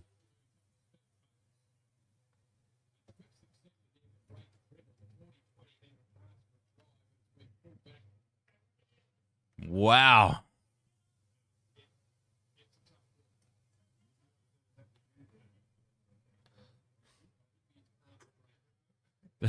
Oh, wow. That is massive, massive, massive call. He's in my multi, Michelle. Well, one of them. Sione Katoa, Ronaldo Mulatalo, Alex Johnston, and Latrell Mitchell.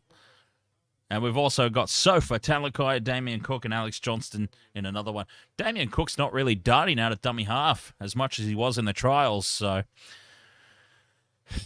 don't know how that one's looking. Short ball. Graham goes through, links up on the outside with Thompson. Thompson gets away and loses the ball over the line. Has Mulatalo just come up with a try-saving effort? The Sharks bombed one earlier. I think the Rabbitohs have just butchered one of their own now. And this game's spicy. They're bringing back the Biff on the sideline.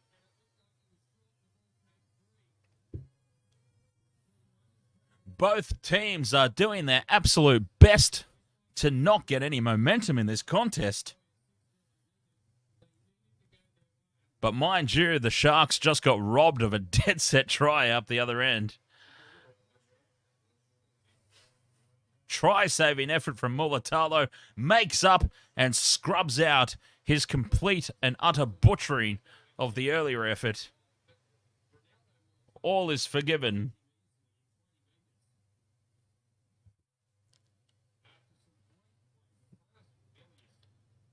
That short ball, though, to Campbell Graham, they are just blitzing through the Sharks' defensive line with ease, the Rabbitohs. 17 and a half minutes gone. I wonder if I'm allowed to say that it's dangerous-looking signs yet, or if it's still too early for Michelle. I wonder. Because the Rabbitohs are just making line breaks at will at the moment. Not looking good at all on defense for the Sharks.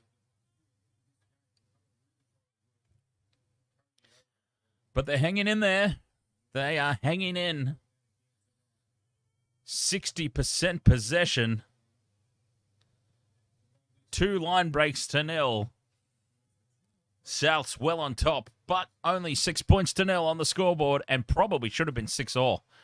Dead set, robbed out of a try with that forward pass call.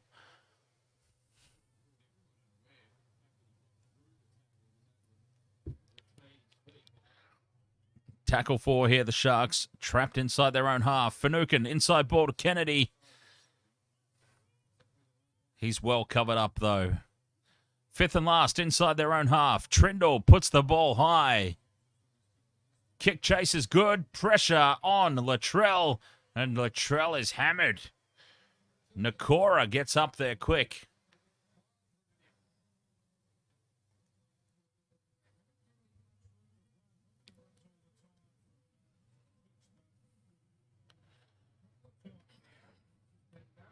The kick chase, a lot of enthusiasm from the Sharks on those kick chase. It's obviously a clear plan to put the ball high, put pressure on Latrell Mitchell. As soon as he takes the ball, hammer him. Burgess is on for the Rabbitohs.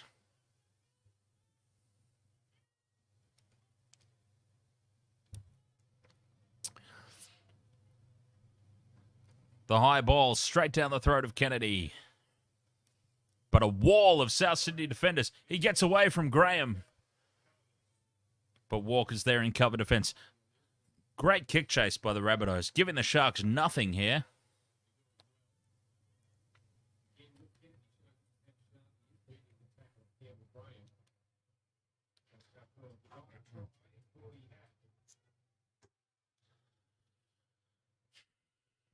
Trapped inside their own half, the Sharks. Fourth. That short ball off Finucane working well. Offload to Brayley.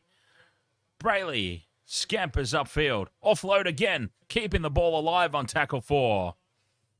Keeping it alive still. Will Kennedy will run it forward. Grubbers for himself. Kennedy. It bounces kindly. He kicks again. This kick is terrible. Trindle gets a foot to it. Keeps it alive. And scores a potential try. Let's see them bring this back as a penalty for taking Latrell out. Just watch. But Braden Trindle is stepping up tonight.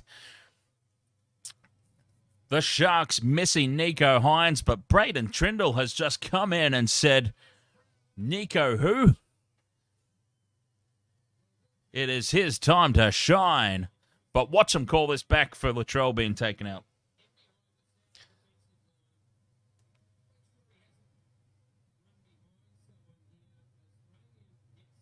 He's run behind many people.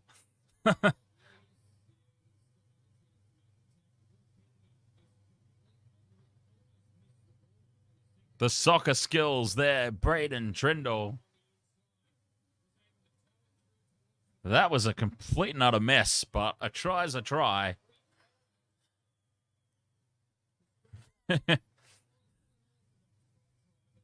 It was very unconstructed play. 6-4, kick to come. Wasted World of Sports. I'll be right back.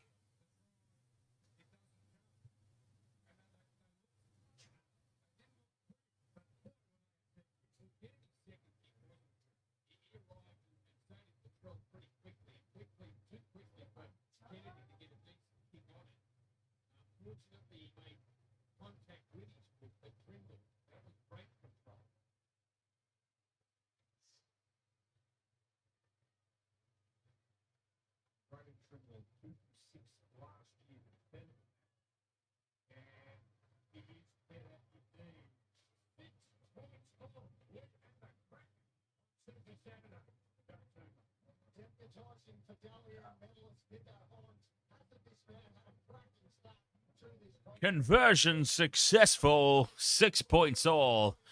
Braden Trindle. Braden Trindle is having a game and a half, isn't he?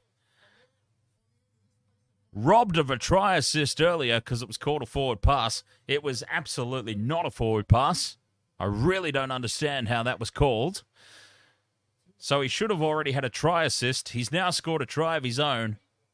Kicked the conversion. I'm assuming he's doing the kicking as well. Wasn't here for it, but I'm assuming he is. So he's had a game to remember so far. Braden Trindle.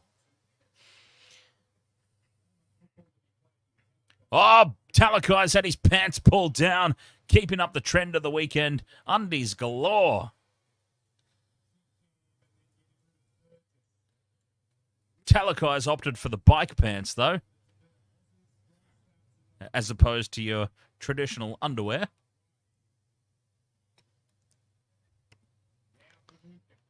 Finucane with another good run, threatening with that short ball. Fifth and last, Sharks back in Rabbitohs territory. Trindle, what magic can he come up with this time?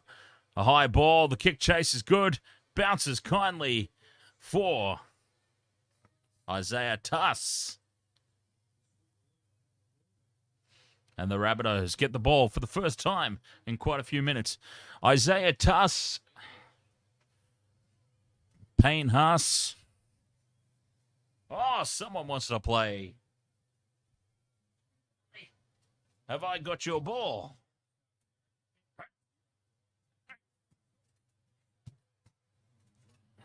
Hey. Yeah.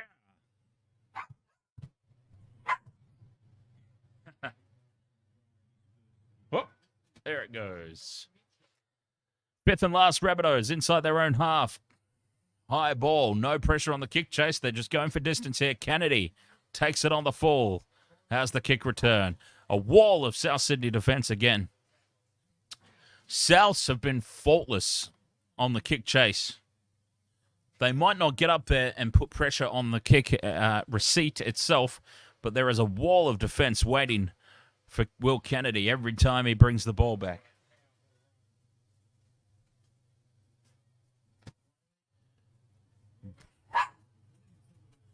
Damien Cook was well offside there. Didn't really factor into it, but they get away with it. And Finucane with another good run. Sharks, fifth and last, just inside South's territory again. Trindle, same play, high ball. The kick chase is not as solid this time. No pressure on Latrell at all. And Latrell's got an opportunity to run here. And he is chopped down at the ankles by Will Kennedy. Great tackle. Kennedy's got to get back in defence now. Get back there, mate. We need you at the back. Campbell Graham with a hit up. And this game has just sort of evened out into a little bit of a holding pattern at the moment. Both teams just going through the motions. An arm wrestle. Cook out a dummy half for the first time I can remember tonight. A darting run, picking up some great meters.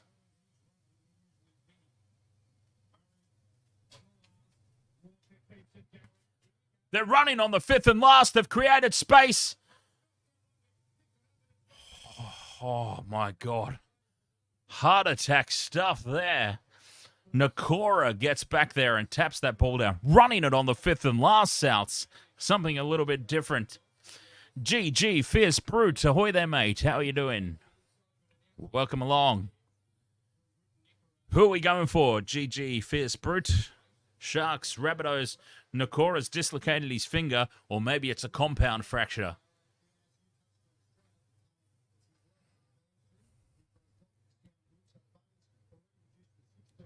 Short ball to Talakai. Talakai wrapped up by Campbell Graham. Horrible pass out of dummy half there. Brayley gets away with that. That's a make-up for that horrible forward pass call. That disastrous. Johnston driven over the sideline. Surely, no, he stays in the field of play somehow.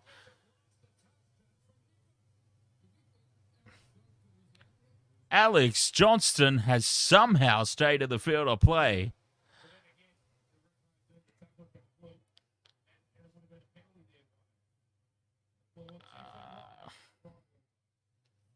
Interesting. Anyway, an attacking raid down the right-hand edge here. Thompson takes it up. He's not held. It's play on.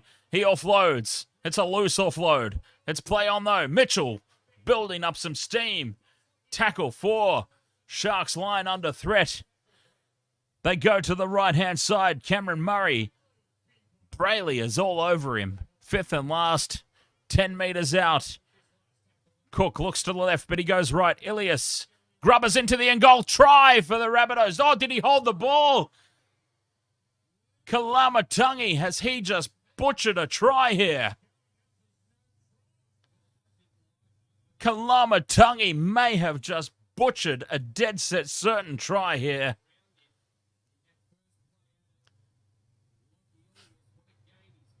Ilias is playing a 10 out of 10 match.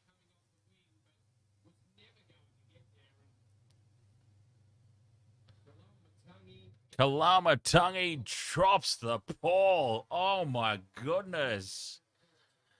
We have seen some butchered tries tonight early in this contest. Mulatalo buggered one up earlier.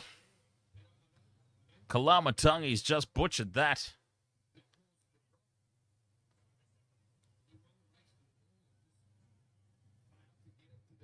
Vobsy asks, has Latrell done much? Well, no, he hasn't, but he also hasn't really been allowed to. Majority of the kicks from the Sharks have been high balls with a great kick chase, and they've just swarmed him as soon as he catches it. So he's really been nullified in his kick returns. He just had a very good run in that last set.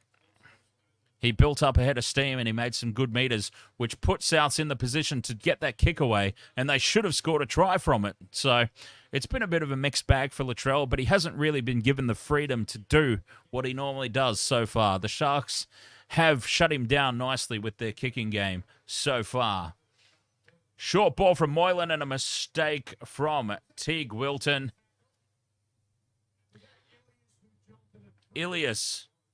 Lachlan Ilias with the big tackle. Lachlan Ilias, my God.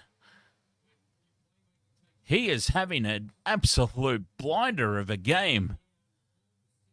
Only 27 minutes gone, a long way to go, but this is by far the best match I can remember Lachlan Ilias ever happening. He has really stepped up tonight. And I'll tell you who else has stepped up. Braden Trindle in the absence of Nico Hines. I honestly thought that Nico Hines being out was the end of the Sharks. I didn't think they had any chance of even putting up a fight in this game with Nico Hines out. But Braden Trindle so far has really stepped up. The two number 7s have been the best players for their respective teams so far in this match. It must be said. Ilias dummies, goes on his own. Still going. Leg drive, post-contact meters. Continuing with his fantastic game.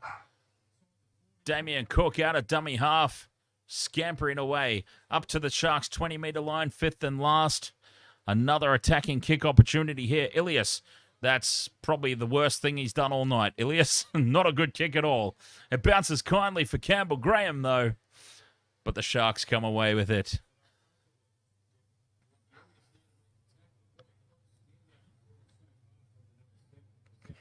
Talakai with the hit up, driven backwards in a 3-man tackle.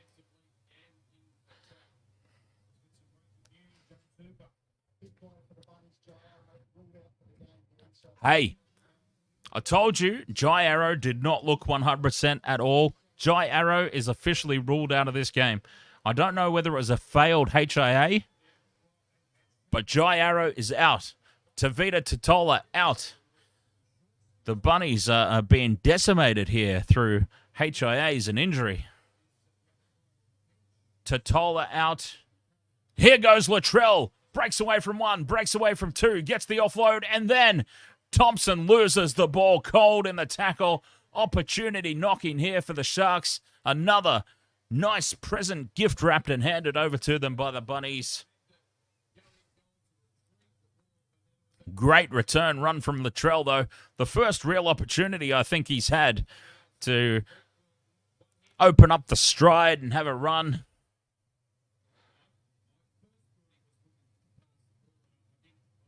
And he makes inroads into the defense.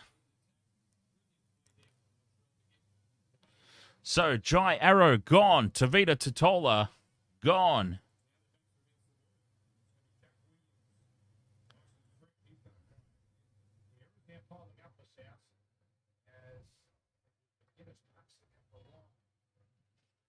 The Rabbitohs getting decimated by injuries and HIAs.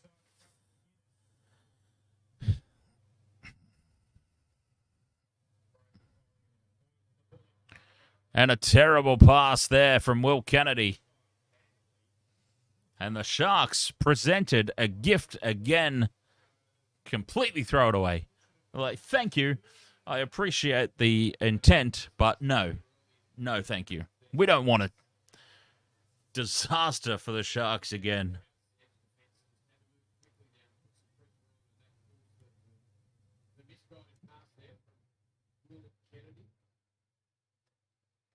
Rabbitohs survive. There's a certain hush around the ground here at PointsBet Stadium. The crowd doesn't quite know whether to get excited or not with what they're seeing thrown out there from their team so far.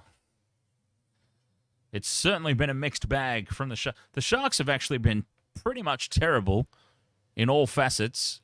It's just Braden Trindle is single-handedly keeping them in the game at the moment. Everybody else sucks. But luckily enough, the Rabbitohs have just been making enough mistakes to keep them in the game.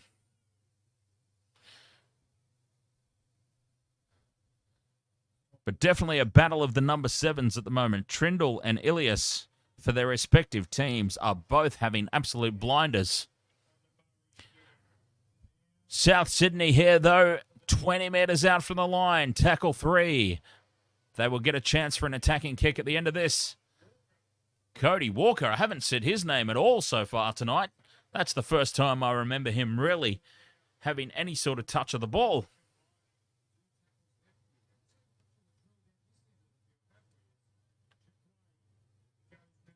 Fifth and last, 10 metres out. They stay the short side here. Ilias, they run. Kalamatangi scores as easy as you like. Oh, they are just breaking through this Sharks defence at will. South Sydney, if they hold the ball, they are just rampaging through the Sharks defence with ease. Could be a long season for the Sharks. I mean, these tries are just being given up way too easy. Talakai at fault there. Talakai racing up out of the line.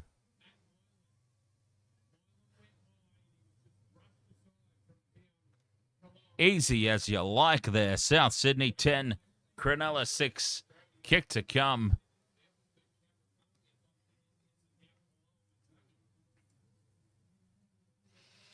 Kalamatangi's got Psalms written on his wristband. For some reason.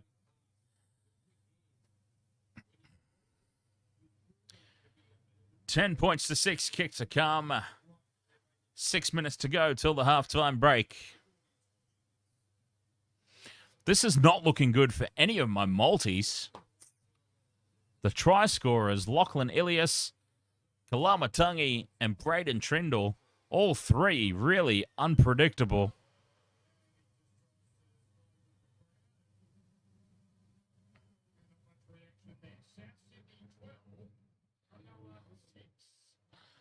$12-6, conversion successful. Latrell Mitchell from out wide. Tried to play up to the crowd as well there, Latrell, but the crowd not interested.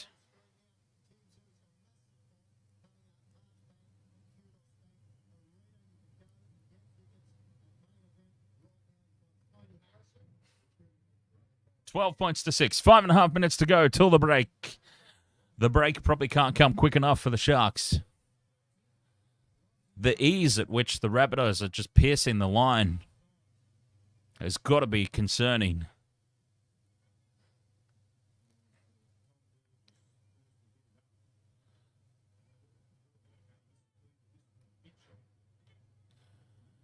Making meters so easily here, Souths. Out of dummy half. Cook finds some space. Short ball to Cody Walker. They're inside Sharks territory again. Murray keeps it alive. Ilias, Kalamatangi, the try scorer, to Campbell Graham down that right-hand edge. Campbell Graham tries for the offload. Probably would like that moment over again. Now the Sharks try an offload of their own.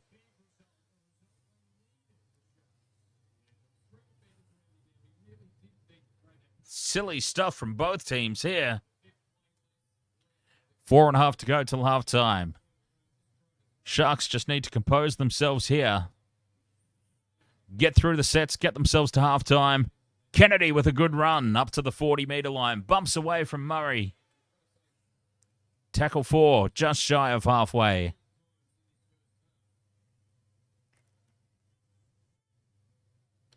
Williams with the run. They're inside South's territory. Trindle, goose step, runs it on the last. And Ramian gets tackled on the 5th and last, caught with the ball. Not even getting a kick away of any description. And just a really weak way to finish that set. It's been the story of the Sharks for the past few years. Just really questionable 5th tackle decisions. You've got to get a kick away of some sort that far out from the line. Latrell gets up. He's hobbling. A little bit of a cramp, perhaps.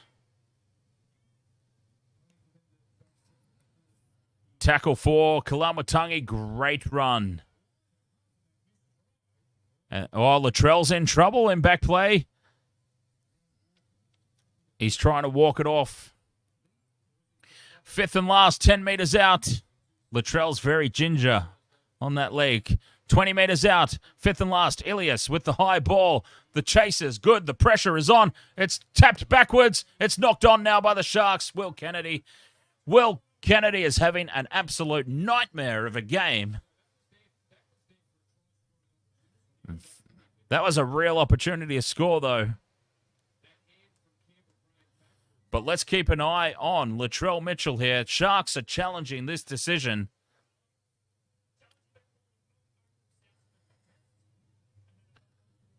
It's Latrell's knee.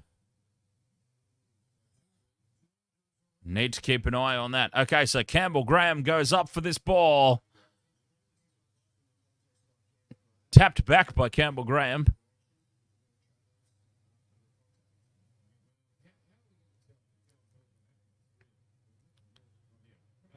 Okay, that's forward. Okay, Campbell Graham has knocked the ball on. And the Sharks dodge a bullet here. A great captain's challenge by them. What a massive moment. A massive moment in this game. But we need to keep our eye on Latrell Mitchell. He went very, very gingerly into that tackle. Like his knee just gave out on him. As he fell into the tackle, his knee kind of gave out. He just falls. And then he has struggled ever since he got back up.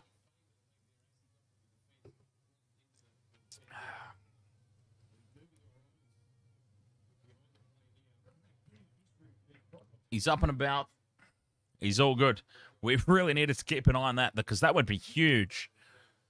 He's walking all right now. He just needed to have a little bit of a rub down, little massage on the kneecap. He's walking fine now. Sharks with the ball, though. Now running a set play up over the halfway line. Oh, thank you very much for the sub there. Joel. Welcome along. McInnes is on the field, keeping the ball alive here. The Sharks on tackle 5. 20 out from the line, midfield. They come to the right-hand side. Moylan just dinks it in over the top. It's knocked forward and it's offside by Souths. This will be a penalty to the Sharks. Offside. A minute and a half to go till half-time. The Sharks will get the last say. The Souths are challenging this for some reason. I really don't understand why they're challenging this. They're throwing their challenge away.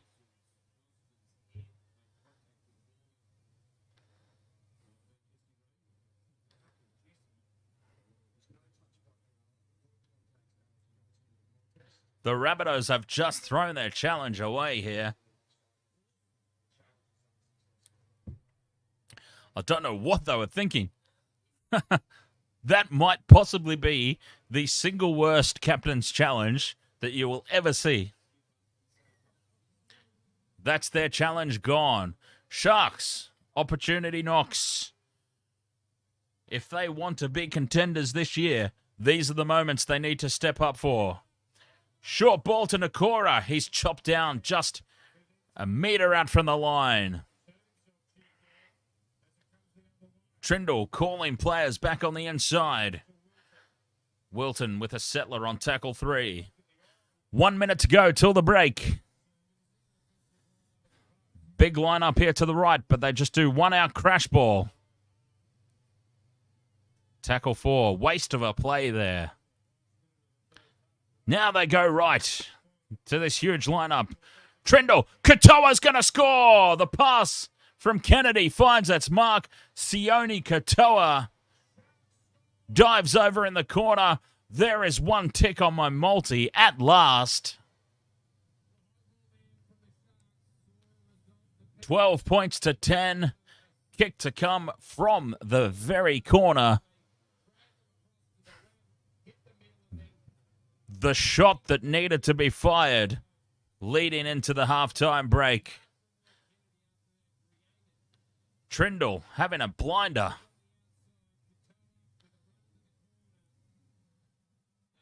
Try confirmed. Katoa, 1 tick on the multi going into halftime break is nowhere near enough for my liking.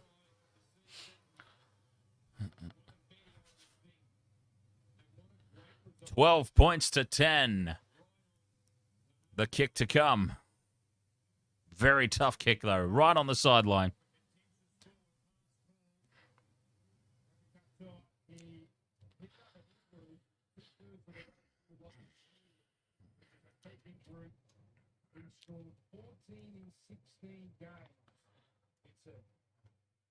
Sione Katoa.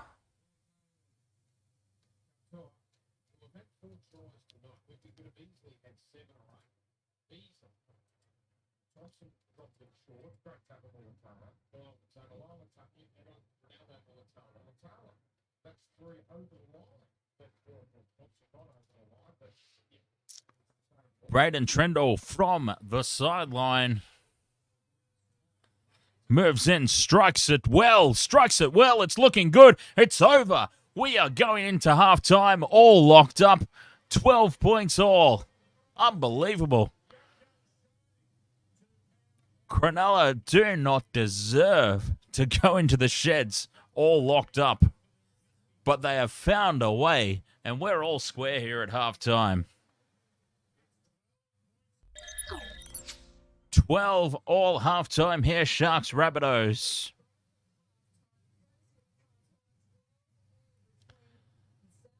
Halftime. Wasted World of Sports. I'll be back in a couple of minutes. Insane contest going on here. They're doing all that I hoped that they would do, really, is what it comes down to. I just hoped that the Sharks did not embarrass themselves. I was in no way expecting them to win. I'm not expecting them to win. Just don't be embarrassed. And they're doing well so far. Wasted World of Sports, halftime here. 12 points all. I'll be back in a couple of minutes for the second half. In what is shaping up to be a fantastic game.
Tim does get his long-awaited world title fight against dangerous former world champion Tony Harrison.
So lucky I get to be around every day.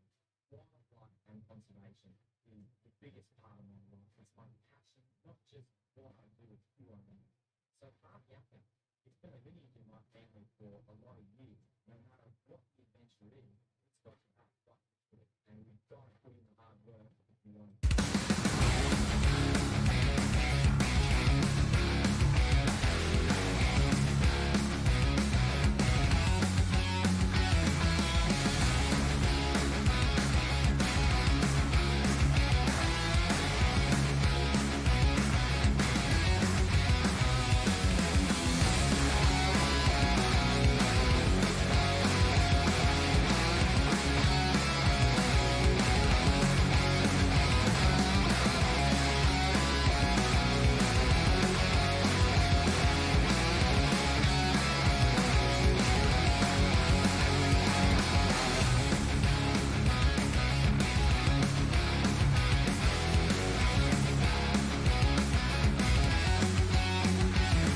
All right.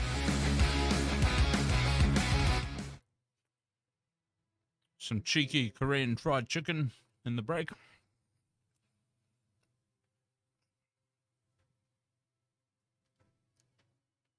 How good is Korean fried chicken, by the way? They just know how to do it. Love me some Korean. Oh, hello.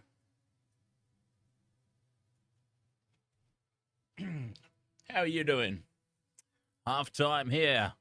PointsBet Stadium at 12 points all.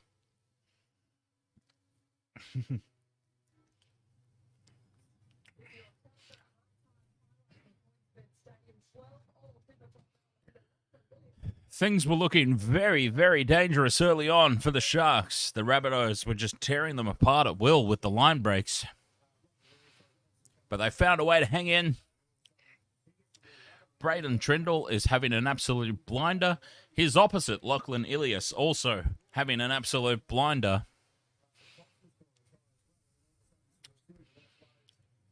A very intriguing contest that we've got going on here at PointsBet Stadium. 12 points all at the break. I thought the Sharks stood absolutely no chance without Nico Hines. All I had hoped for was that they just Didn't disgrace themselves. No embarrassment.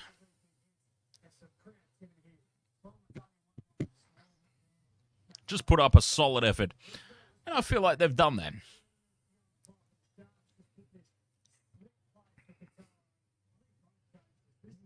I can't be too disappointed with a lot of what they've thrown out there tonight in the circumstances.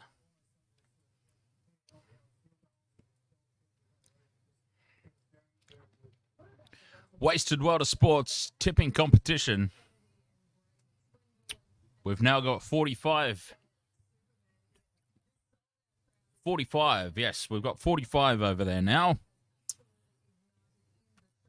Thank you very much for joining. It's not too late to join. Even if you join late, you just get given the away teams, is basically what happens. It automatically gives you the away teams.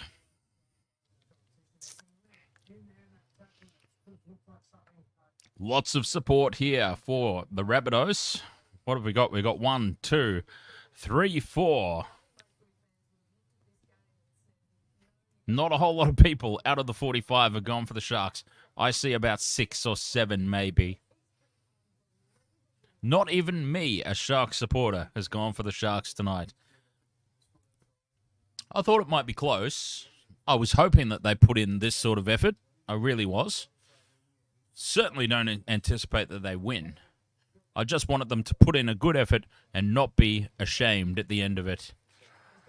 And they've done that so far. If they can keep doing it in the second half and just not lose by a lot, that'd be great.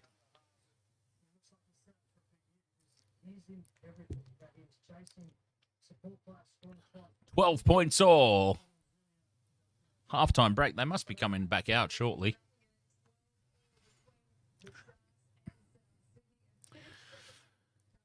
Oh, well. A little bit of housekeeping. Wasted World of Sports official tipping competition, of course, we've already talked about. That's over there on the NRL.com website. The join code is there on the screen. So feel free to come and join us there. Wasted World of Sports official NRL tipping contest for 2023. It's not too late to join. If you join now, you just get given the away teams. But you can put your own tips in for the rest of the games this weekend that are yet to happen, which isn't many. There's only 2, isn't there? 2 games coming up tomorrow. We get to see the debut, the official NRL debut of the Dolphins.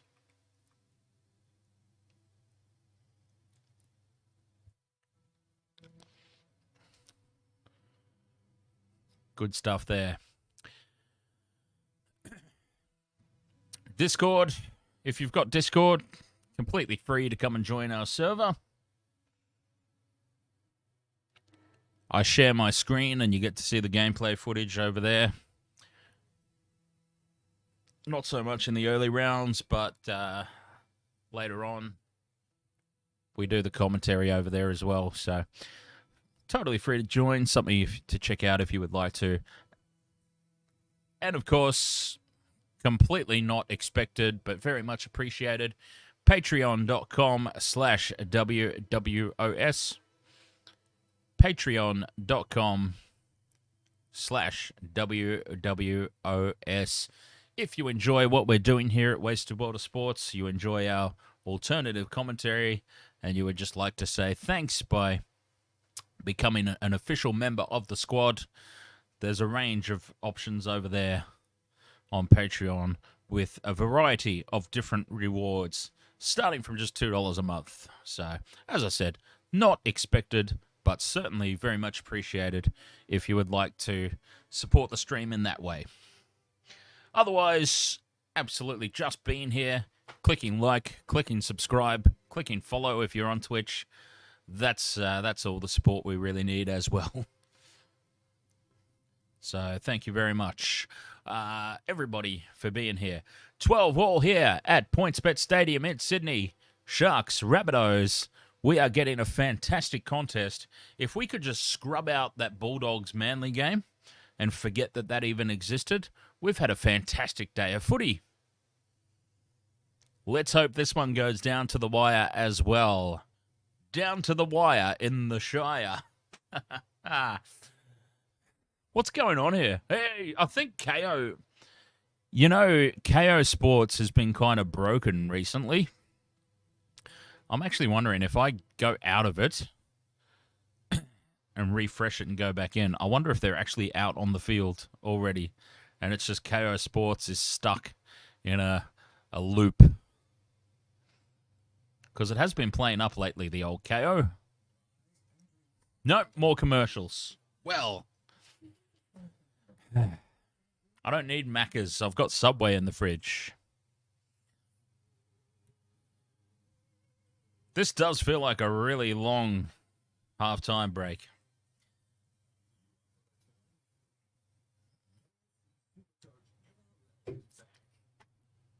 Here we go. We're back live at PointsBet Stadium. The Rabbitohs are out on the field. And here comes the home team.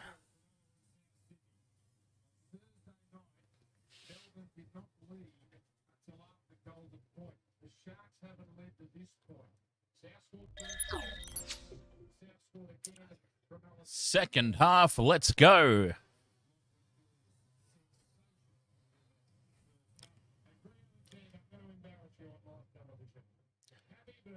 Happy birthday, Brandy Alexander.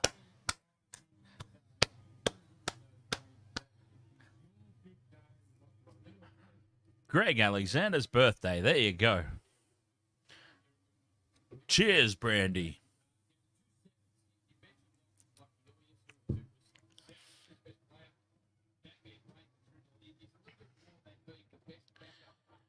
Teams are out for the second half.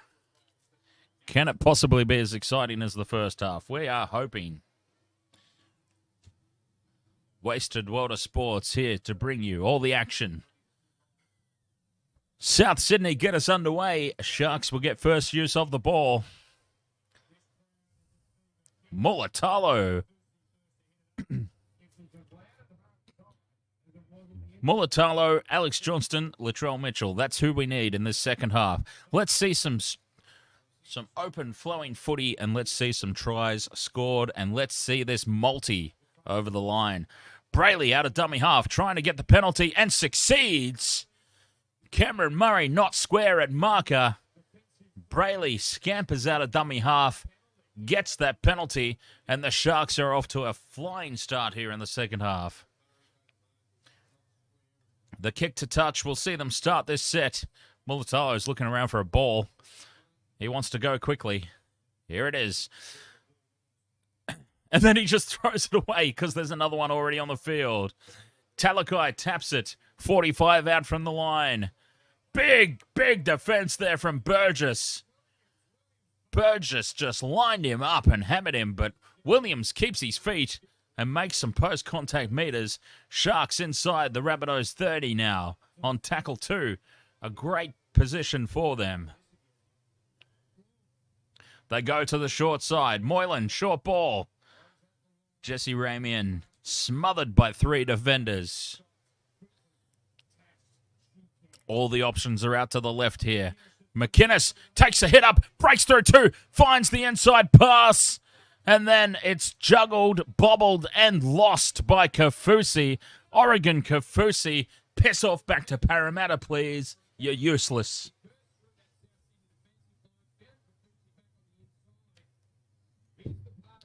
Cameron McInnes does all the hard work, and then Kafusi just buggers it up.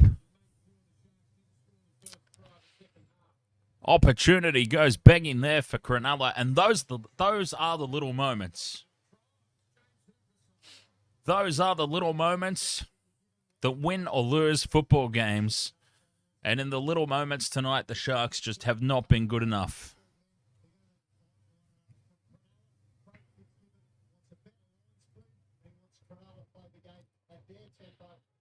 Fifth and last, Rabbitohs, 35 out. It's a horror of a kick.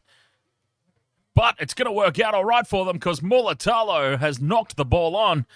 He really didn't need to do that. And now a knock-on advantage will be called here. And it'll be a knock-on both ways. Rabbitohs will have the ball Mulatalo did not need to do this, jumping up above everybody and losing the ball cold.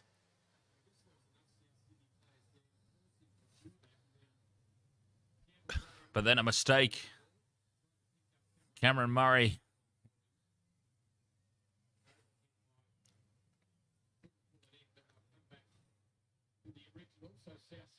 So South Sydney scrum halfway. This actually works out. No loss for South Sydney at all on the back of that area. As a matter of fact, it works in their favour. A scrum on the halfway line. 15 out. They go left.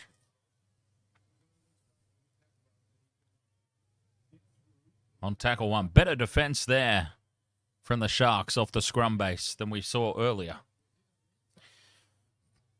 Nathan Ahoy there, mate. How are you doing? Burgess driving for the line. Oh, he's a big unit, Burgess. And there's his undies. Keeping up with the theme of the night. Underwear on show for all. And now we see Burgess's underwear.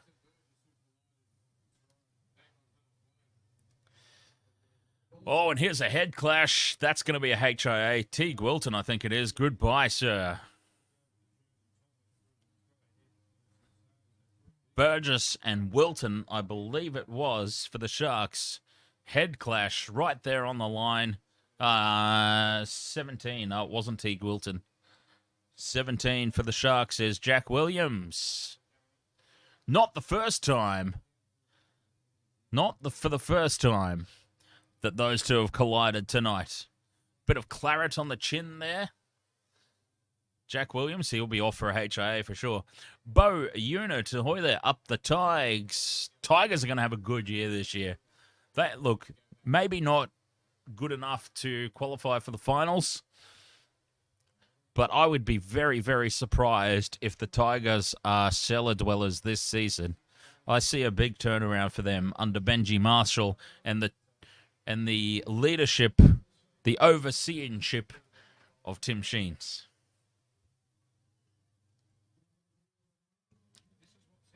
Could be a very good year incoming for the Tigers. They'll be well and truly off the bottom for the first time in a while, at least.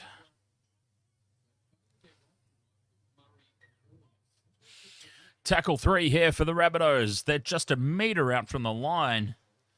Can they break the deadlock?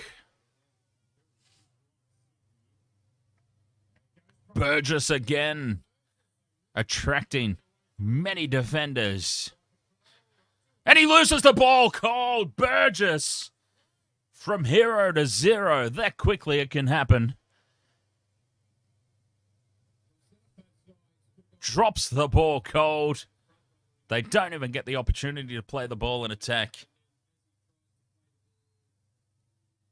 That's an embarrassment right there. He will want that moment over again for sure. 12 points all that remains. Scrum for the Sharks. 10 metres out from their own line, though. They need a big set here to get themselves out of trouble. Talakai with a good hit up here. He's driven towards the sideline, though. Talakai falls to the ground, surrenders.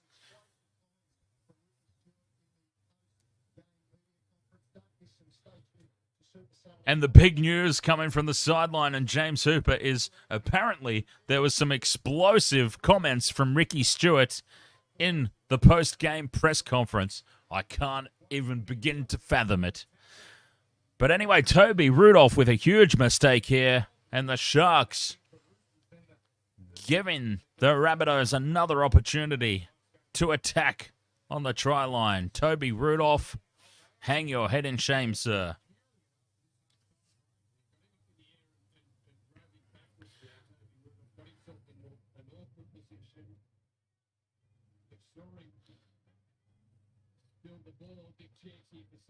Scrum, 15 out. Souths go to the left.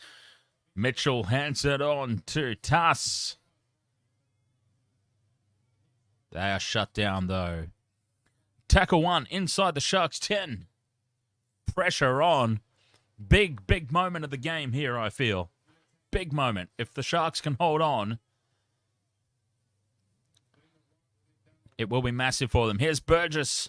His underwear's exposed again. We've seen so much underwear so far today. Now they've created the space. Graham goes straight through a gaping hole. A simple cutout pass out the back, and they have just torn the Sharks to absolute shreds. The Sharks' defense tonight has been pretty much non-existent. I mean, really, really alarming stuff if you're a Sharks fan to see how easy their defense is just getting torn apart. And it's Talakai again. Talakai again racing up out of position with absolutely no need. And the sofa is having an absolute nightmare, it must be said, especially defensively.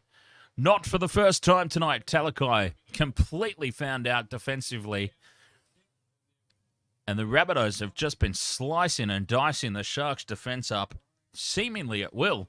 And it's only been their own mistakes that have prevented a blowout here in this game. Very, very troubling signs for the Sharks early in the season.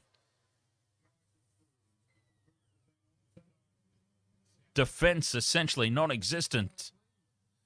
Conversion successful. Latrell, 18 points to 12. Rabbitohs.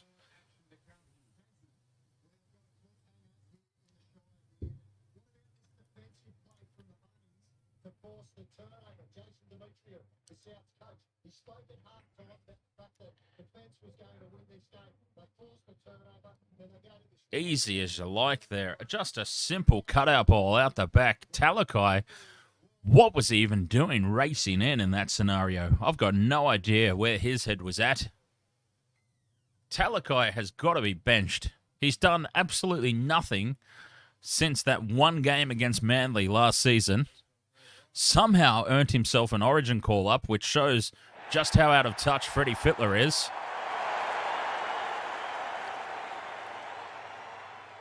And he is just completely clueless on defense tonight. Talakai benched, put him down to New South Wales Cup if it's at all possible. I don't know if he's allowed to play New South Wales Cup. But put him down, demote him, and put somebody in there who knows how to read a defensive line.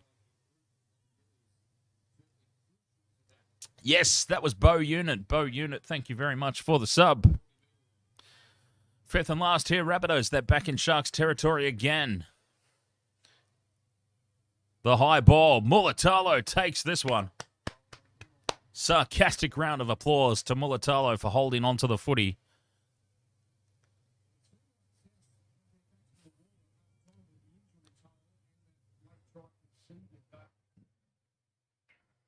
Captain Redbeard, tip looking good. Yeah, I had tipped the Bunnies as well. I did think that they would win more comfortably than this, but still, we've got 30 minutes to go. A long way out from the finish line here. So there's still plenty of time for them to run away with it. Toby Rudolph trying to make amends with a driving run.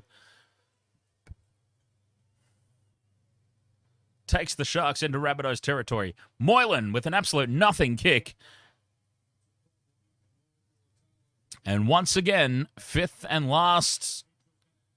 Here goes Latrell Mitchell. He gets to open his legs up for the first time really tonight. And he makes serious inroads. And that's zero tackle for the Rabbitohs. And as has been the story for the past few seasons, the Sharks, Fitzy has still not been able to improve the Sharks' fifth tackle decision-making. The fifth tackle has always let them down and continues to do so. How's my multi looking? Terrible. Disastrous. Well, that's forward from Cook out of dummy half. If the pass for the try in the first half that was called back forward was forward, then that was way forward. That was super duper extra forward. Cody Walker's got his pants down now. Underwear are us tonight at the Shire. We've seen pretty much everybody's undies at some point or another. Fifth and last, Latrell puts the grubber in. It's too heavy. And the Sharks will get a 7-tackle set. Just what they needed. Katoa taps it. Hands it off to Mulatalo. Wade Graham's on. Wade Graham is on for the Sharks. Third most games in the history of this club. The grade 18 Paul Garrett stand in front of him. Not bad for one because his first 3 seasons in Canberra. Oh, Moylan. You goof. Matt Moylan has just dropped the ball cold. No pressure. Oh, God, he sucks so bad. And the Sharks have just not showed up for the second half, it must be said. Took his eyes off the ball there, drops it cold, and they have just failed to come back out of the sheds for the second half here, the Sharks. They're starting to embarrass themselves now. Fitzy's like, why the hell did I leave the Roosters for this rabble? Poor Fitzy.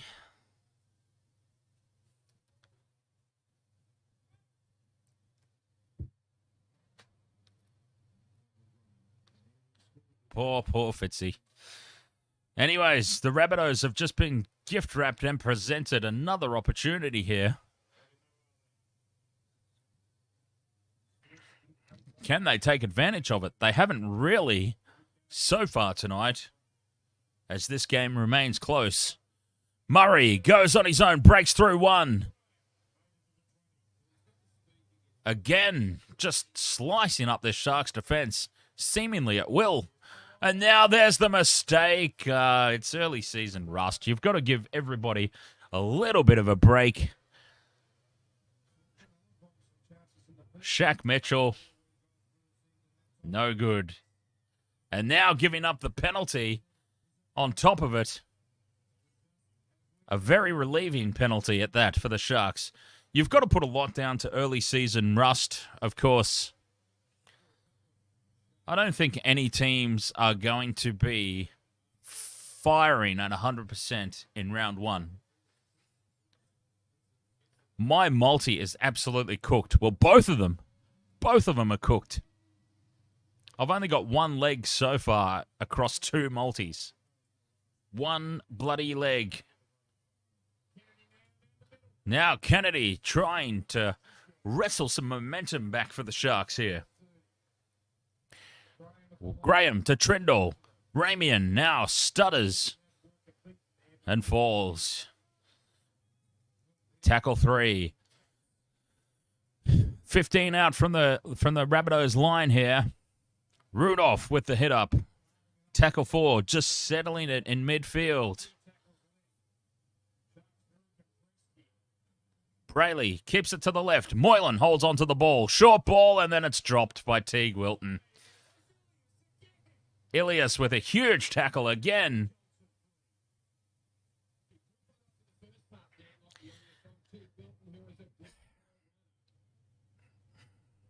It's very hard to read too much into early season form. These early rounds, round 1 especially, more than any other. But, geez, this has been just a horrible second half. The second half so far for the Sharks has been on par with the Bulldogs. That's how bad they've been. Second half completions, Cronulla 3 out of 7.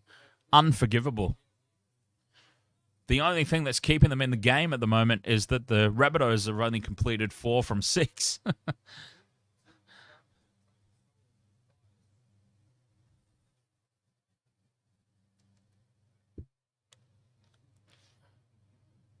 Will Kennedy could be a smoky for the Blues, number 14. Not if he keeps playing like he has tonight. I honestly, though, I'm a Sharks supporter, and obviously I'm hanging a lot of crap on them tonight because they're just not playing well at all. But Will Kennedy, I just don't think Will Kennedy's got the size for Origin. I say the same thing about Pappenhausen. I say the same thing about Ponga. They don't have the size for Origin level. Ponga gets manhandled every single time he runs out there. I think Pappenhausen and Will Kennedy both would also get dominated at Origin level, personally. If you want to pick anybody from the Sharks for the Blues number 14 role, I would keep Nico Hines there.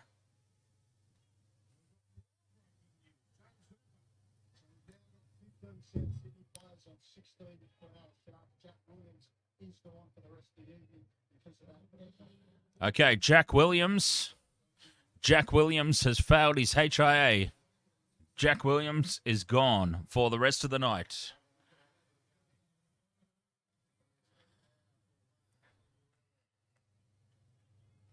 Tackle 4 here for the Sharks. Trapped inside their own half. A great run there from the Cora, though. Gets them into South Sydney territory. Just. And Trindle will get the kick away. It's a high ball. How's the kick chase?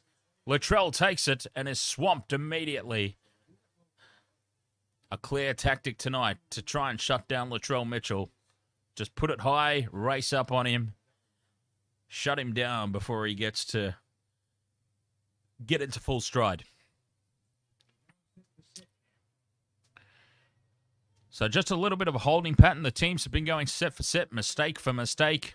The Sharks got through a completion there, just trying to get themselves back into some sort of rhythm. Cook out of dummy half. Nice little run. Gets the offload. Rudolph looking for the one-on-one strip on Shaq and earns a penalty.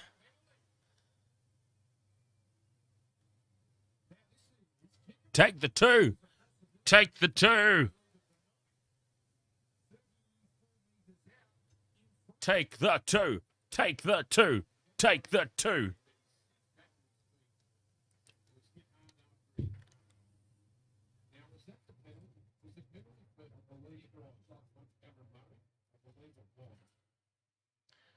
Take the 2.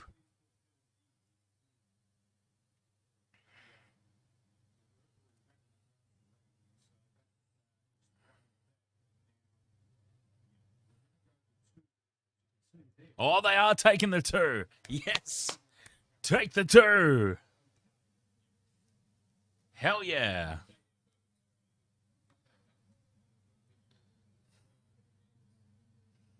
$18-12 about to become 20-12.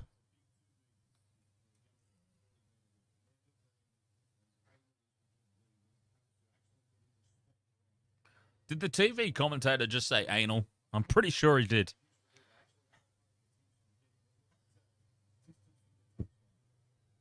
I think I just heard that. Latrell from right in front bangs it over. 20 points to 12 it is.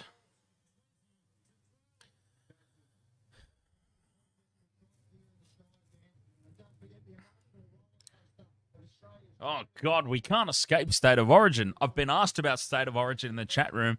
They're now promoting the State of Origin being on sale. Origin tickets are on sale already. My God.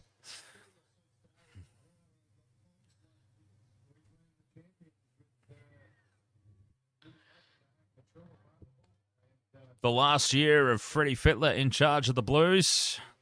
Thank the Lord above. The Blues can't get a new coach soon enough, in my opinion.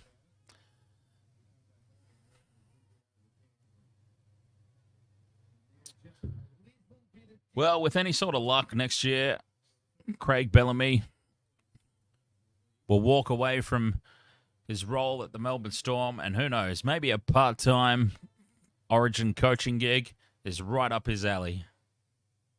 Forward pass out of dummy half again. Surely. Why wasn't that allowed to play on? The referee, okay, he's tried to cover his tracks there by calling it a double knock on. Not for the first time tonight we've seen a forward pass out of dummy half from Damien Cook.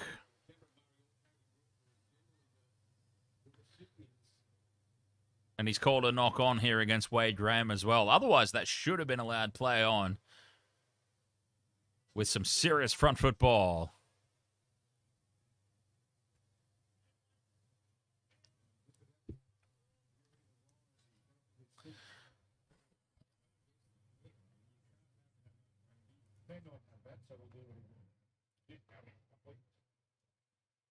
20 points to 12 here. 20 minutes to go.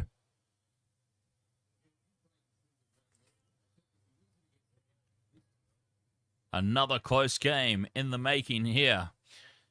Kennedy off the back of the scrum. Across to the right-hand side is picked up and driven towards the sideline. Held. Just gets himself down to the ground for tackle 1. Rudolph. Another big run. Holds onto the ball too, which is good. Hamlin-Uele breaks through. The short ball from Moylan. He breaks through one. He is just pulled down by Latrell. Try saver from Latrell. And they stay. Wade Graham with the crash ball. Can't get over the line. It's tackle 4. Brayley stays on the short side. Wilton, 1 out crash ball. Again, nothing doing.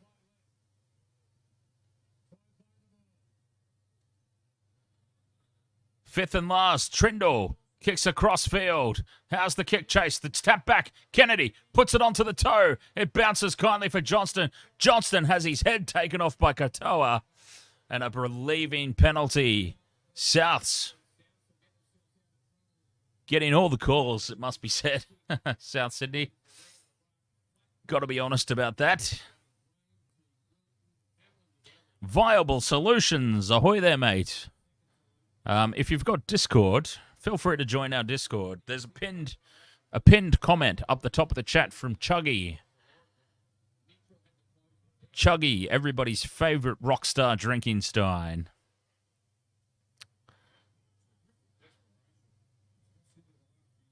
So if you've got Discord, feel free to check that out. You've got money on the Waratahs. How are the Waratahs doing? I've not been following along with the Super Rugby.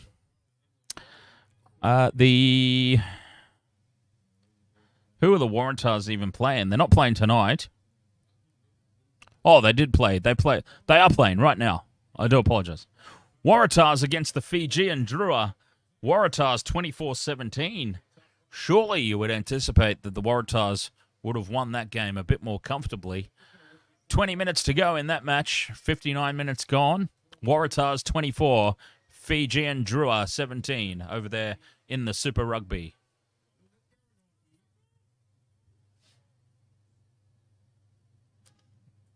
Fifth and last for the Rabbitohs. 40 out from the Sharks line. High ball. Kick chase on Kennedy. Kennedy gets to ground. Is being dragged towards the sideline. Surely that's a penalty. He'd already got his ass on the floor. 17 minutes to go in this contest. Here's Talakai out wide. Threatening to offload. It would have been a bad call to do it. Lucky he held on to it.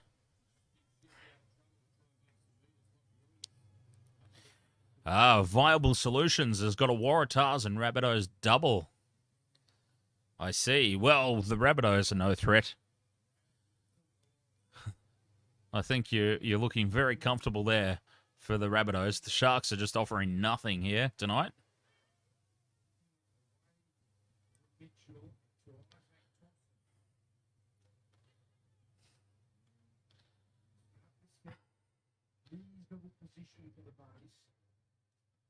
Very, very disappointing second half here for the Sharks.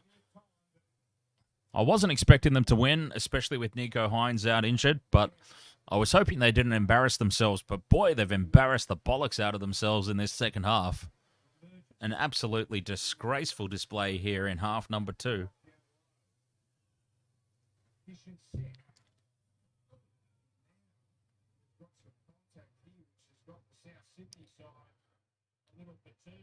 Oh, they're staying down.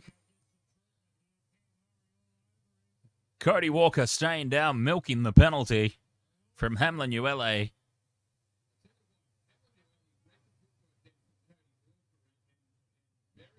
And here's another 2 points on offer for the Rabbitohs if they want it.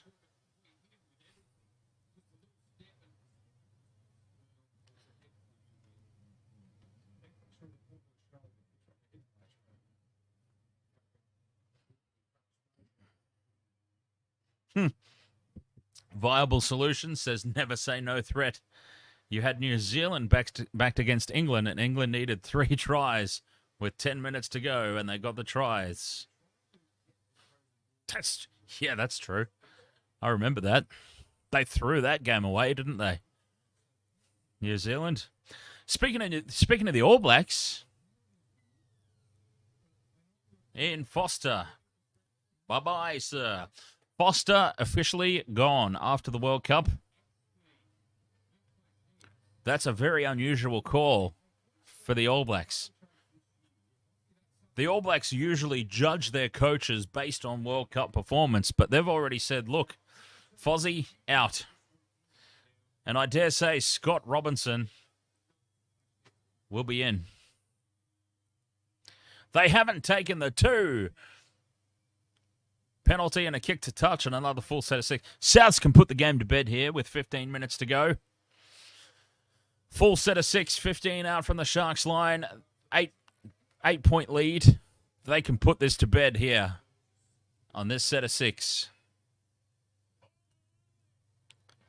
Big hit. Wade Graham has come rushing out of the line. And that is a massive tackle that he's just put on Moale. Is that going to lift the Sharks and get them to actually do something? If that doesn't lift a team, then nothing will. Created space here on the left. Tass shut down.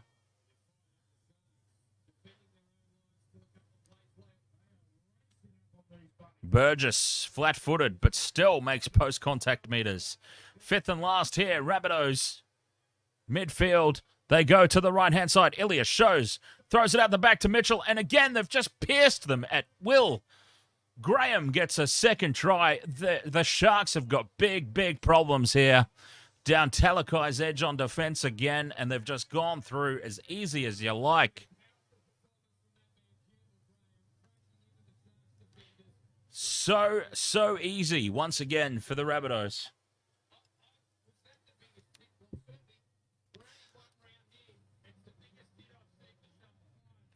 That was such a massive tackle by Wade Graham. And if that doesn't lift a team, nothing will. And apparently nothing will. I think the Sharks are in trouble this year. Down Talakai's edge again. Talakai completely caught in no man's land. Once again, Talakai coming in off his spot. Caught in no man's land with absolutely no idea. Talakai is gone. Forget about him. Send him back to reserve grade. I don't want to see him anywhere near the starting squad ever again. Useless lump of wood. He has given up pretty much all of those tries for Souths tonight. Pretty much all of them. Down Talakai's edge. They have just sliced the Sharks up at will down Talakai's side of the field.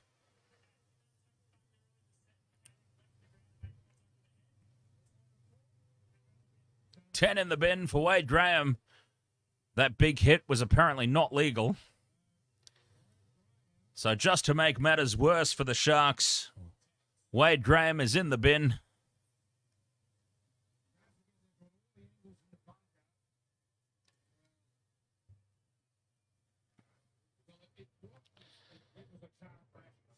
They're missing Nico Hines. I can't stress that fact enough that Nico Hines is not playing tonight. Braden Trindle has stepped in, and Braden Trindle should be in the team. Okay, speaking as a Sharks supporter, we can piss Matt Moylan off as well. I've been saying that for 3 years. Let's get rid of Matt Moylan. He is way past it. Talakai can go. Braden Trindle can play 6. Hines in when he's fit again next week. Hines in at 7. Trindle at 6. Moylan to the unemployment lot. Talakai back to reserve grade so he learns how to defend. Otherwise, it's going to be a long year for the Sharks. If Talakai stays in the starting team, the Rabbitohs have just shown the blueprint for how to take advantage of Talakai.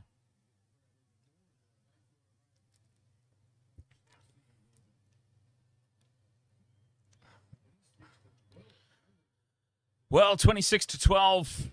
As a Sharks supporter, all I wanted from tonight was just to not be disgraced. G-Mart, thank you very much for the follow over there on Twitch. All I had hoped for the I was not expecting them to win. I had tipped the Rabbitohs to win. I was just hoping they didn't get slaughtered and embarrassed. They've ended up being very embarrassed here. A horrible second half performance by the Sharks. And it's not over yet. Cook grubbers for himself. Chases. Katoa bringing the ball back. Bumps off Campbell Graham. Gets to the 10-metre line.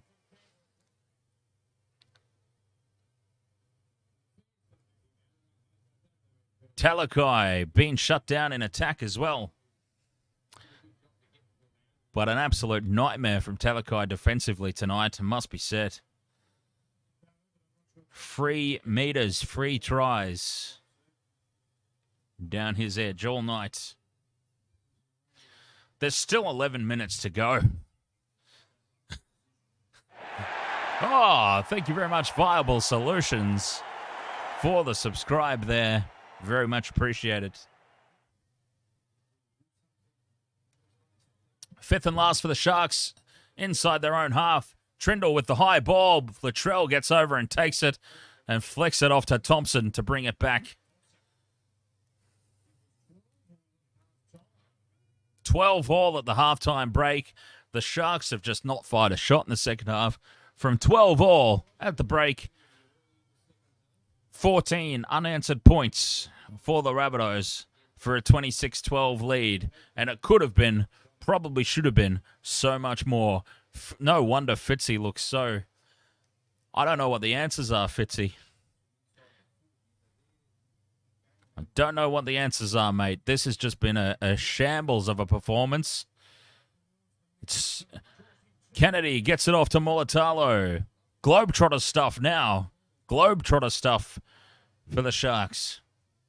Only 10 minutes to go. More than 2 converted tries behind. It needs to be Harlem Globetrotter stuff now. Can they bag themselves a couple of consolation tries to make the scoreboard a little bit more respectable? But no matter how respectable the scoreboard may or may not be at the end, this performance for 30 minutes of the second half has been nothing short of disgraceful.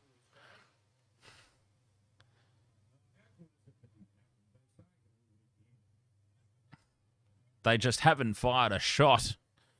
The Sharks. Hamlin ULA brings it up on tackle 5. 30 out from the line. Moylan, not who you want on the 5th tackle to be taking the option. Any option at all. They earn themselves 6 again here, though. Talakai. Can he do something? Anything would be nice. Just a run-of-the-mill hit up.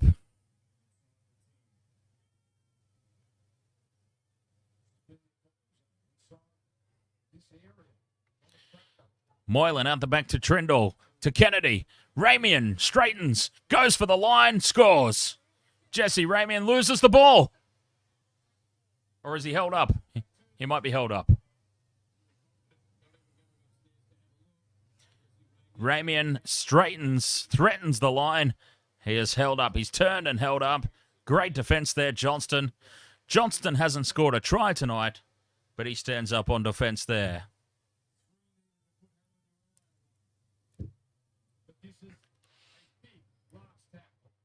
Fifth and last, Moylan puts it into the end goal. It bounces kindly for McInnes. That's Teague Wilton. Teague Wilton scores the try. A consolation for the Sharks.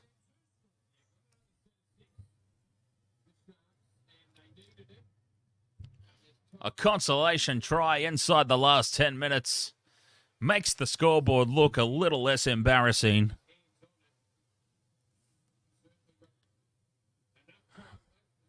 But still, as I said, it doesn't matter how close they get at this point. This second half has been shambolic.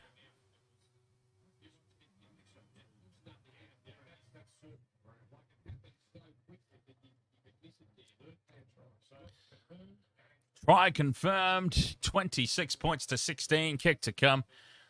Trindle could flick this over with his ball sack. It's that easy. 26-18.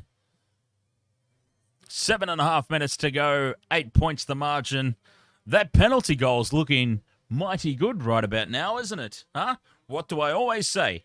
Take the 2. And that 2 points from the penalty goal could prove to be very, very beneficial at the end of this game.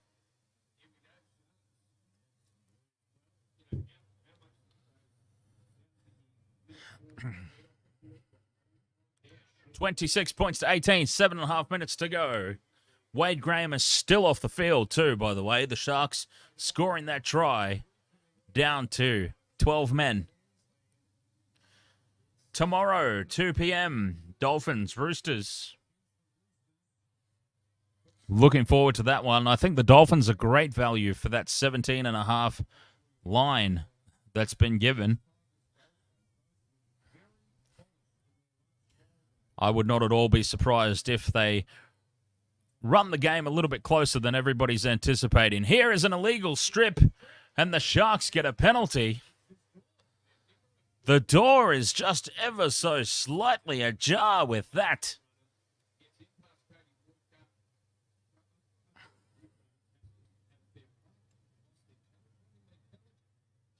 Oh, but the kick doesn't find touch. Oh, of course it doesn't. That's the Sharks being the Sharks right there. The door was open slightly, ever so slightly, and then they missed touch. Well, to be honest, that's probably fair because that was a very harsh penalty against the Rabbitohs there. A very, very harsh penalty. Waratahs in the Super Rugby. The Waratahs, 68 minutes gone. They have suddenly leapt out. It was 24 points to 17 with 60 minutes gone. It's 68 minutes gone now, and it's the Waratahs have leapt out to a 36 points to 17 lead over there in the Super Rugby. So the Sharks just had the door slightly open for them, and they basically went, thanks, but no thanks. We're not interested in victory tonight. Have it right back. Ilias with the kick through into the in goal, a little bit too deep. Dribbles over for a 7-tackle set here, the Sharks. Kennedy taps and goes, finds Talakai. Still 2.5 minutes in the bin for Wade Graham. Katoa, all the enthusiasm in the world now, suddenly the Sharks, but it's a bit late. They just didn't come out for the second half. It was 12-all at half-time. And then the Rabbitohs just went boom, boom, boom, 26 points to 12. Game over at that point in time. And now a forward pass.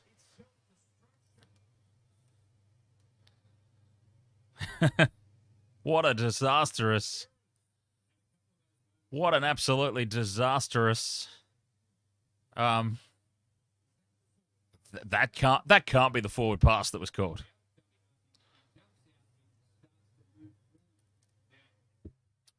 That can't possibly be the forward pass call. That can't possibly be the forward pass call.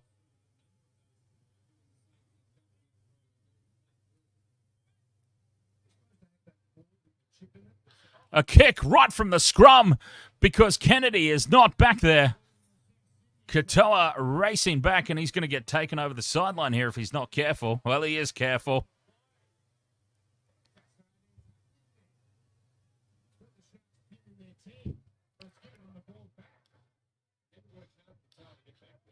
A kick on tackle 1 from the scrum base. You don't see that very often.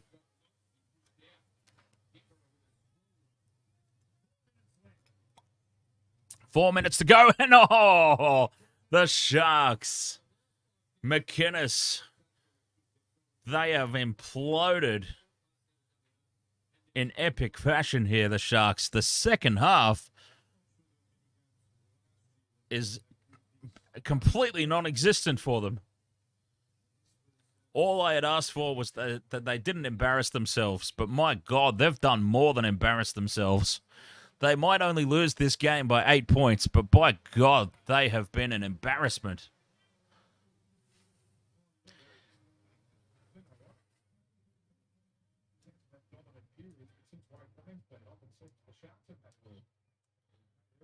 Rabbitohs, can they come up with another try?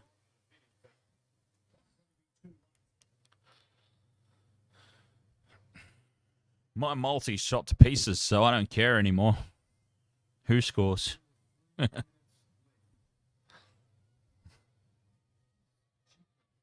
Multi was shot to pieces ages ago. Inside the last 3 minutes. Well, they are under strength because Nico Hines is out injured, but Nico Hines being out and the Sharks being under strength is no excuse for the mistakes that they've made.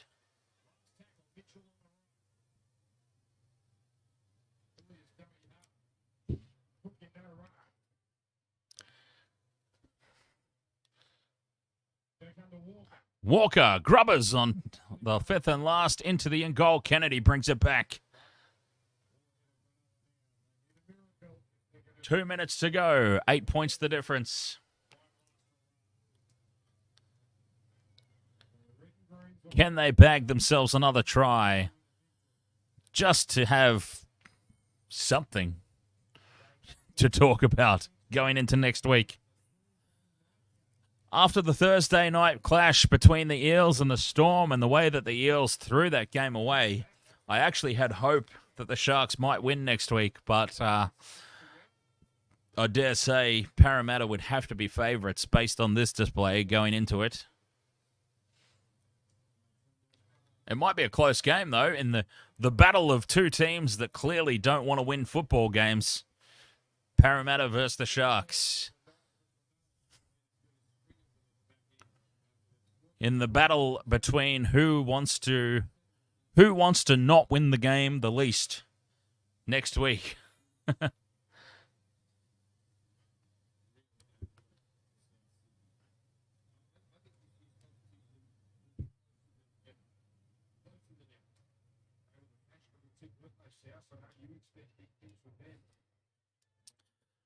Inside the final minute, as this game just sort of peters out to a conclusion.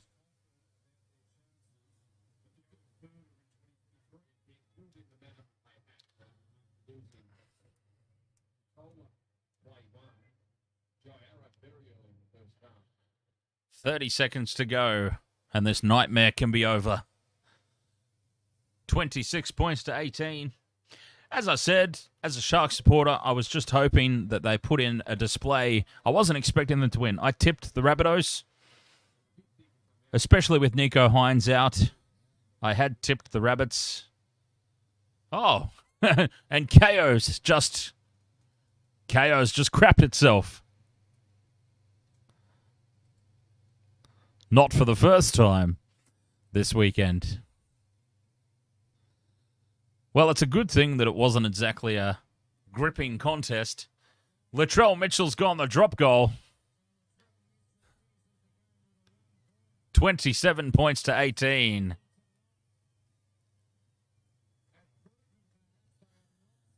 Wow. 3 games of football here tonight on this Super Saturday. NRL Round 1.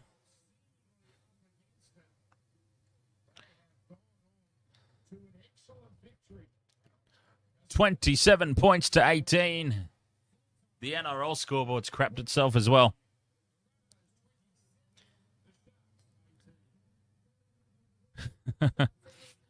$27 points to 18. Souths. A very flattering scoreline in the end for the Sharks, it must be said.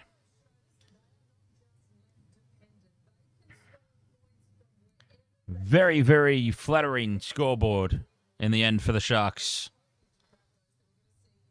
It was a lot more convincing than that final scoreline suggests.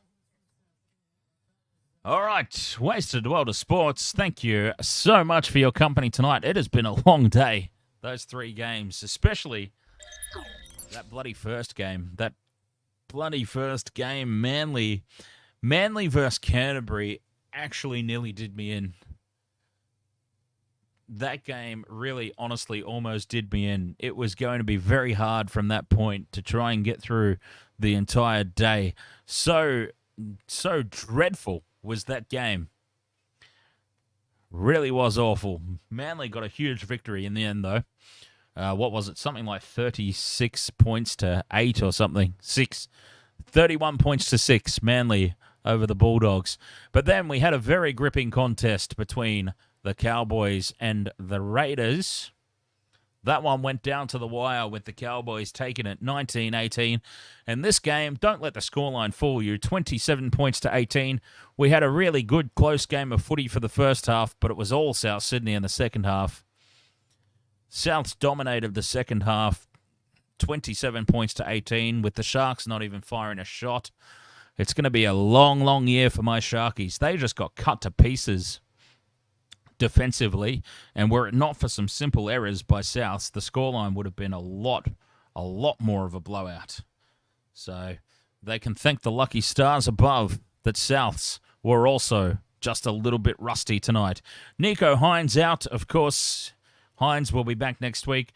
That will make a huge difference to the Sharks.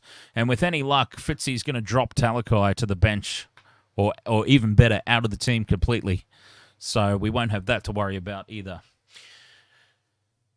In terms of the game's tomorrow. Tomorrow, 3 o'clock. That might be 2 o'clock my time. I'm not sure. Keep an eye on the channel anyway, though. Keep an eye on wastedsports.com.au. Keep an eye on the YouTube channel. It might be 3 o'clock. It might be 2 o'clock. I'll have to find out exactly what time that's on in my time zone. And you'll see the stream be announced anyway. Thank you very much. Have enjoyed your company here tonight. Today/tonight. It's been a long day. 3 games back-to-back. My voice is completely cut to ribbons. I'll see you tomorrow for the Dolphins versus the Roosters. I'm very keen to see how the Dolphins shape up in their first hit-up. Never underestimate a Wayne Bennett-coached team. Thank you very much, and I will see you tomorrow. Cheers.